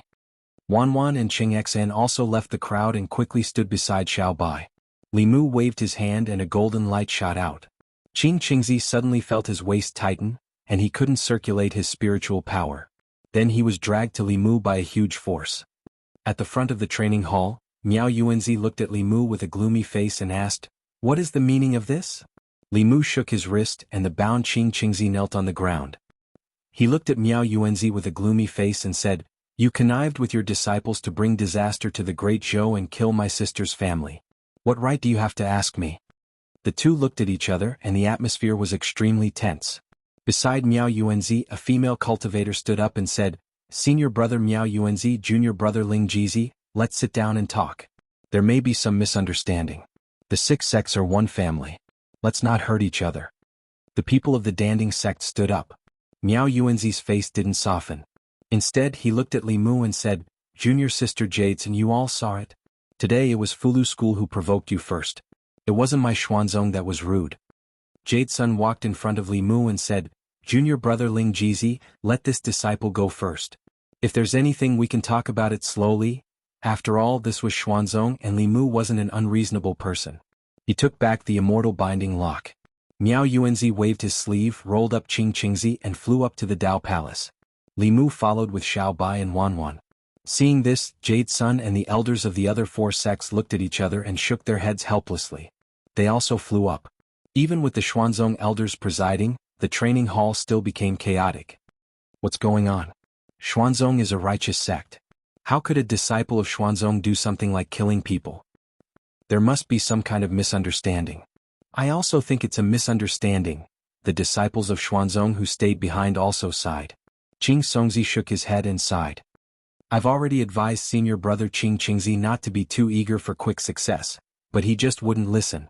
He likes to kill demons for their demon cores and souls. Now they've come knocking on his door." Although Qing Songzi deliberately lowered his voice when talking to his fellow disciples, there were nearly 10,000 people in the training hall, and many of them had high cultivation. It was easy for them to hear what he said. What? Qing Qingzi likes to kill demons? Isn't this forbidden by the big sects? Besides, the Great Zhou court doesn't allow this kind of behavior. Forbidden is forbidden. Killing demons isn't killing people. How could a core disciple like Qing Qingzi be punished by the sect for killing a few demons? So what that senior said is true. So what if it's true? So what if it's false? How can Fulu School's strength compare to Xuanzong? If you were Xuanzong sect master, would you punish a core disciple for such a small matter and damage the sect's reputation? Hearing the discussion, a Xuanzong female disciple glared at Qing Songzi and said, "Qing Songzi, can you shut your mouth?" Qing Songzi said innocently, "I'm just doing this for senior brother Qing Qingzi's sake. Let's go up and take a look. I don't know how the sect master will punish senior brother Qing Qingzi." Chapter 536. Xuanzong. There were 9 peaks hanging upside down above the East Sea. In the Taoist palace on the 9th peak, the elders of the 6 Taoist sects had gathered. A middle-aged man dressed in colorful robes looked at Qing Qingzi and asked, "Qing Qingzi, is it like what Marshal Granduncle Ling Jizi said, that you have committed such evil deeds in the North County?" Qing Qingzi stood in the hall and said loudly, "Sect master, this lady must have mistaken me for someone else. I have never been to the North County, and it is impossible for me to kill her clan. I am innocent." The Xuanzong sect master, Miao Yunzi, waved his wide sleeves and said, "I believe that junior brother Ling Jizi would not speak without thinking. Your words alone are not enough to convince others. Miao Yuan, take him to Discipline Peak. Whether he is lying or not, the discipline elder will find out." After saying that, he looked at Li Mu and asked, "Is junior brother Ling Jizi satisfied with this?" At least so far, as the Xuanzong sect master and a 7th realm expert, Miao Yunzi had shown enough sincerity. He did not protect the disciples of the sect, but dealt with them according to the rules of the Xuanzong sect. Li Mu had no objections to this. He held Xiao Bai's hand and gave her a comforting look. After Qing Qingzi was taken away, the atmosphere in the Taoist palace was gloomy. Jade Sun took the initiative to speak and said with a smile, "It has only been a year since we parted in the Demon Nation, but junior brother Ling Jizi's cultivation has already reached the peak of the creation realm. It really makes me feel ashamed. I'm afraid that Fulu School will have another expert soon." Li Mu had a good impression of this senior sister of the Danding sect. He smiled and said, "I just encountered some opportunities." Jade Sun said, "Junior brother, there is no need to be humble. As cultivators, opportunities and talent are indispensable. The so-called opportunities are also strength. Inside the Taoist palace, while Li Mu and Jade Sun were chatting, Qing Qingzi's face was pale and his body was trembling slightly in Xuanzong Discipline Peak. Standing in front of him was not only the Discipline Peak elder, but there were also 2 martial granduncles of the Miao generation and 2 grand elders of the Dao generation. Besides the sect master, Xuanzong's 7th realm elders were all here. An old man with a face full of wrinkles, white eyebrows, and a white beard said with a gloomy expression, "Such a thing actually happened during the exchange that occurs once every 5 years. Does the talisman puppet sect even respect my profound sect?" The other old man next to him narrowed his eyes and said, "Maybe they think that because Fulu school has a 4th transcendent cultivator they can compare to Xuanzong. If I remember correctly, the 2 from Fulu school have less than 2 years left. In 2 years, Fulu school will be the weakest of the 6 sects. They can't even compare to Danding sect and Spirit Formation sect." Only Taoist Miao Dun looked at Qing Qingzi and asked seriously, "Did you really kill that fox demon?" Qing Qingzi knew that he couldn't hide it in front of these elders. He said regretfully, "I didn't know that the fox demon was the sister of the Fulu school's martial granduncles." Taoist Miao Dun said angrily, "I didn't expect you to do such a thing. Come, let's go see the sect master." Elder Bai Mei looked at Taoist Miao Dun and said, "Wait." Taoist Miao Dun frowned and said, "Martial uncle, Qing Qingzi violated the sect rules." Elder Bai Mei looked at her and said, "In the Miao generation, your talent is second only to your senior brother. Now, even Miao Xian and Fulu school's Yuzhen have already transcended. But you're still in Dongxian. Stay in the sect and cultivate. Break through as soon as possible. Don't worry about anything else." "Martial uncle. You can leave." Taoist Miao Dun looked at Elder Bai Mei. After taking a deep breath, she bowed and said, "This disciple will take her leave." After she left, Elder Bai Mei glanced at Qing Qingzi and said, "It's just killing a few demons. Those who are not of our race must have a different heart. The Great Zhou court is muddle-headed and treats demons as common people. Sooner or later they will be harmed. Now that all the cultivators in Zhu province are gathered here, if we punish a Xuanzong disciple for a few demons, won't we, Xuanzong, be ridiculed by all the cultivators in the world?" Qing Qingzi was overjoyed. Since the Grand Elder said so, he had nothing to worry about. The other Xuanzong elders also fell into deep thought. The Grand Elder's words made sense. If it were any other time, given the relationship between Fulu school and Xuanzong, an ordinary Xuanzong disciple would probably be expelled from the sect for committing such a big mistake. Even a 4th-generation core disciple like Qing Qingzi would be severely punished. But now it was the quinquennial Taoist exchange.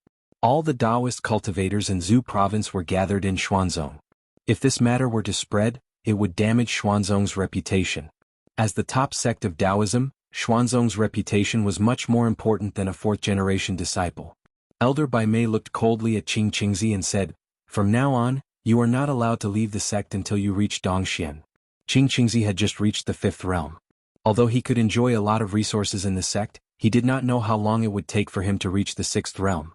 Although he was unwilling, he could only bow and say respectfully, as the Grand Elder commands. Xuanzong Peak Taoist Palace.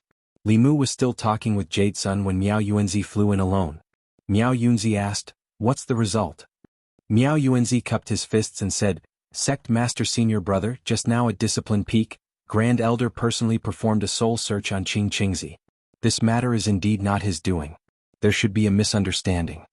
Miao Yunzi frowned imperceptibly and asked, "What about Qing Qingzi?" Miao Yuanzi said, "Although this matter was not done by Qing Qingzi as a disciple of Xuanzong, he embarrassed Xuanzong in front of so many Taoist cultivators. Uncle Master has already punished him to face the wall in seclusion. He is not allowed to come out for 10 years. The 4 elders of Danding sect, Spirit Array sect, and the South and North sects heard Miao Yuanzi's words and their expressions changed subtly. Miao Yunzi was silent for a moment and said, "I'll go see the Grand Elder." An old man floated in from outside and said lightly, "No need. If you want to see this old man you can say it here." Miao Yunzi cupped his fists and said, "Greetings, Uncle Master." Jade Sun and the others also bowed and saluted, "Greetings, Uncle Master Dao Qingzi." Today's Xuanzong, the Taoist names of the 1st to 4th generation disciples were Dao, Miao, Hua and Qing. Dao Qingzi was a famous Taoist powerhouse who was 1 generation higher than the 6 sect masters. Miao Yunzi looked at the white-browed old man and asked, "Uncle Master Qing Qingzi?" The white-browed old man said, I've already punished Qing Qingzi. How did you become the sect master? When your master was still in power, Xuanzong was so powerful.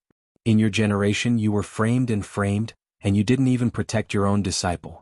If senior brother knew about this in the underworld, I'm afraid he would doubt his original decision and regret passing the position of sect master to you. After reprimanding Miao Yunzi, he looked at Li Mu and said in a deep voice, "You insulted my Xuanzong. For the sake of the Fulu school, I won't argue with a junior like you this time. If there's a next time, I'll destroy your cultivation and let Xian Jizi come to Penglai Mountain personally to take you back." As his voice fell, he flicked his sleeves and left. Inside the Dao Palace, Miao Yunzi's expression was complicated. He looked at Li Mu and his lips moved. "Junior brother?" Li Mu smiled and said, "Fellow Taoist, there's no need to say more. Since it's a misunderstanding, I apologize to Xuanzong for my impulse just now. Goodbye." After that, he held Xiao Bai's hand and strode out of the Dao Palace. Miao Yunzi looked at Li Mu's back and sighed softly. One called him junior brother, and the other called him fellow Taoist. This change in address indicated that the relationship between Xuanzong and the Fulu school could no longer be the same as before. Outside the Dao Palace, many Xuanzong disciples stood in the distance with different expressions. Some looked ashamed, some looked smug. Qing Xuanzi's face lit up with joy. He looked at Li Mu with a mocking expression and snorted, "So what if you're a second-generation disciple of the Fulu school? You're only asking for humiliation if you try to provoke the dignity of Xuanzong?" As Li Mu flew down, a figure flew from behind. Jade Sun flew to his side and comforted him, "Junior brother, don't be impulsive. This is Xuanzong. You're alone and weak. Once you're impulsive, you'll be bullied by them." Li Mu smiled and said, "Thank you for your reminder, senior sister. I won't be impulsive." Looking at Li Mu's back, Jade Sun thought for a moment and took out a sound transmission instrument. After hesitating for a long time, she injected her spiritual energy. A white light flashed on the instrument. Jade Sun took a deep breath and whispered a few words into the instrument. At the entrance of the Fulu pavilion, Xiao Bai bit her lips and wiped her tears. She looked up at Li Mu and said, "Benefactor, I won't take revenge." Li Mu reached out and held her face. He wiped away her tears and said softly, "I promise you, I'll let you kill your enemy and avenge your grandmother and your clan." He looked up at the countless mountains floating in the sky and a smile appeared on his face. He said lightly, "Xuanzong he." The sound transmission instrument in the storage space vibrated. Li Mu took out an object and said calmly, "Senior brother." Xian Jizi's voice came from the instrument, "Junior sister Jade Sun has already told me about what happened in Xuanzong. Xuanzong is the #1 sect of Taoism. Its strength is tyrannical." Li Mu asked, "Does senior brother want to persuade me to let the matter rest?" From the instrument, Xian Jizi's voice gradually became cold. "Xuanzong is the #1 sect of Taoism. Its strength is tyrannical. However, my Fulu school is not made of mud. Junior brother, please bear with it for half a day. 2 martial uncles and junior sister are already on their way to Xuanzong." Chapter 537. Xuanzong on the Taoist Field. A Xuanzong Dongxian elder replaced Miao Yuanzi and preached to the tens of thousands of cultivators in the field. Most of what he talked about was the foundation of cultivation. At this moment, some people in the field were seriously comprehending, while others were still curious about the result of the incident just now. Although Xuanzong was powerful, Fulu school was also one of the 6 Taoist sections.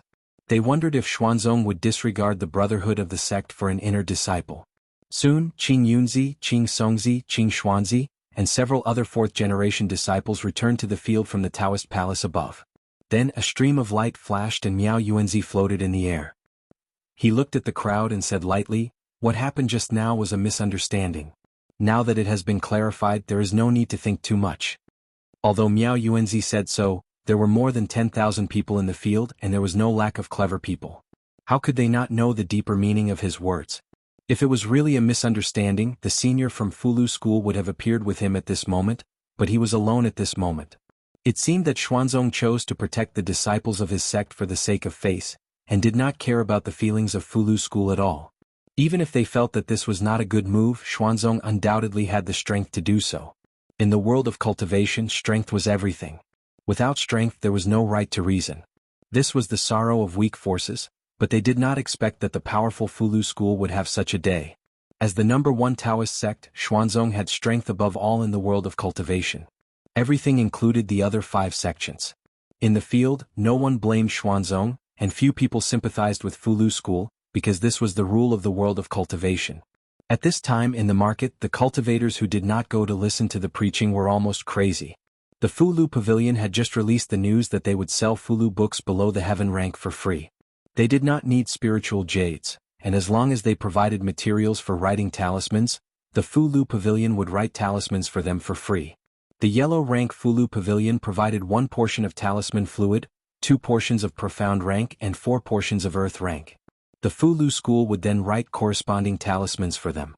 Everyone knew that the higher the level of the Fulu, the lower the success rate of forming a talisman. If one went to any sect or family that was good at Fulu and asked for an earth rank Fulu, which one of them would not ask for more than 10 portions of spiritual liquid and a large amount of spiritual jades? As long as they asked for 4 portions of spiritual liquid, they would be guaranteed an earth rank Fulu. What was the difference between this and giving them for free? No, this wasn't a free gift. This was simply Fulu school making a loss. The only troublesome thing was that they could only register now. The Fulu had to be collected in 3 months at the Fulu Pavilion in Shin-do, Great Zhou. No one suspected anything fishy, because the Fulu Pavilion did not want their talisman fluid or their spiritual jades. They only needed to register here and then 3 months later, bring their talisman fluid or spiritual jades converted from talisman fluid to Shin-do, Great Zhou. The Fulu school would then fulfill its promise. As a great sect with 1,000 years of history, the Fulu school's reputation was not to be doubted. Although the process was a bit troublesome, the return was huge. For a time, there was a long line at the entrance of the Fulu Pavilion. In the market square, no matter if it was the shops on the street or the small stalls in the square, there was not a single customer. Many stall owners and shopkeepers had already packed up their stalls and shops and formed a long line at the entrance of the Fulu Pavilion. Inside the Fulu Pavilion, the disciples and the cultivators who had come at the last minute were furiously writing down the information of the people who had ordered the Fulu. Ma Feng maintained the discipline of the crowd. He gritted his teeth and said, "Damn Xuanzong, I'm not giving you a single piece of spiritual jade." The cultivators in the line outside all had Dharma sound transmission artifacts and were constantly communicating. "Second uncle, hurry up and close the shop. Come to the Fulu Pavilion. Father, hurry up and prepare some spiritual medicine and spiritual jades. We're going to Shindu Great Zhou right now. Old Ma, are you at the training hall? Don't listen. Why are you still listening to such useless things at a time like this? Hurry up and come to the Fulu Pavilion. There's a big bargain. Don't blame me for not reminding you if you're late." In the Xuanzong training hall, Miao Yuanzi was preaching. At some point in time, cultivators began to leave one after another. In the past, when he preached, this kind of situation would occur, but it was never on such a scale. Some of them left in a hurry after receiving the message from the Dharma sound transmission artifact. Some saw the people around them leave and also left after asking. When nearly 1,000 people left inexplicably, some Xuanzong disciples went to investigate and finally found the source of this matter. On the celestial mountain floating at the highest point of the sea, a Xuanzong elder said to Miao Yuanzi, "Sect Master, the Fulu school's actions have broken the rules of the market. We can't allow them to continue like this." Miao Yuanzi felt guilty in his heart. When he heard this, he only waved his hand and said, "Let them be." The elder frowned slightly. "But Sect Master, this goes against the rules set by me, Xuanzong." Miao Yuanzi glanced at him and said, "I said, don't interfere in this matter." The elder looked up at him and slowly retreated. After leaving the Taoist palace, he flew to another mountain. In the Taoist palace, Taoist Master Miao Dun looked at Miao Yuanzi and asked, "Senior brother, don't you think that Xuanzong has changed and is no longer the Xuanzong of the past?" Miao Yuanzi looked in the direction that the elder disappeared inside. In the end, he was indifferent and speechless. Not long after, accompanied by 2 elders, Daoist Cheng Zi flew out of the mountain and went straight to the market below. His face was gloomy and he said in a low voice, "It seems that the Fulu school really doesn't take Xuanzong seriously these years. Since that's the case, I'll teach this arrogant disciple a lesson on behalf of Fu Daozi." On the 3rd floor of the Fulu Pavilion, there was an hourglass on the table in front of Li Mu. It was the hourglass that he used to keep track of time when refining pills. At this moment, the sand in the hourglass was almost gone and there was only a small handful left. Before the sand was completely gone, a powerful aura suddenly came from the top of the Fulu Pavilion. It was the aura of Xuanzong's Grand Elder, Daoist Cheng Zi. Daoist Cheng Zi's figure flew from above and he said angrily, "Junior of the Fulu school, you've repeatedly challenged my Xuanzong's bottom line today. I'll teach you a lesson on behalf of Fu Daozi. The voice of Xuanzong's Grand Elder reverberated in the market and into the ears of countless cultivators. At this moment, everyone's impression of the Fu Lu school had improved greatly. Xuanzong's behavior just now was extremely immoral, and now it was even more outrageous. A Grand Elder of a sect with a cultivation of the 7th realm was bullying a 5th realm junior. How could such behavior be done by a fellow Taoist? Just as the surrounding cultivators began to sympathize with the young man from the Fu Lu school, on the 3rd floor of the Fu Lu pavilion, Li Mu looked at the remaining sand in the hourglass and took a step forward. He was already outside the Fu Lu pavilion. He looked directly at Daoist Chengzi and said coldly, "Xuanzong, you shameless old man. Do you think you're qualified to teach me a lesson on behalf of my master?" There was a long line of cultivators at the entrance of the Fu Lu pavilion. When Li Mu's voice rang out, the noisy market instantly fell silent. If Xuanzong scolded their Grand Elder like this, the Fu Lu school would probably completely fall out with Xuanzong this time. Although this sentence pleased many cultivators, they also knew that this young man's fate would probably be very miserable. After all, there was an insurmountable gap between their cultivation levels. Daoist Chengzi also did not expect this young man to be so presumptuous. His face instantly darkened. In the void, an invisible hand grabbed at Li Mu. It was the same divine power that Miao Yuanzi had used, but its power was completely different. Li Mu felt that his body was trapped by the power of heaven and earth and could not move at all. Even the ordinary Dongshen could only watch as the giant hand grabbed at him, let alone the creation realm cultivators. This reminded Li Mu of the first time he met the Lord of Illusions. However, he was no longer the weak cultivator with divine power that he used to be. Li Mu used his mind to disperse the power of heaven and earth around him. The law bell flew out of his body and merged with Li Mu's body.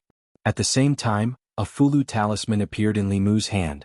He used his dermic powers to activate the talisman. The Fu Lu burned, and the shadow of a woman walked out of the Fu Lu. She exuded the aura of a 6th realm cultivator. Below, the crowd exclaimed in surprise. He's actually planning to resist. This aura? Is this a heaven-grade golden armor divine army talisman? It seems a little different. Even a heaven-grade divine army talisman is useless. A 6th realm cultivator is no threat to Elder Dao Chengzi. To everyone's surprise, the shadow of the woman who walked out of the Fu Lu didn't attack Dao Chengzi. Instead, she merged with the young man from the Fu Lu school, causing his aura to rise to the 6th realm in an instant. The invisible giant hand was already reaching for him. Li Mu didn't dodge. The bell shadow on his body flashed and the giant hand collapsed. The bell shadow also collapsed and dissipated. He knew very well that the Empress Divine Avatar wouldn't exist in his body for long. Before Dao Chengzi could do anything else, he had already launched an attack. He used his mind to control the power of heaven and earth. Wind and thunder intertwined around Dao Chengzi. The 6th realm elders of the Black Sect who had rushed over after hearing the commotion felt a chill in their hearts when they saw the wind and thunder. This was definitely a supernatural power that only a 6th realm cultivator could use. Dao Chengzi stood where he was and looked at Li Mu indifferently. A protective shield appeared around his body, blocking the astral wind and lightning outside his body. The next moment, dark clouds suddenly gathered above his head. Wind mixed with black raindrops fell, and the shield around Dao Chengzi's body started to thin rapidly. The dragon clans called the wind and summoned the rain. A hint of shock flashed across his eyes. Outsiders might not know, but he knew better than anyone else that the power of these spells was comparable to that of the most powerful cultivators in Dongshen. Of course, this was far from enough for him. He floated in the air and only maintained the shield. He didn't do anything else. Even with his status and position, he had failed to capture a 5th-level junior personally. If he were to make a move again, even he would lose face. When he used all his trump cards and completely understood that the gap between the two realms couldn't be closed no matter what he did, he would realize how laughable he was. He would become a joke who overestimated himself and was like an ant trying to shake a tree. Countless elders from Xuanzong had already flown out. They floated quietly outside and no one intervened. If they had to intervene in the battle between the Grand Elder and the junior from Fu Lu School, after this exchange Xuanzong would also become the biggest joke in Zhuzhou. However, they looked at Li Mu with fear that shouldn't exist. The disciples of the Qing generation looked at the battle in the sky. Instead of fear, they were shocked and terrified. This person was only the same age as them, but he could already fight the Grand Elder. Even if he lost in the end, no one had the right to laugh at him. In the sky, Li Mu didn't have time to pay attention to the discussions below.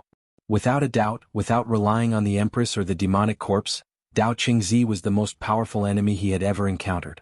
His most powerful attack couldn't even break through the defense set up by Dao Qingzi. There seemed to be a natural barrier between the two of them.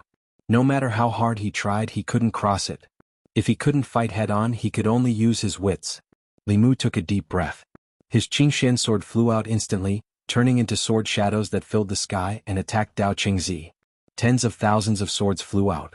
A sixth realm elder from Xuanzong narrowed his eyes.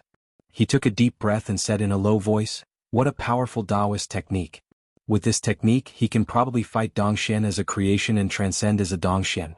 With his current cultivation level, not many people in Xuanzong can take this technique head-on."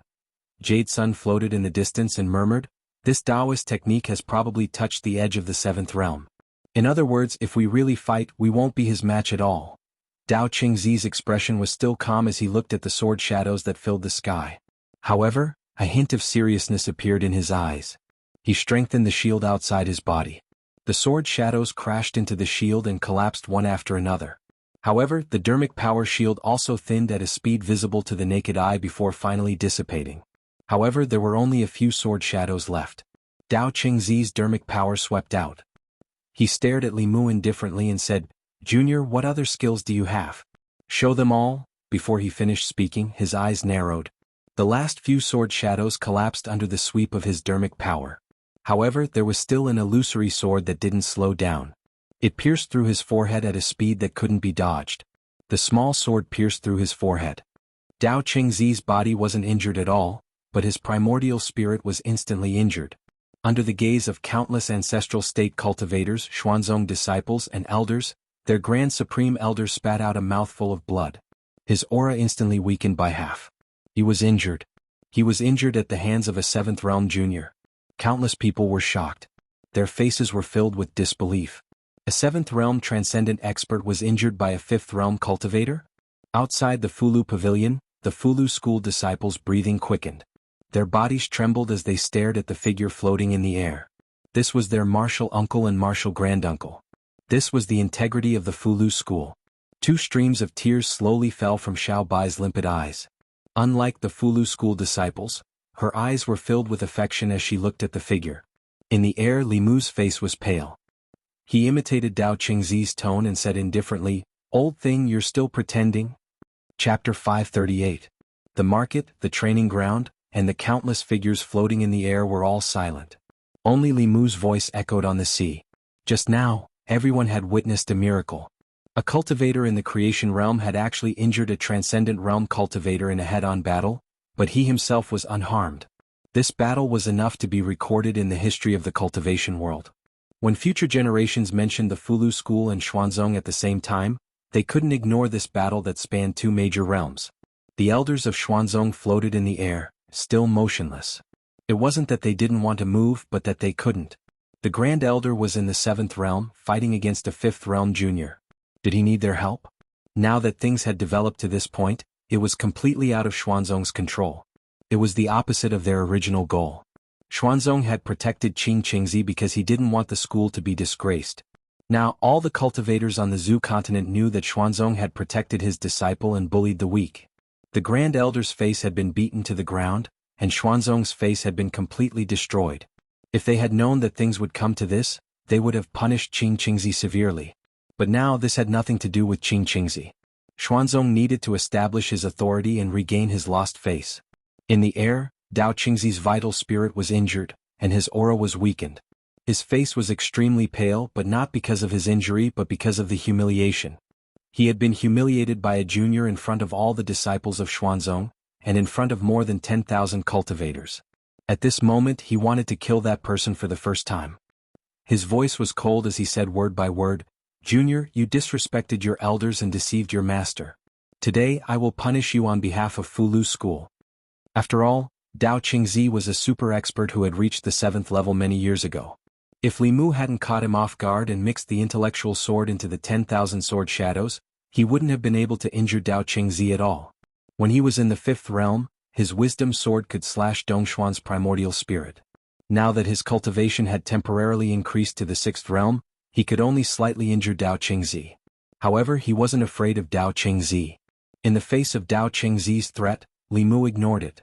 He turned around and flew toward the Fulu Pavilion. At the same time, on the third floor of Fulu Pavilion, the last strand of sand fell from the hourglass. Dao Qingzi's killing intent surged as he raised a hand at Li Mu's back. But at this moment, 3 streams of light suddenly appeared on the western horizon and sped over. A loud voice exploded in the sky. Dao Qingzi, do you think everyone in Fulu School is dead? A huge black sword came from afar and pointed directly at Dao Qingzi. Dao Qingzi hurriedly took out a square shield. The huge sword collided with the square shield and sent Dao Qingzi flying for thousands of feet. The 2 Xuanzong Grand Supreme Elders who had just arrived didn't intend to let him go and chased after him. A Xuanzong Grand Supreme Elder said in shock, "It's Martial Uncle Tianyangzi and Martial Uncle Tian Qingzi. They actually came in person." Tianyangzi and Tian Qingzi were famous Taoist experts. The 2 7th Realm Grand Supreme Elders of Fulu School appeared here at this moment. It meant that ever since that incident, Fulu School didn't plan to be friendly with Xuanzong. On the ground, countless ancestral state cultures